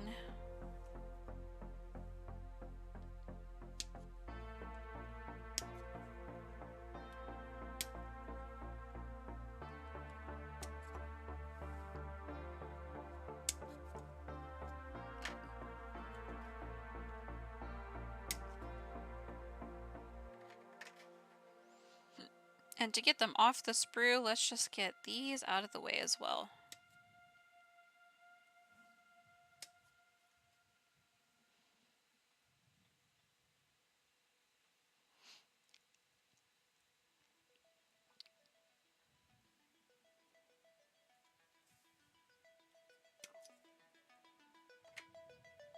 Can you tell that these are definitely the size of Whitz Tiger's head?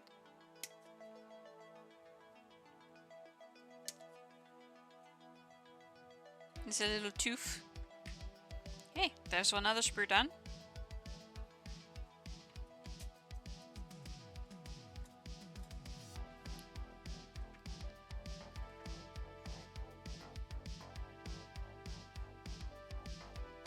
We're getting there. We're almost there.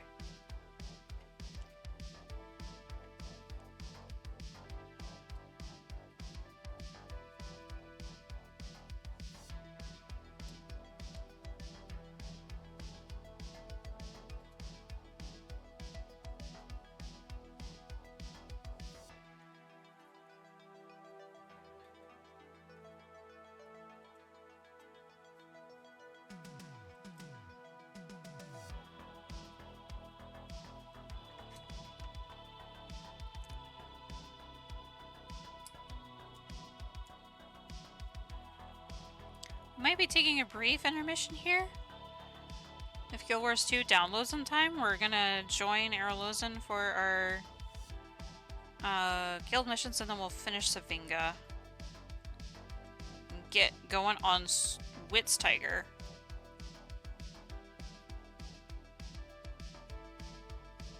Guild missions should only take about 20 minutes or so.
I feel like I'm gonna have to take Savinga all the way apart again to make Whitz Tiger after all this.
Very tight fit. Everything about these pieces has been very tight fit.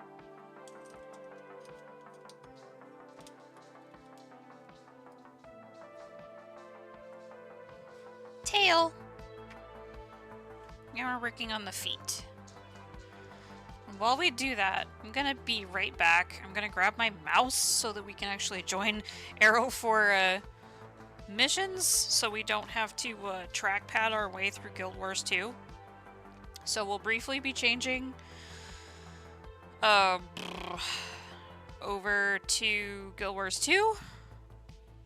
Just because I promised I'd be there and we're not done yet, so I will be right back.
Okay, guys.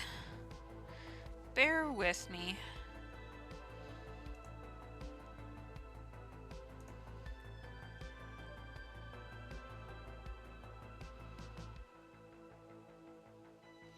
Hi, Noe. Welcome back. I'm going to switch back over here for a second. I'm getting a couple of things set up so we can go say hi to Errol for a little bit.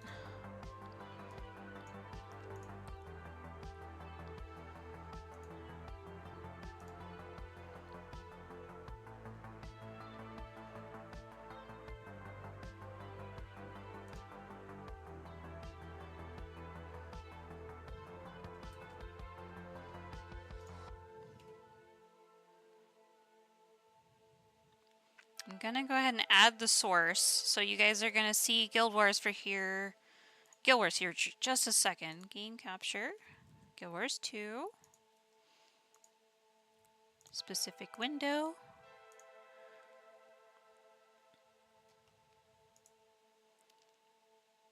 Maybe. Hopefully. Alright, there's Guild Wars. The category of the stream? Yeah, we will go briefly to Guild Wars 2. Guild Wars 2.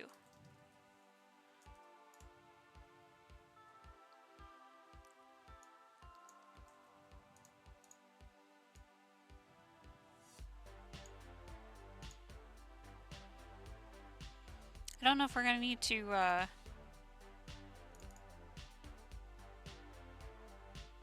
dear. I'm still technically downloading in the background, so we'll see.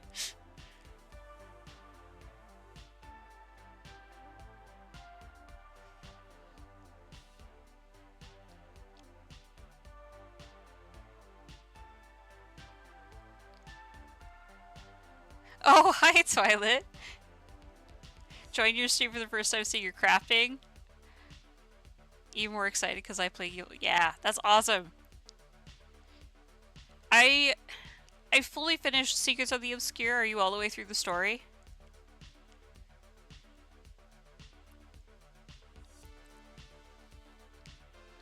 I definitely have some nitpicks about it, like some of the writing choices, but overall it's not a bad expansion. I always love more content. And I'm not looking forward to the amount of work that's gonna need to go into getting legendary armor. But the PvE armor definitely seems to be the way to go for me.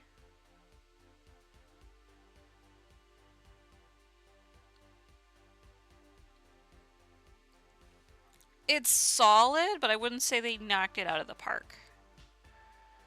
Because I didn't have such a very big bond with Zoja, so it's like, not really the person I wanted to see. Oh my gosh, this loading's taking forever.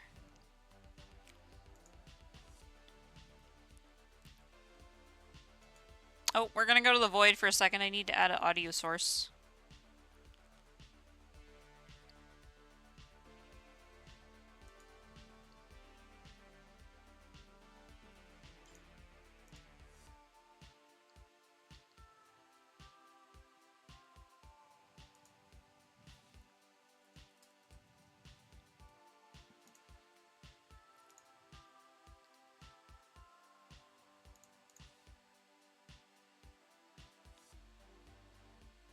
And horrid.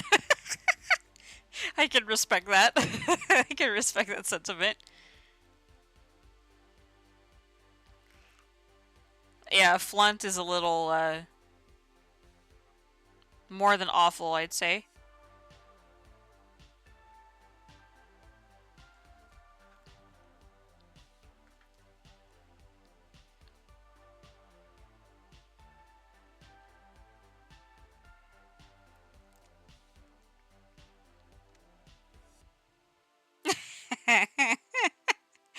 Gorik is okay. He's just, I don't know. Like, in End of Dragons, he was funny. It was kind of nice to see him. He's like definitely one of the better Asuran characters for sure.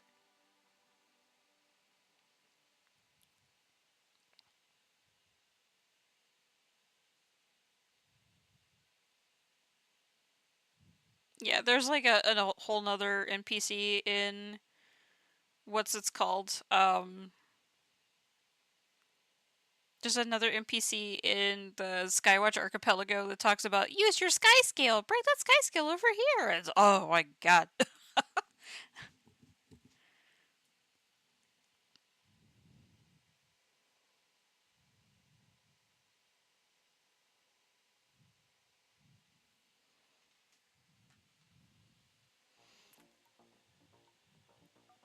Okay, so Discord should be able to be heard.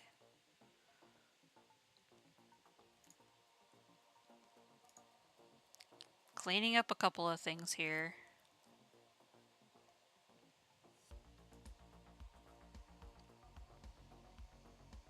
I love the chair character with the script. Oh my gosh, Glade and Urchik, I would murder a whole room for them. The most precious.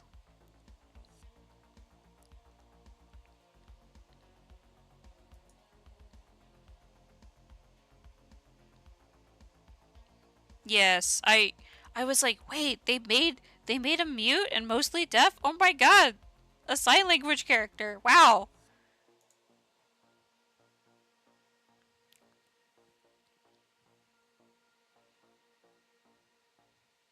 Cuz we hadn't seen like, and even by the way that they introduced it, like it's not cringy, you know?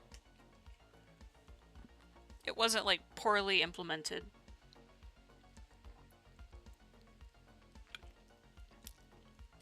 Cuz you always see some companies trying to be inclusive, and then in their attempt at being inclusive, they just make it look even worse.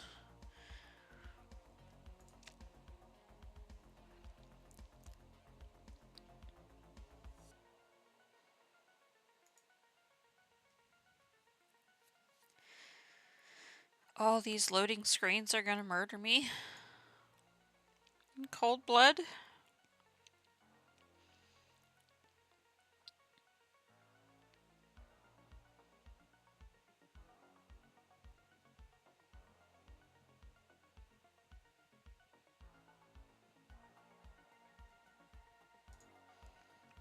I'm gonna give somebody a heads up real quick because we are gonna join the Discord.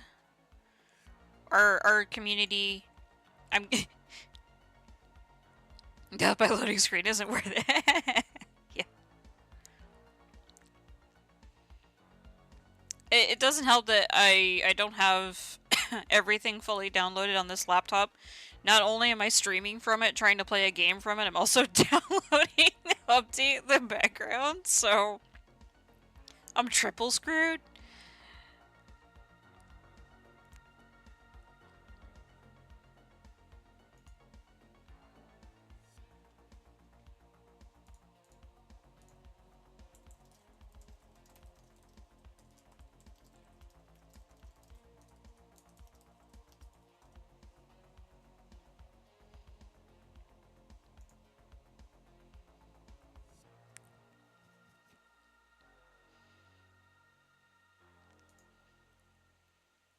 The poor laptop, yeah.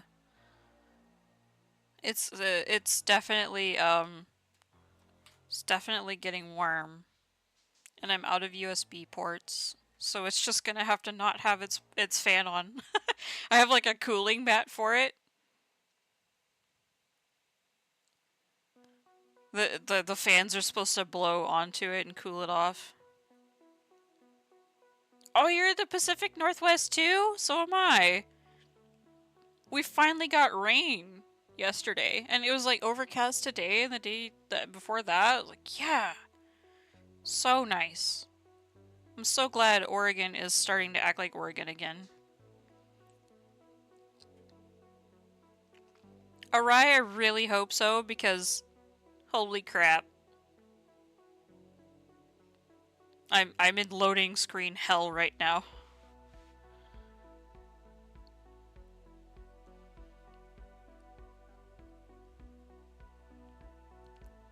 You're in Oregon as well? That's awesome.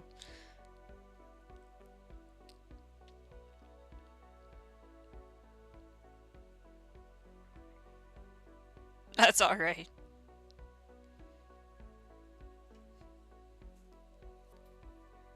Oh, that's okay.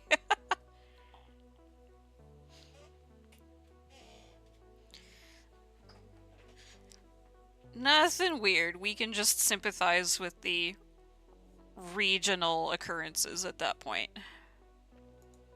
Can I load, please? I don't know if it's gonna work.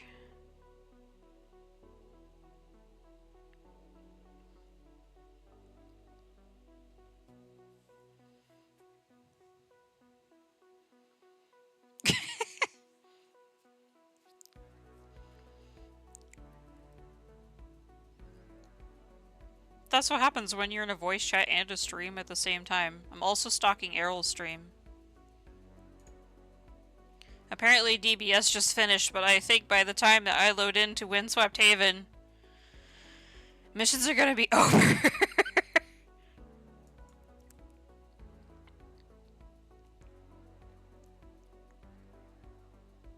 Stats and work and...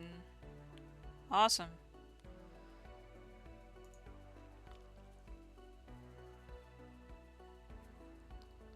Ooh, you do art too? We have a couple facets in common.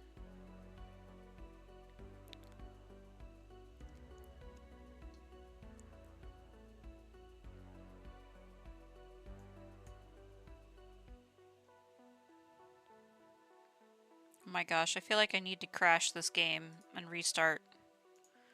We're gonna crash it. 'Cause this is crazy. Welcome to my background screen.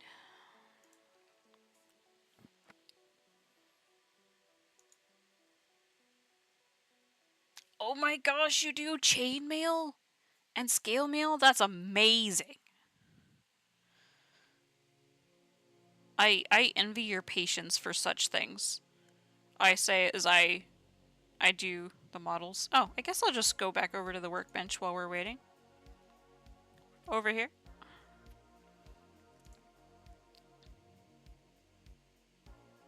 Oh man. Yeah, I don't think Guild Wars is gonna make it.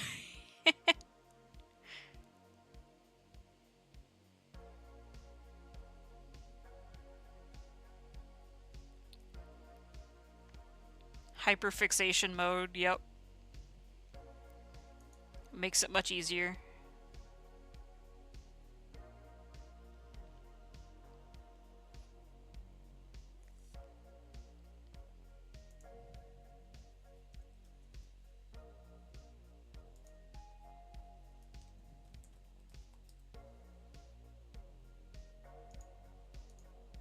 Just spawned in Cantha. Why was I here? That's kind of me, is like, I log in and I'm like, what was I doing?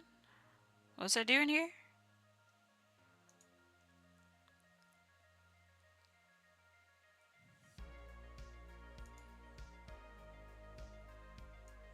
Alright, we're not gonna make it to missions. We tried. Computer too pokey.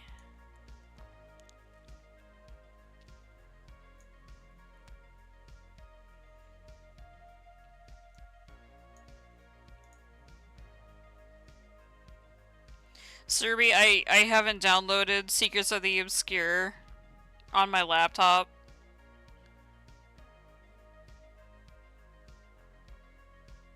And it's not loaded. It's technically playable, but it's not loading.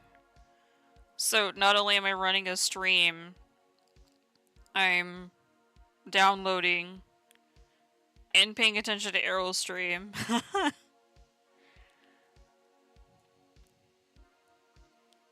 So I'm downloading, uploading, monitoring. Man, this laptop, I have such a love-hate relationship with it. It's an Acer Predator. Helios 300. And I love the stupid thing when I got there.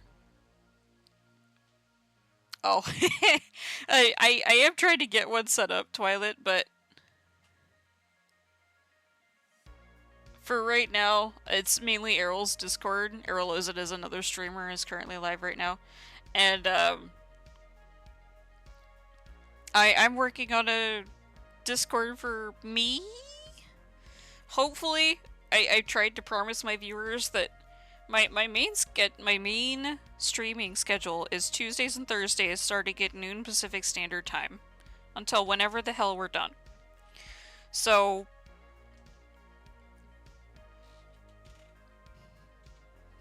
my goal is by Tuesday to have a community Discord for you guys.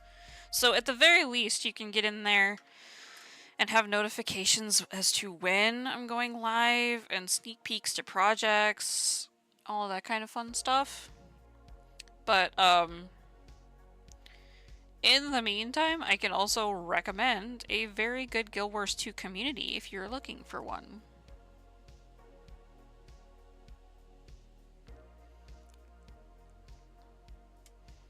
Yeah, the main thing I'm trying to do right now is set up like React roles. Because despite the fact that there's new, what's it called? Despite the fact that there's new things that you can do with it, as far as there's a better role system to be used, like when you enter the server you select everything, I still kind of like the option to select your roles via emojis just for the sake of, what's it called? What's the words I'm looking for? Like, if you no longer want that role, it's changeable, right? I don't know if you can do that otherwise. Wait, so we've got B1, B3, D6, D. D. These? These. Okay. We're gonna keep trucking with Savinga.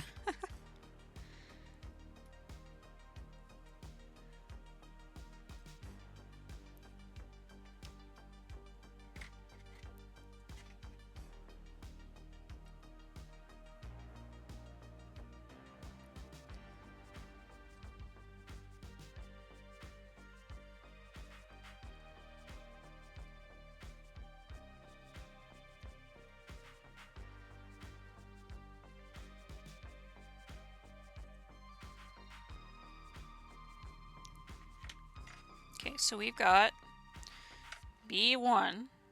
It's just a poot. I wish there was posability for the legs, but that's something we can either add later or we could just call it good. These blocks are not very versatile when it comes to posability sometimes. Like, some of them are insane posable. Like, Leo Blaze is one of the ones I'm thinking of. Like, you have a lot of articulation in the feet, if you so choose to have it. But you don't have this bend. Like, nothing else, like, this part doesn't bend. This part does. And this part does. But this hawk doesn't ever bend. Back over there, Leo.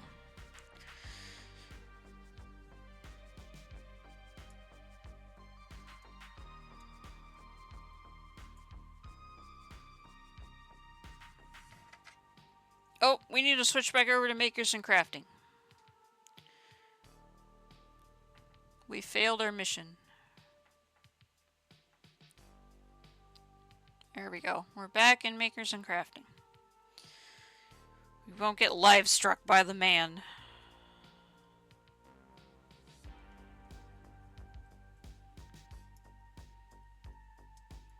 Or reported for being in the wrong place. The wrong time. Right, we need our gaskets.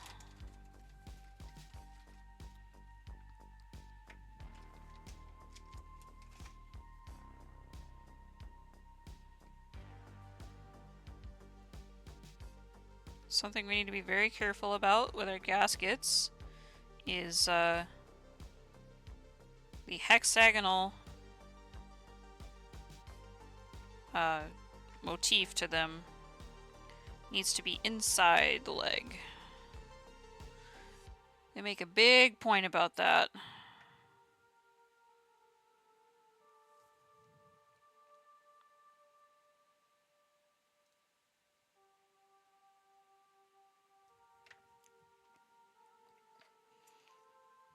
Alright, so we've got this part that goes in, and there's a hexagon pattern inside that you've got to line up with this little piece here. So you push your gasket through, and then you kind of rotate it in spot until you get it sitting nicely in that little hexagon.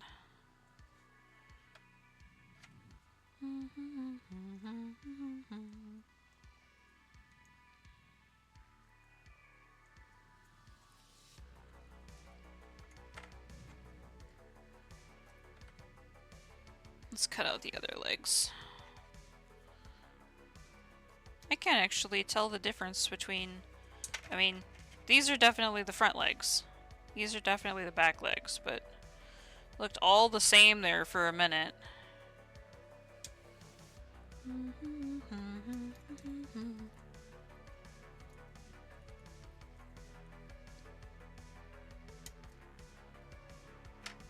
I haven't decided what to do on Tuesday as far as a stream.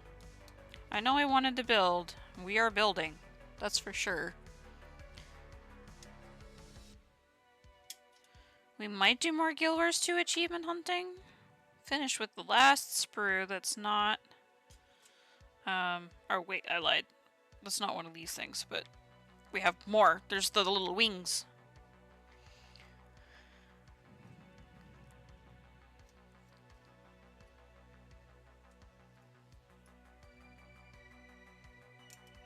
Let's just see if we can...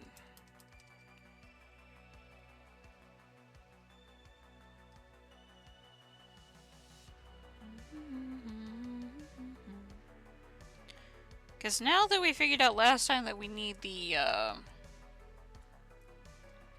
what's it called? We needed the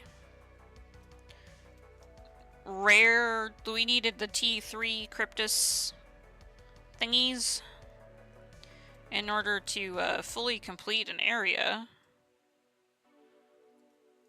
Now we need to get to doing achievement hunting in each one of the maps, and then do or get our masteries up. After we get our masteries up, then we can go and finish Rift Master, because we gotta get the oops, we didn't turn that very well. This is dangerous, don't try that at home. That was a terrible idea.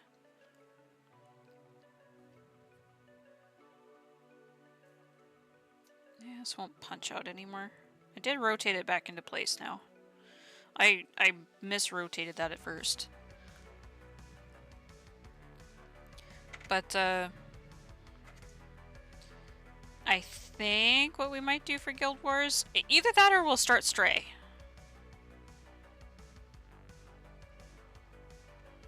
Because I've been doing a lot of Guild Wars lately, and I'm not just a Guild Wars streamer, but Soto is out, so...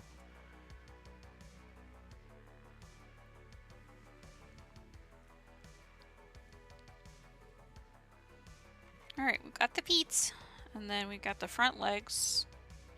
No, the back legs are the ones that have the tiger face on them.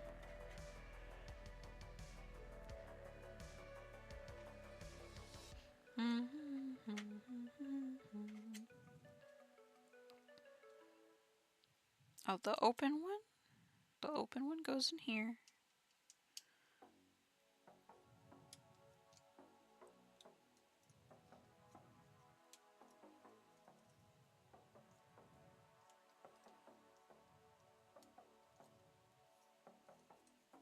Ouch! Something's sticking into my thumb.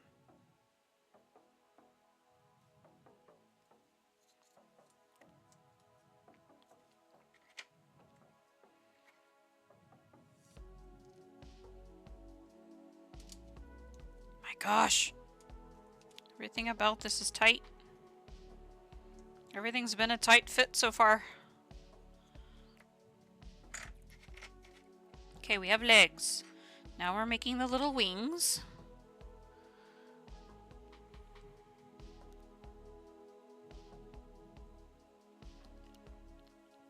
Oh gosh, yeah, waiting for the update. It's just been crazy. I wish they would have put out at least the new weapons.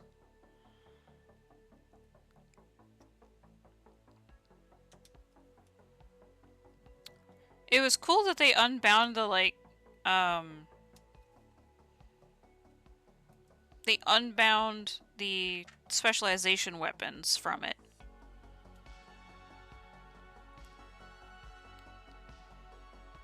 A 1, 2, and 3.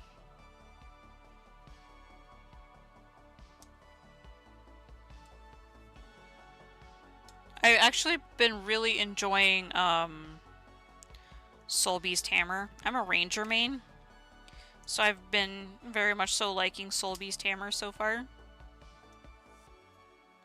It gives me a nice satisfying bonk.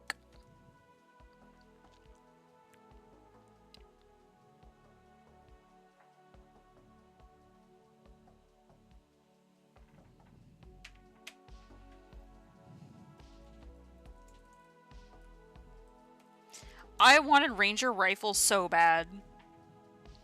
So bad it hurt. And then I didn't get it. Meh.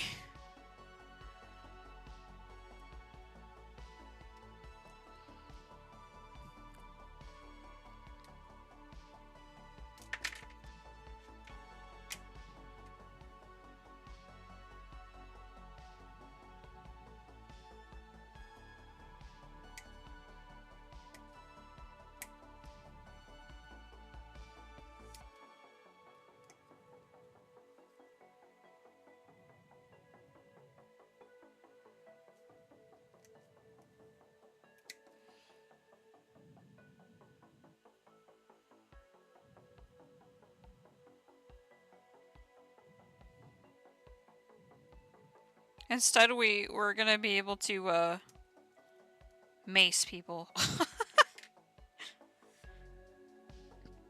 I am looking very forward to, Warrior Staff, though. Very much so looking forward to Warrior Staff. I just hope it's not a support weapon. I hope it's an actual, like, martial arty weapon, like the Daredevil.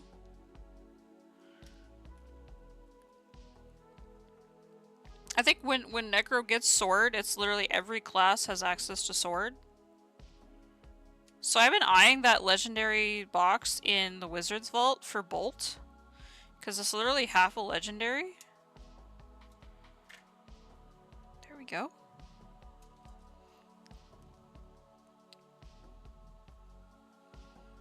I got the, I'm a fashion wars person, so I got the, Griffin right off the bat.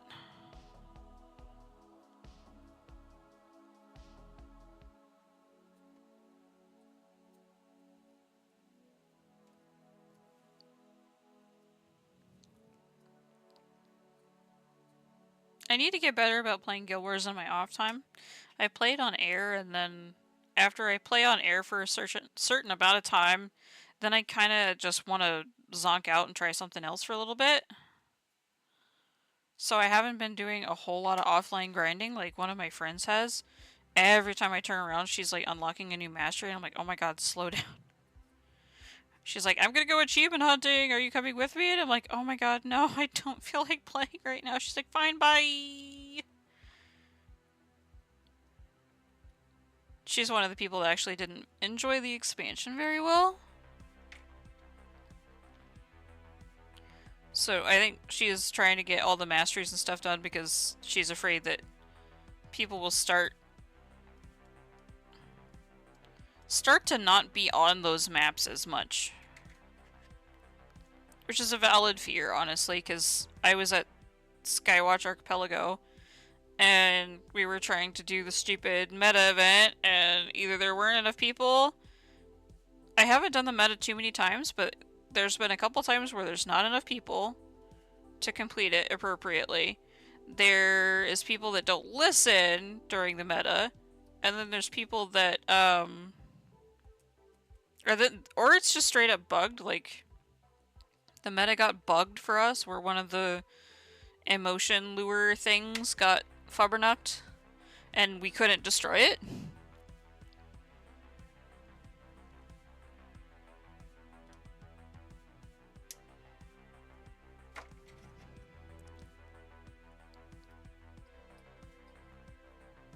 Also, you'll have to forgive me, my tablet is very dead. That's how I was reading chat, so now I have to look over at chat on my laptop.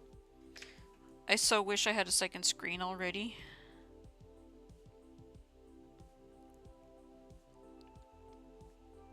Oh, that looks sick. I love the Chaos Gloves, the Doom, I think that's Doom, or the Arcane, oh gosh, what are they called? Dead Grasp or something?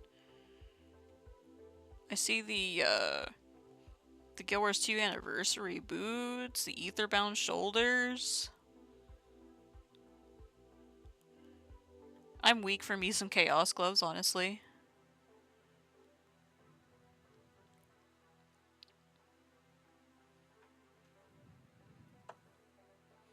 I have something stuck in my thumb, and it won't behave.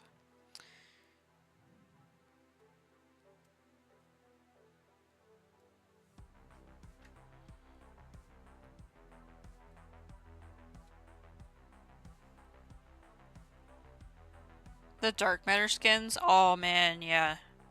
I wish I would have got more of them when they came out. I only got the staff. Regrets when I saw that they had launched up to like 200 freaking gold a piece.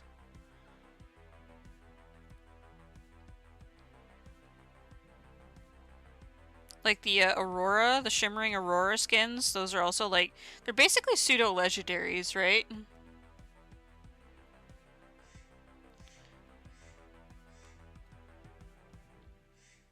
The Shimmering Aurora skins are definitely pseudo-legendaries as well.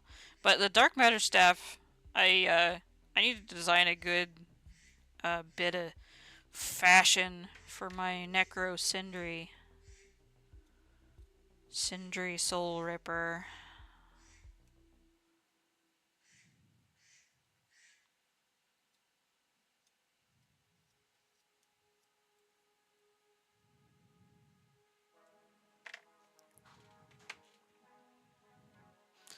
Alright, let's see how these wings go together.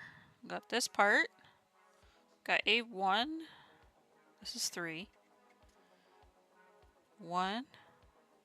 They're labeled. Come on, this is 1. Alright.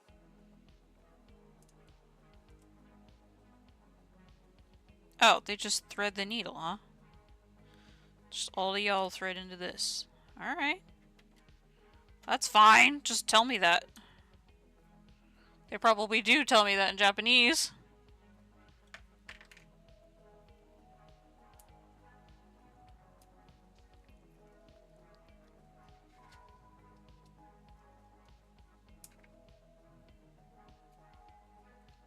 The desire to learn Japanese solely so I can read bloody manuals. Without having to use a terrible translator app on my phone that never focuses.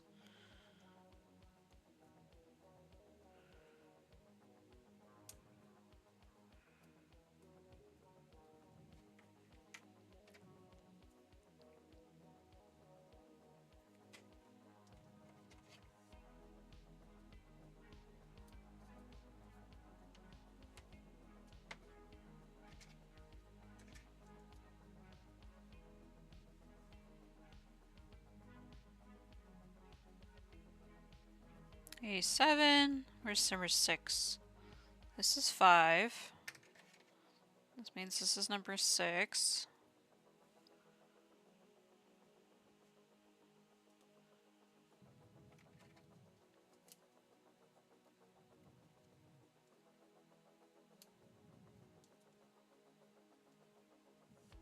And then we've got this thing.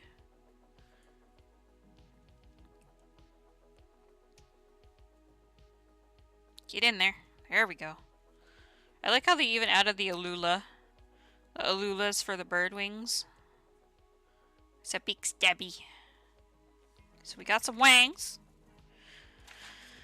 Time to flip the instructions.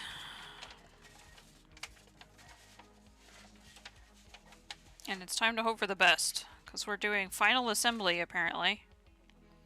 Where we need these hearty pieces. We're gonna need a lot of J pieces. We're getting there, guys. We're so close I can test it. I can test it.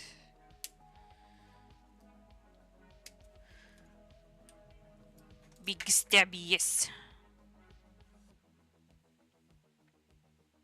Both of these were 6s, right? Yes, they were both 6s. Alright, we're officially done with all sprues except for this big one that we get all of our connector pieces off of, and hopefully we'll have some leftovers. Because I hoard these leftovers, unfortunately. It's just what I do. So we get our blocks out. We're not going to put any decals on today. But the wolf work, yeah. I will not confirm nor deny the fact that I hoard parts. I don't know where you got that idea from.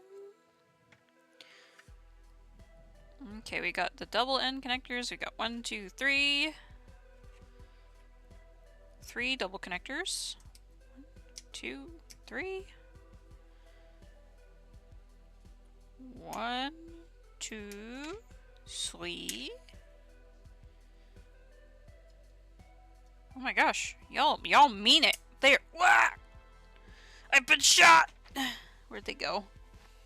Where did it go? Oh, shite. Oh, it's over here. We got it. We got it. Wait. No. We don't got it. Oh no. Black piece on the loose. There it is. At least black stands out on my carpet. Cutting something loose from the sprue and it just pew off into the void. And these things mean it. Like this black plastic, I found that black plastic is always very thick. Just in like the terms of, I think the materials that you have to use and the pigments themselves are really, in order to make them black, the pigments are really heavy. And then white is very weird because it's like, it gets brittle, I feel like. I think white stuff gets brittle.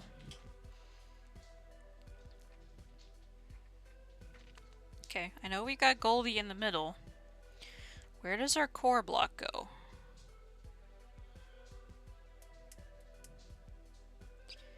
Cause they don't color code it.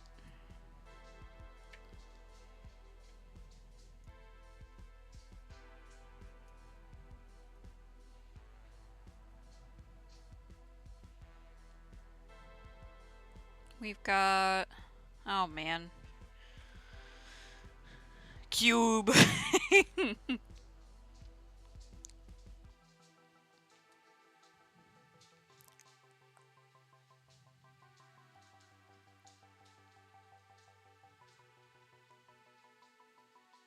Alright, let's see. Let's see if we can... Oh.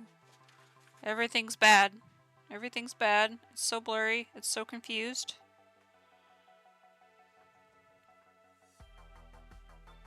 Trying once again to use my shitty phone.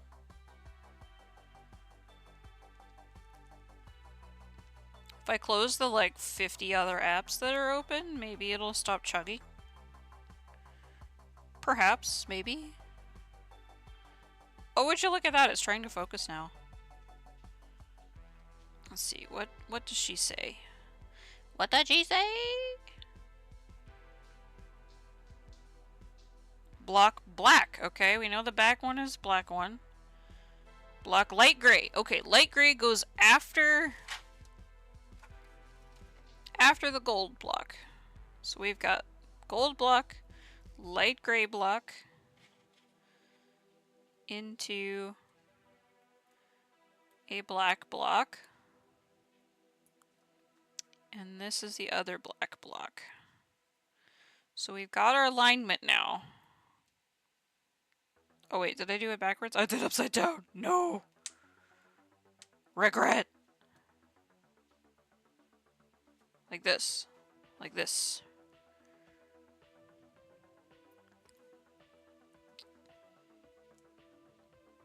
There we go. And then stuck in this. Got 3 of these.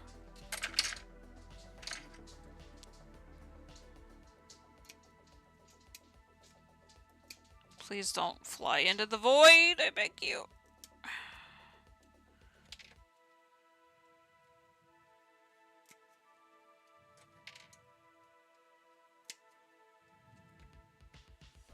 And then we need all 4 of these. I don't like these. I like the straight ones with the ball socket on them. But for the sake of completion, we'll do it how they want us to do it. I'm gonna need new nippers.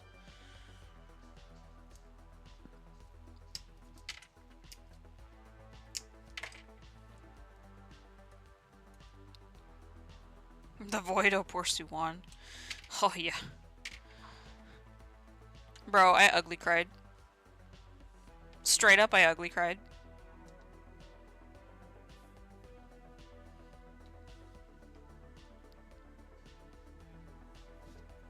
I was live streaming at the time too. I literally had to mute myself and talk in chat. I was just like, it was so bad.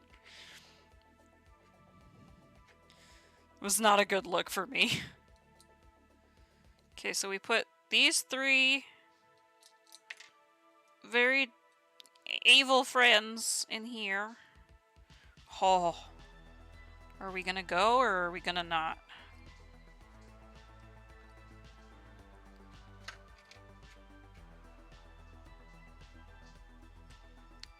Let's snippy. A little closer to home here. Go.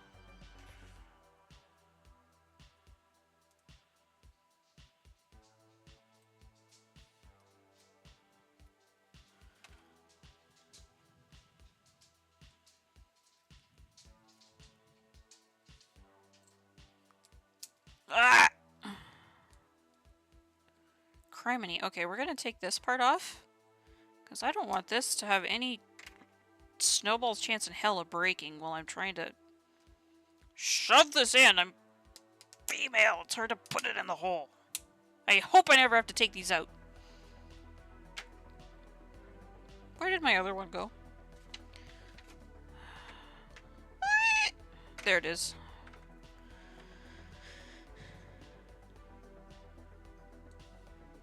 I hope I don't have to take these out. Please don't make me take these out. Please don't make me take this out. Ever again. They're bonded. Forever.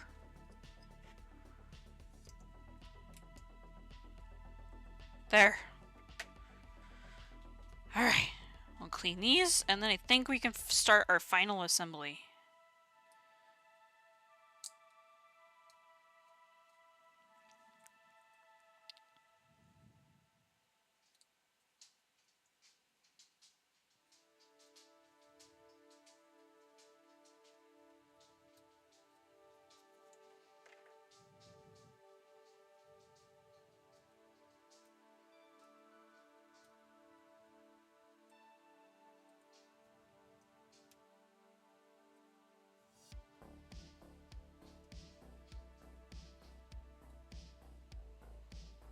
So, should we do more Guild Wars on Tuesday, or should we start playing Stray? Because this stream is going to give me enough footage to keep me busy for a model kit video.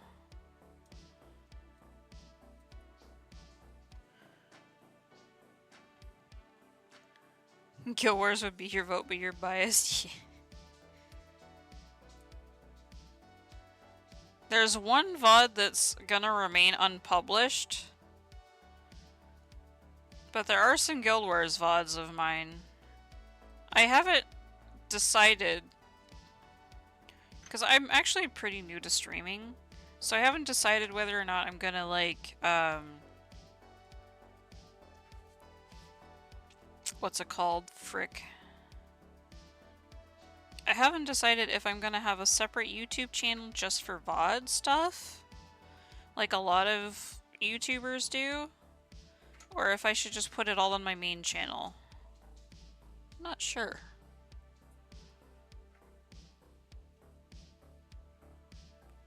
I'm always met with a, I don't know, what do you want to do? I'm like, I don't know, that's why I'm asking you. Alright, I think we're ready for final assembly here. Let's get our plastic shavings off the mat again.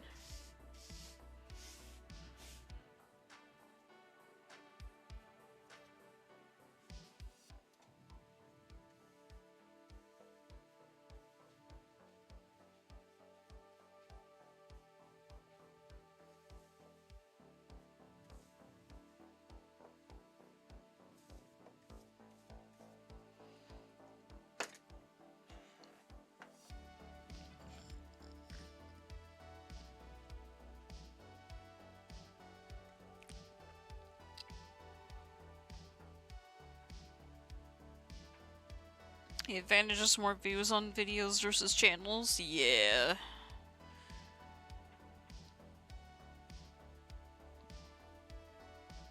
I don't know. Alright, let's lay everything out here.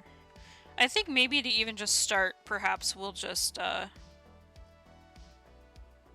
Really? They wanted to do it that way? Okay. Got our little wings.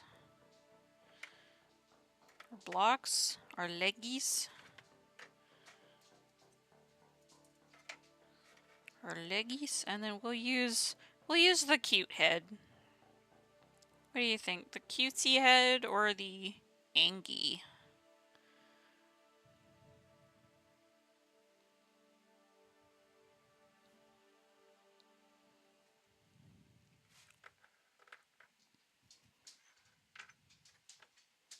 Then we've got whatever this piece is. Actually, oh, it goes over the top. Okay. So we can start kind of putting her together. Got the tail. Get the leggies on there.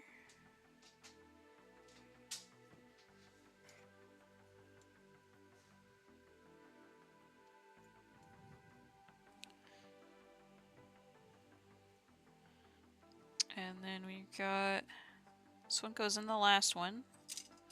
So it goes in here. All three. Whoops.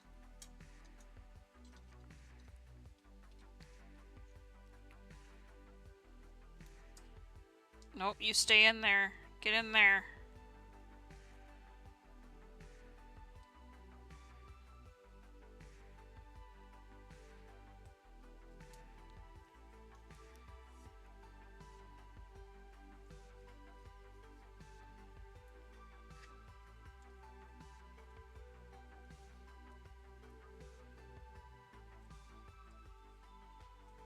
We gotta get the canopy going. Oh, there's these guys too. It goes in these two. Guess this is where the wings attach. Please don't mind the dog hair everywhere. We petted my pupper earlier and now he's with us forever.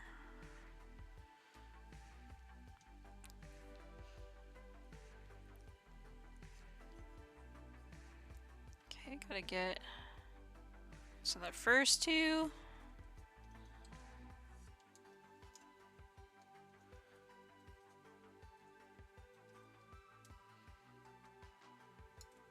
Oh, I think I see. So... let's blast it. These pieces, bro. I think you have to kind of angle them in such a way that they don't hit this. So you kind of have to make it cup them in a way, perhaps, maybe.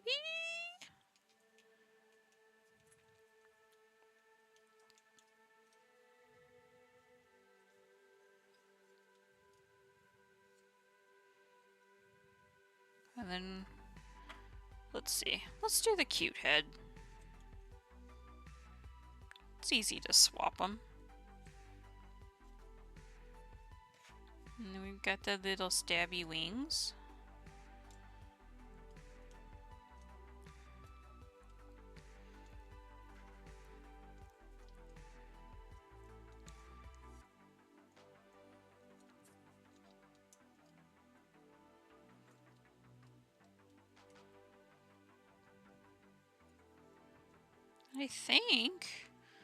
I think that's it. Let's add the pilot.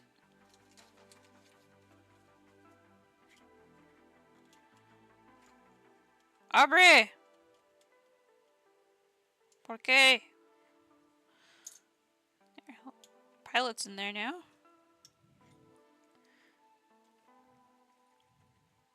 And then his little wings. So Savinga is a very mobile Zoid.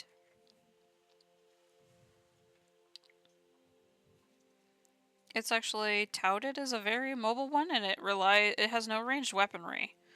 So it relies just on the blade wing kind of thing. But its speed and heavy tail, it uses its tail to hit things, and it uses these as energy blades to cut through.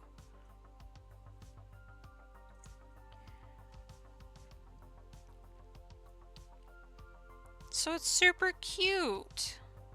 I love this little monster. Look at him.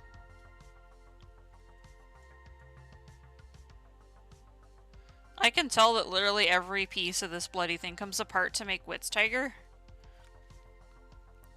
Let's see the other head. Come on, give me.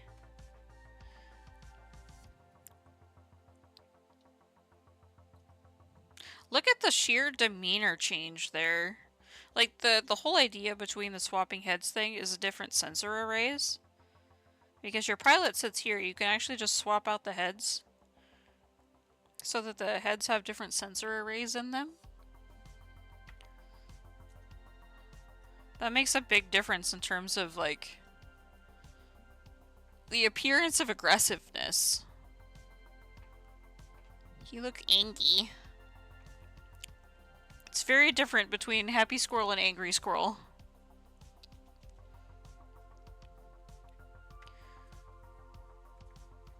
But it's cool. It went together better than I had expected. I think the wings could use paint, but that's just me being picky. Because this color doesn't match anything else.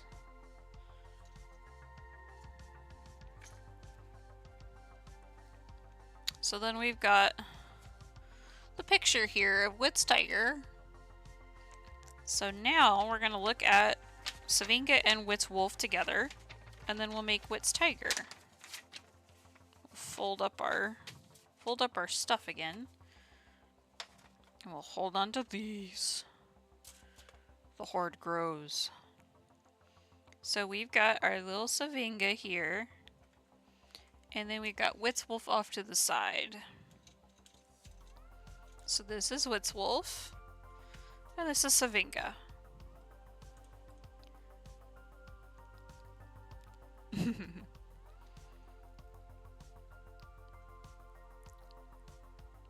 But, I don't think you were here for it, but the story of these guys is that they're made by a company called Zoids in Zoids Genesis, I believe. And they found a legendary core that belonged to a rare tiger type Zoid. But they couldn't make the body strong enough to house the entirety. So they made Whitz Wolf in order to hold the body, and they made Savinga to hold the core. And then these two come apart to make Whitz Tiger, which is its full form. But I have a feeling we're gonna have to take so many things apart here. Because this is Whitz Tiger.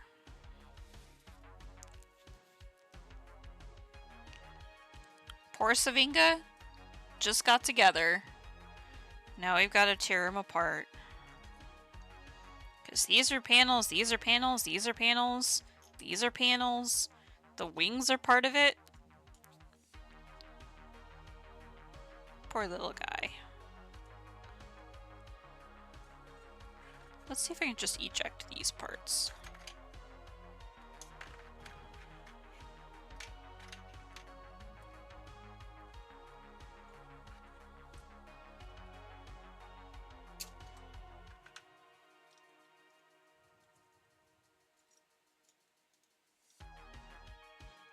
Come on, gently now.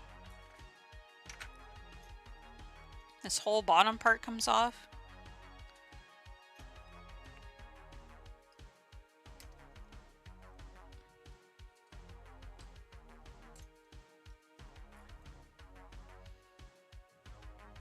Remember how I told you I never wanted to take those out? God. Alright, let's disarm our Whitz wolf.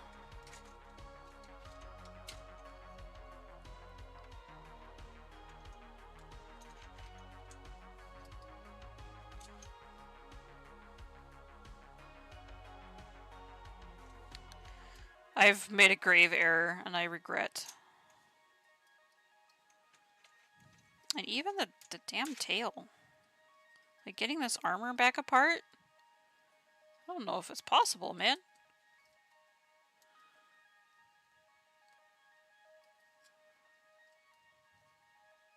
Come on. Gently now. Gently.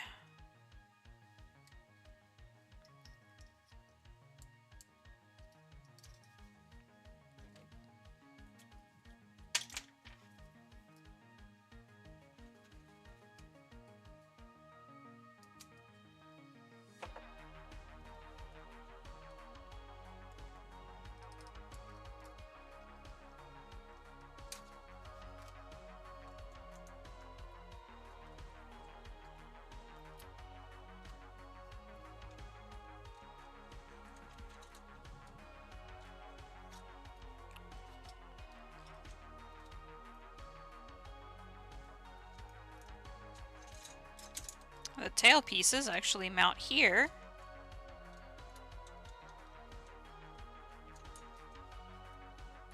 As extra leg armor.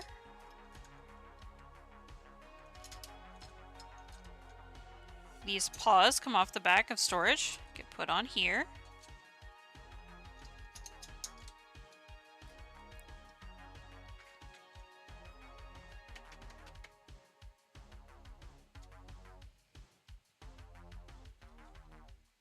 We're gonna gently pull the canopy off here. Don't want to ruin that beautiful cockpit glass. Split the head.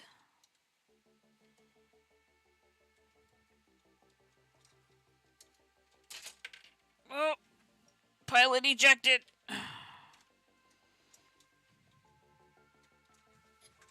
Actually, let's pull this completely off.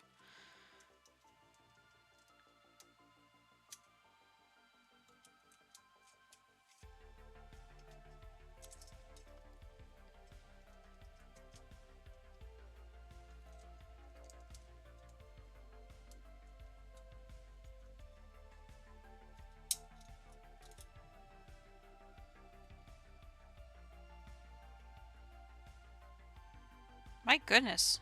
It still insists on being fused right there.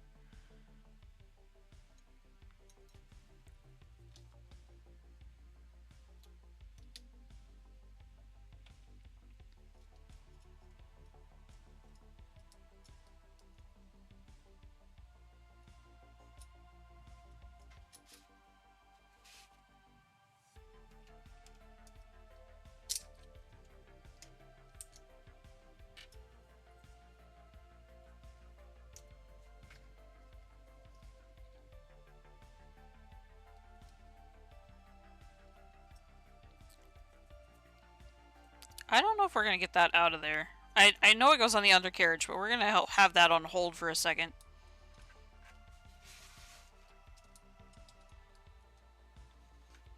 So I know this part of the jaw comes off. Come on.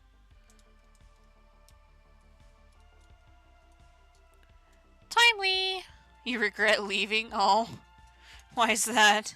Was it hot? You walked to the store and then I was like, did she make it?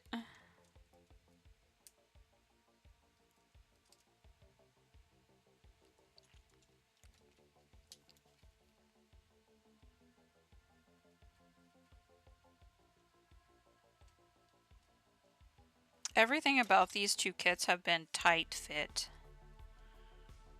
I wonder if there's a difference between the jaws, besides being just rounder.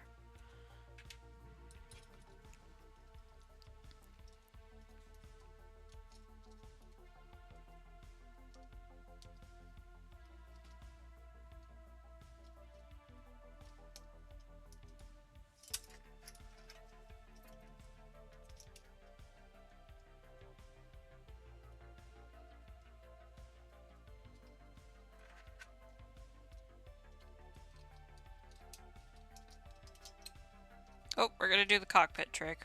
Throw her on there. Get it partially together. Then put your piece in. And start to squeeze together. Starting to look like a kitty.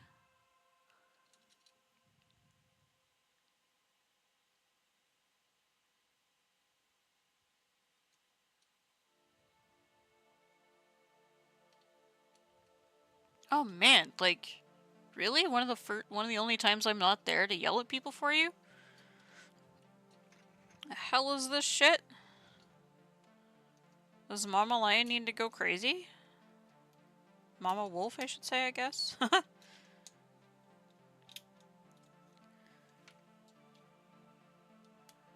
Serby won something from the goodie vault.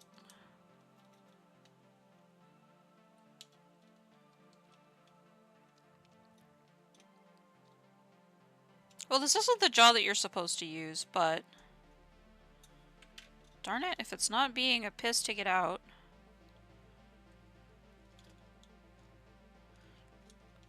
I don't know, maybe bullet dodged, because I don't want that kind of negativity on my channel if Errol's gonna be a jerk. After I get through singing his high praises. Here we go.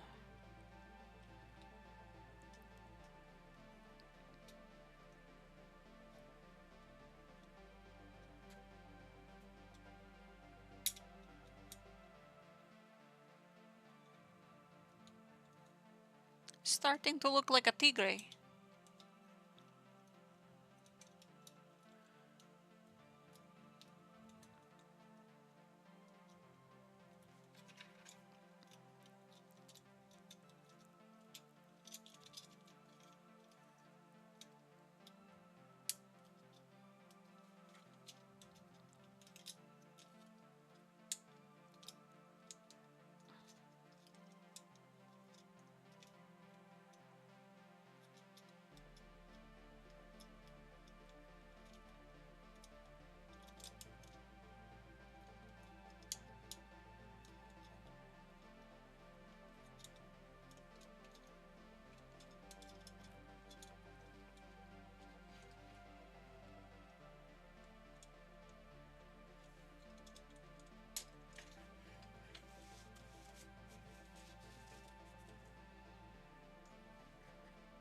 Oh, we're hijacking more parts from Savinga now.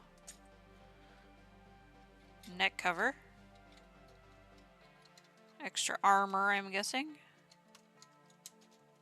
Don't want no intruders.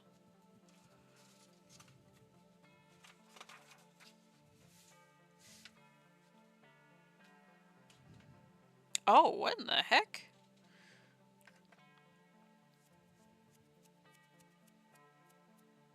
Oh, so part of Savinga comes off too. So we gotta take her tail apart now. Yeah, timely. So Savinga and Whitz, the two Zoids that we've been building together today, they actually come apart, and both of their pieces kind of congeal. Let's see. These are knee pads.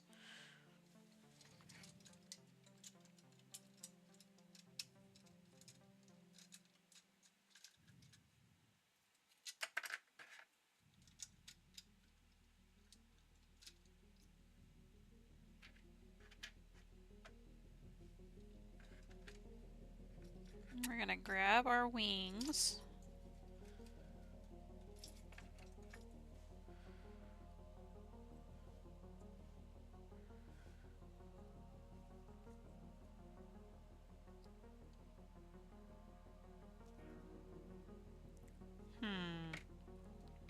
It looks like we're gonna need 2 of Savinga's blocks.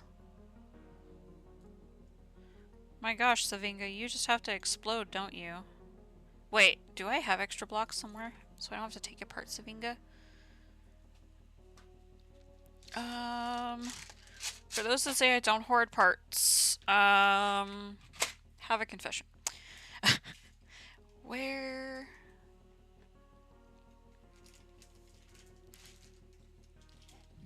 Let's see. Let's see what we got. We could use these kind of semi-transparent black blocks. These are cool. I think we only need 2 of them. Let's play that game.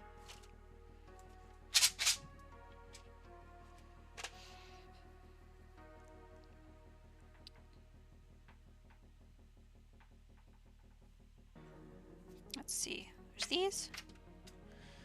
And then, so this goes together in a very weird way. Let's see if we can figure it out. So this goes into one of these. That connects to a double connector. J2, number 8.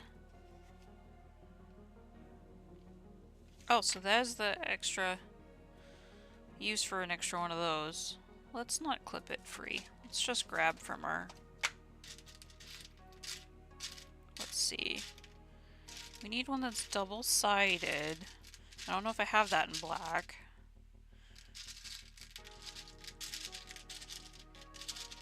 You know what? Looks like we're gonna have to cut her loose.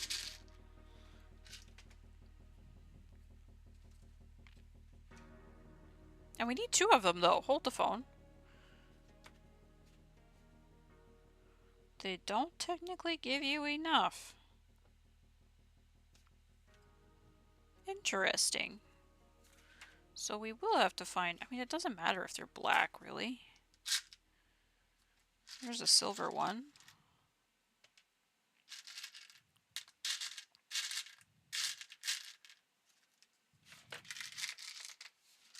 I was gonna dump, but then I just decided against that at the last second. I really should do these by, like, connector type, so, like, angle connectors versus straight ball connectors. Blocks parts? No.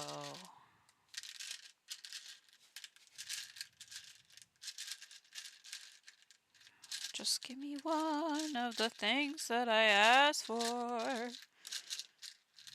Oh, there's another one way at the bottom. Oh, we're going in on it.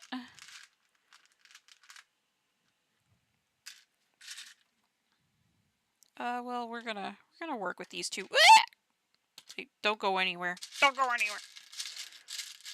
And Serby, you want something? Did he re-roll it on you? Sounds like he's being a bit of a piss tonight.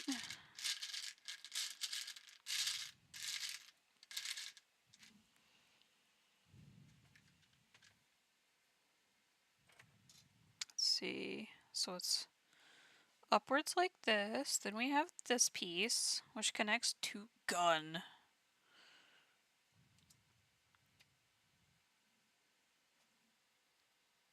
And then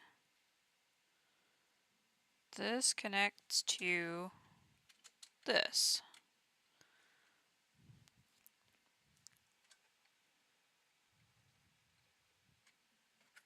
So we got this here, connector, gun. Oh wait, did I noob tube wrong? No, hold on. Wrong side. And then gun.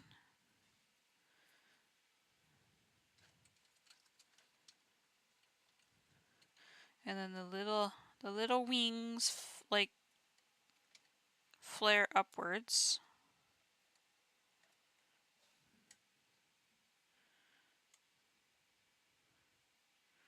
got gun.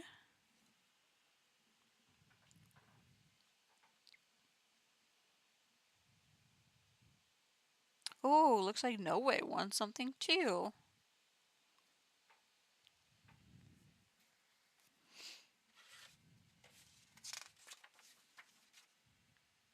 And it looks like that's complete.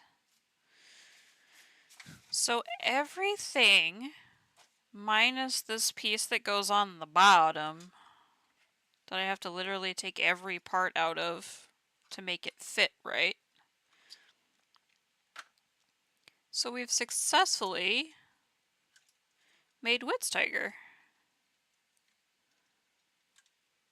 Because this was the body of Whitz Wolf. Now we've used Savinga. Look at the poor thing, little lanky creature. It still looks like something by the time it's over, but it took everything from me. His face is, you've taken everything from me. He's just a squirrel now, he's not a flying squirrel. But, yeah, this is part of the tail of Savinga. This is part of the tail of Whitz Wolf. We got the regular armor here. All of the armor pieces off of Savinga make up the head for Whitz Tiger.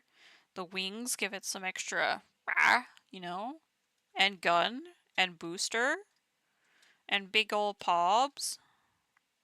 Even the jaw gets replaced, which I find is curious. But I definitely think that they did a good job of making it look like a tiger. Like, check it out. Come on, light, don't be a bastard. If you look at it from the front, oh boy. Let's tone it down a bit here. Let's see. They really did a good job of actually making it look tiger-like. Because you don't really mistake it for a lion.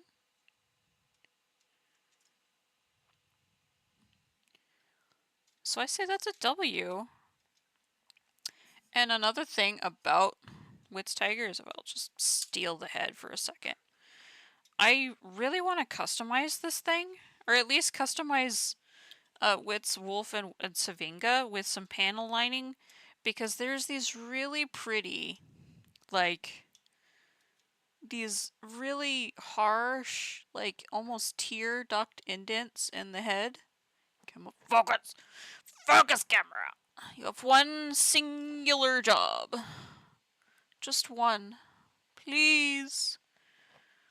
Please, I beg of thee. Just one. It's hard to see because the whole thing is white.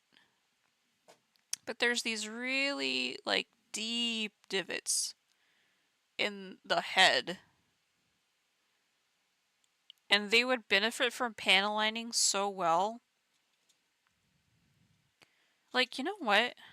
I can get rid of it with enamel thinner, I'm betting. Let's grab... Come on! Shake, shake, shake, shake, shake, shake, shake.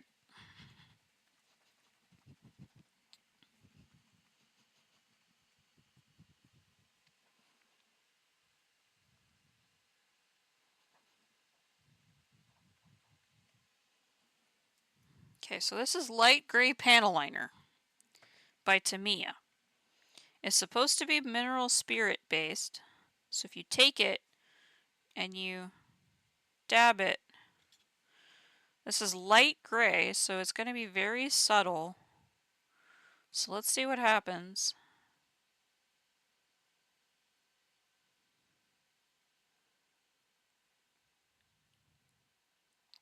Because if you just dab it into the recesses, it will absorb into the recesses. I might want to do a Gundam marker then.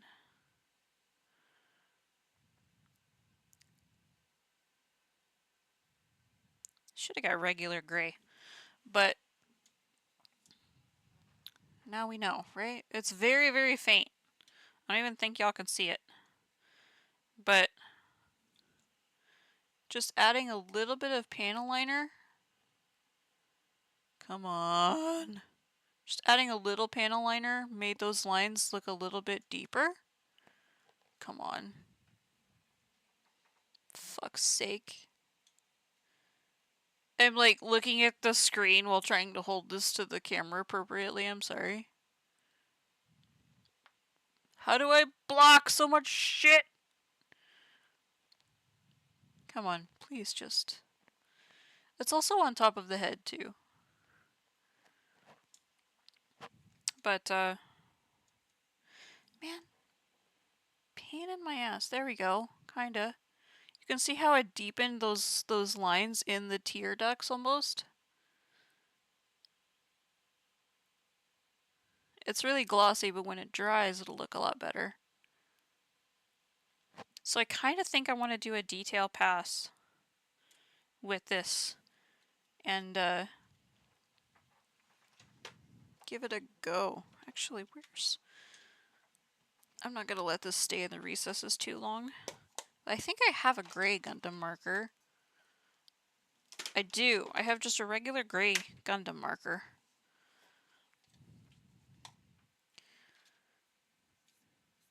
But we'll wipe this away, because it's actually quite easy when it's still wet to get it all out of there with just a cotton bud.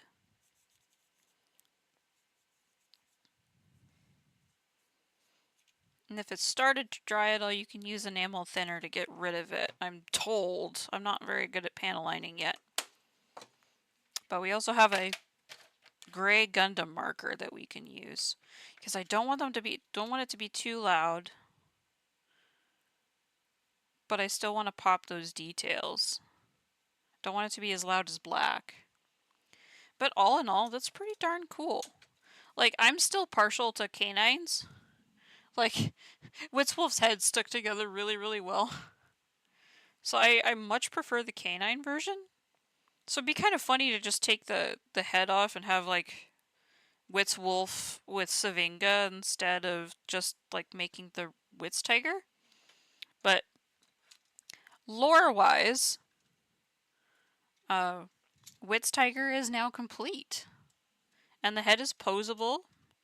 And the motor works. We tested that. The motor worked.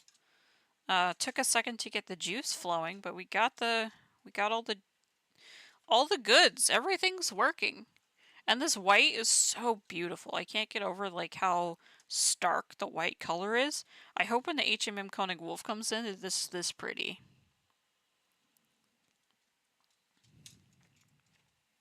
But I'm gonna leave Savinga like this for a little while, I think. I'm gonna enjoy Whitz Tiger a little bit before I put Whitz Wolf and Savinga back to their original forms. I do have a little bit of extra filming to do with Whitz Tiger as well. Do you guys think... I wanted a couple of opinions. Do you guys think, one, we've got Sword Wolf here, who looks suspiciously like Whitz Wolf. The only difference being the swords and the armored canopy. Well now, actually I want to see. It's basically the same head, right? Could we borrow the canopy as well? Pretty sure we can. I guess should I gently remove this canopy because this glass is gorgeous. So we can interchange the canopy too. That's pretty cool. So now Sword Wolf has a regular canopy rather than an armored canopy. But my main question that I had was this pink. I want to give him paint. And he came from another person that I work with. A client of mine every now and then, but he's a close associate. It's his childhood Sword Wolf. So it needs cleaned up a lot, but this pink is driving me crazy. So the pink on the armor canopy and the pink guards, the pink, just all the pink, all of it, it drives me up the wall. I am open to suggestions as to what you think the pink should be recolored to. Something that goes with the red. Because I think we're going to panel line the red.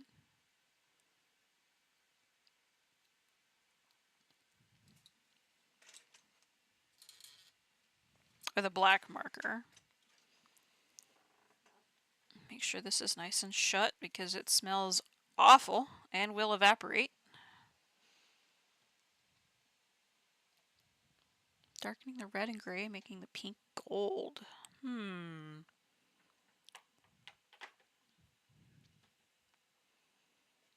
That's not a bad idea. Because I'm also thinking about Whitz Wolf as well, since their parts can interchange.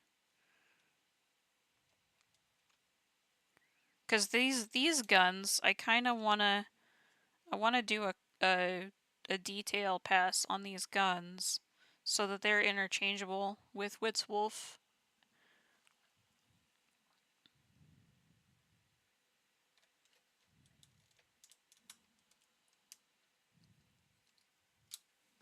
But I don't know. Gold wouldn't be too bad, but I don't want the gold to be louder than the pink, or louder than the red. I want the red to be the big thing. And now that I'm thinking about it, where's that box that Varga sent me? There is... I do have some extra Whitz Wolf parts. I can't remember what parts they were, though. What was a tail piece? Oh, it's just a tail and some extra feet. I was wondering if it was tail armor, but it's just a tail. Extra feet. Ugh. Maybe make it dusty gold, like more of a dark bronze. Ooh, maybe. Kind of like an antique-y feel. I don't know, but holy crap, guys, we got far today. We're going on 5 hours. 5 hours, we got Whitz Wolf, Savinga, and Whitz Tiger completed. Well, just kind of reconfigured into Whitz Tiger. But, whew, we got far today, guys. I'm glad we finally got some building in. Feels nice. And something new out of the box. Because I've been wanting... Savinga has been staring at me from my backlog for a long time. Well, not too long of a time, because I recently got him. But I keep looking at him like, oh, I want to build it, I want to build it, I want to build it, I want to build it. So I'm so glad we finally did. But I also should get going here, friends and fam. Because it's now 5:30 and I feel like most of this household is getting hungry. So, we're gonna start wrapping up here. Oh, I just realized that my music stopped earlier. I'm sorry. That goes to show you how much I was paying attention.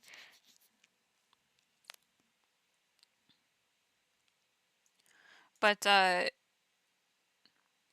yeah, we're gonna be wrapping up here and getting everything sorted. I'm gonna start looking for somebody to raid. I mean, we could raid Errol, but he was being a jerk today. I don't know if we want to do that.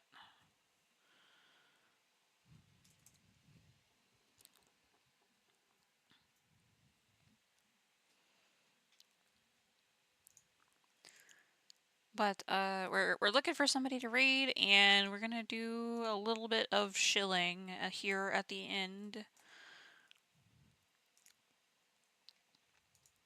So I want to thank each and every one of you so much for coming. If you've been chatting, if you've been lurking, you're all appreciated. I love y'all so much. You make it so I can do what I do. We currently qualify for affiliate. It's a very new thing to me. I've got to read over all the legal fun jargon that comes with becoming an affiliate and signing your life away. But in the meantime, the best way to support the channel right now is to make me earn it by getting a commission. There's also a link to my coffee on my website that you could support me that way if you so choose. And if you think I earned it today, please drop a follow so then you'll be notified each time I go live for whatever shenanigans we get into. We have 3 different facets of content that we focus on here. We do video games of any kind of variety. Right now we're into Guild Wars 2. We're looking at starting Stray pretty soon. And another facet we do is artwork. We do digital art here. And the last one is model kits, which you saw today. Particularly Zoids and military aircraft kits. So do a lot of different things here. I'm working on getting a Discord up for you guys on Tuesday. So Tuesday when we start our stream, haven't decided if we're going to play Stray or Guild Wars yet, but we're going to do one of the two. And hopefully I will have a link to our a community Discord where you can participate in polls, provide feedback, see when I go live, see when new art's posted, all of those fun, lovely things if you're so inclined and into that kind of thing. But enough of that. Hate talking about myself for too long. Let's see. There's anybody in Makers and Crafting that we could raid. Who's doing model kits? Somebody's building Gunpla. Always wrapping stream when I join in. Man, it doesn't help that you are a night owl, my guy.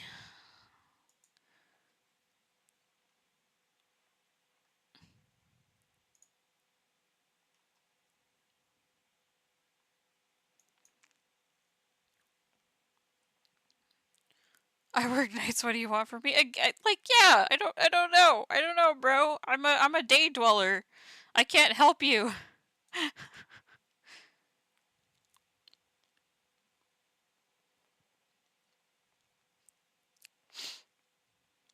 We're currently looking for someone to raid. Daywalkers, I swear.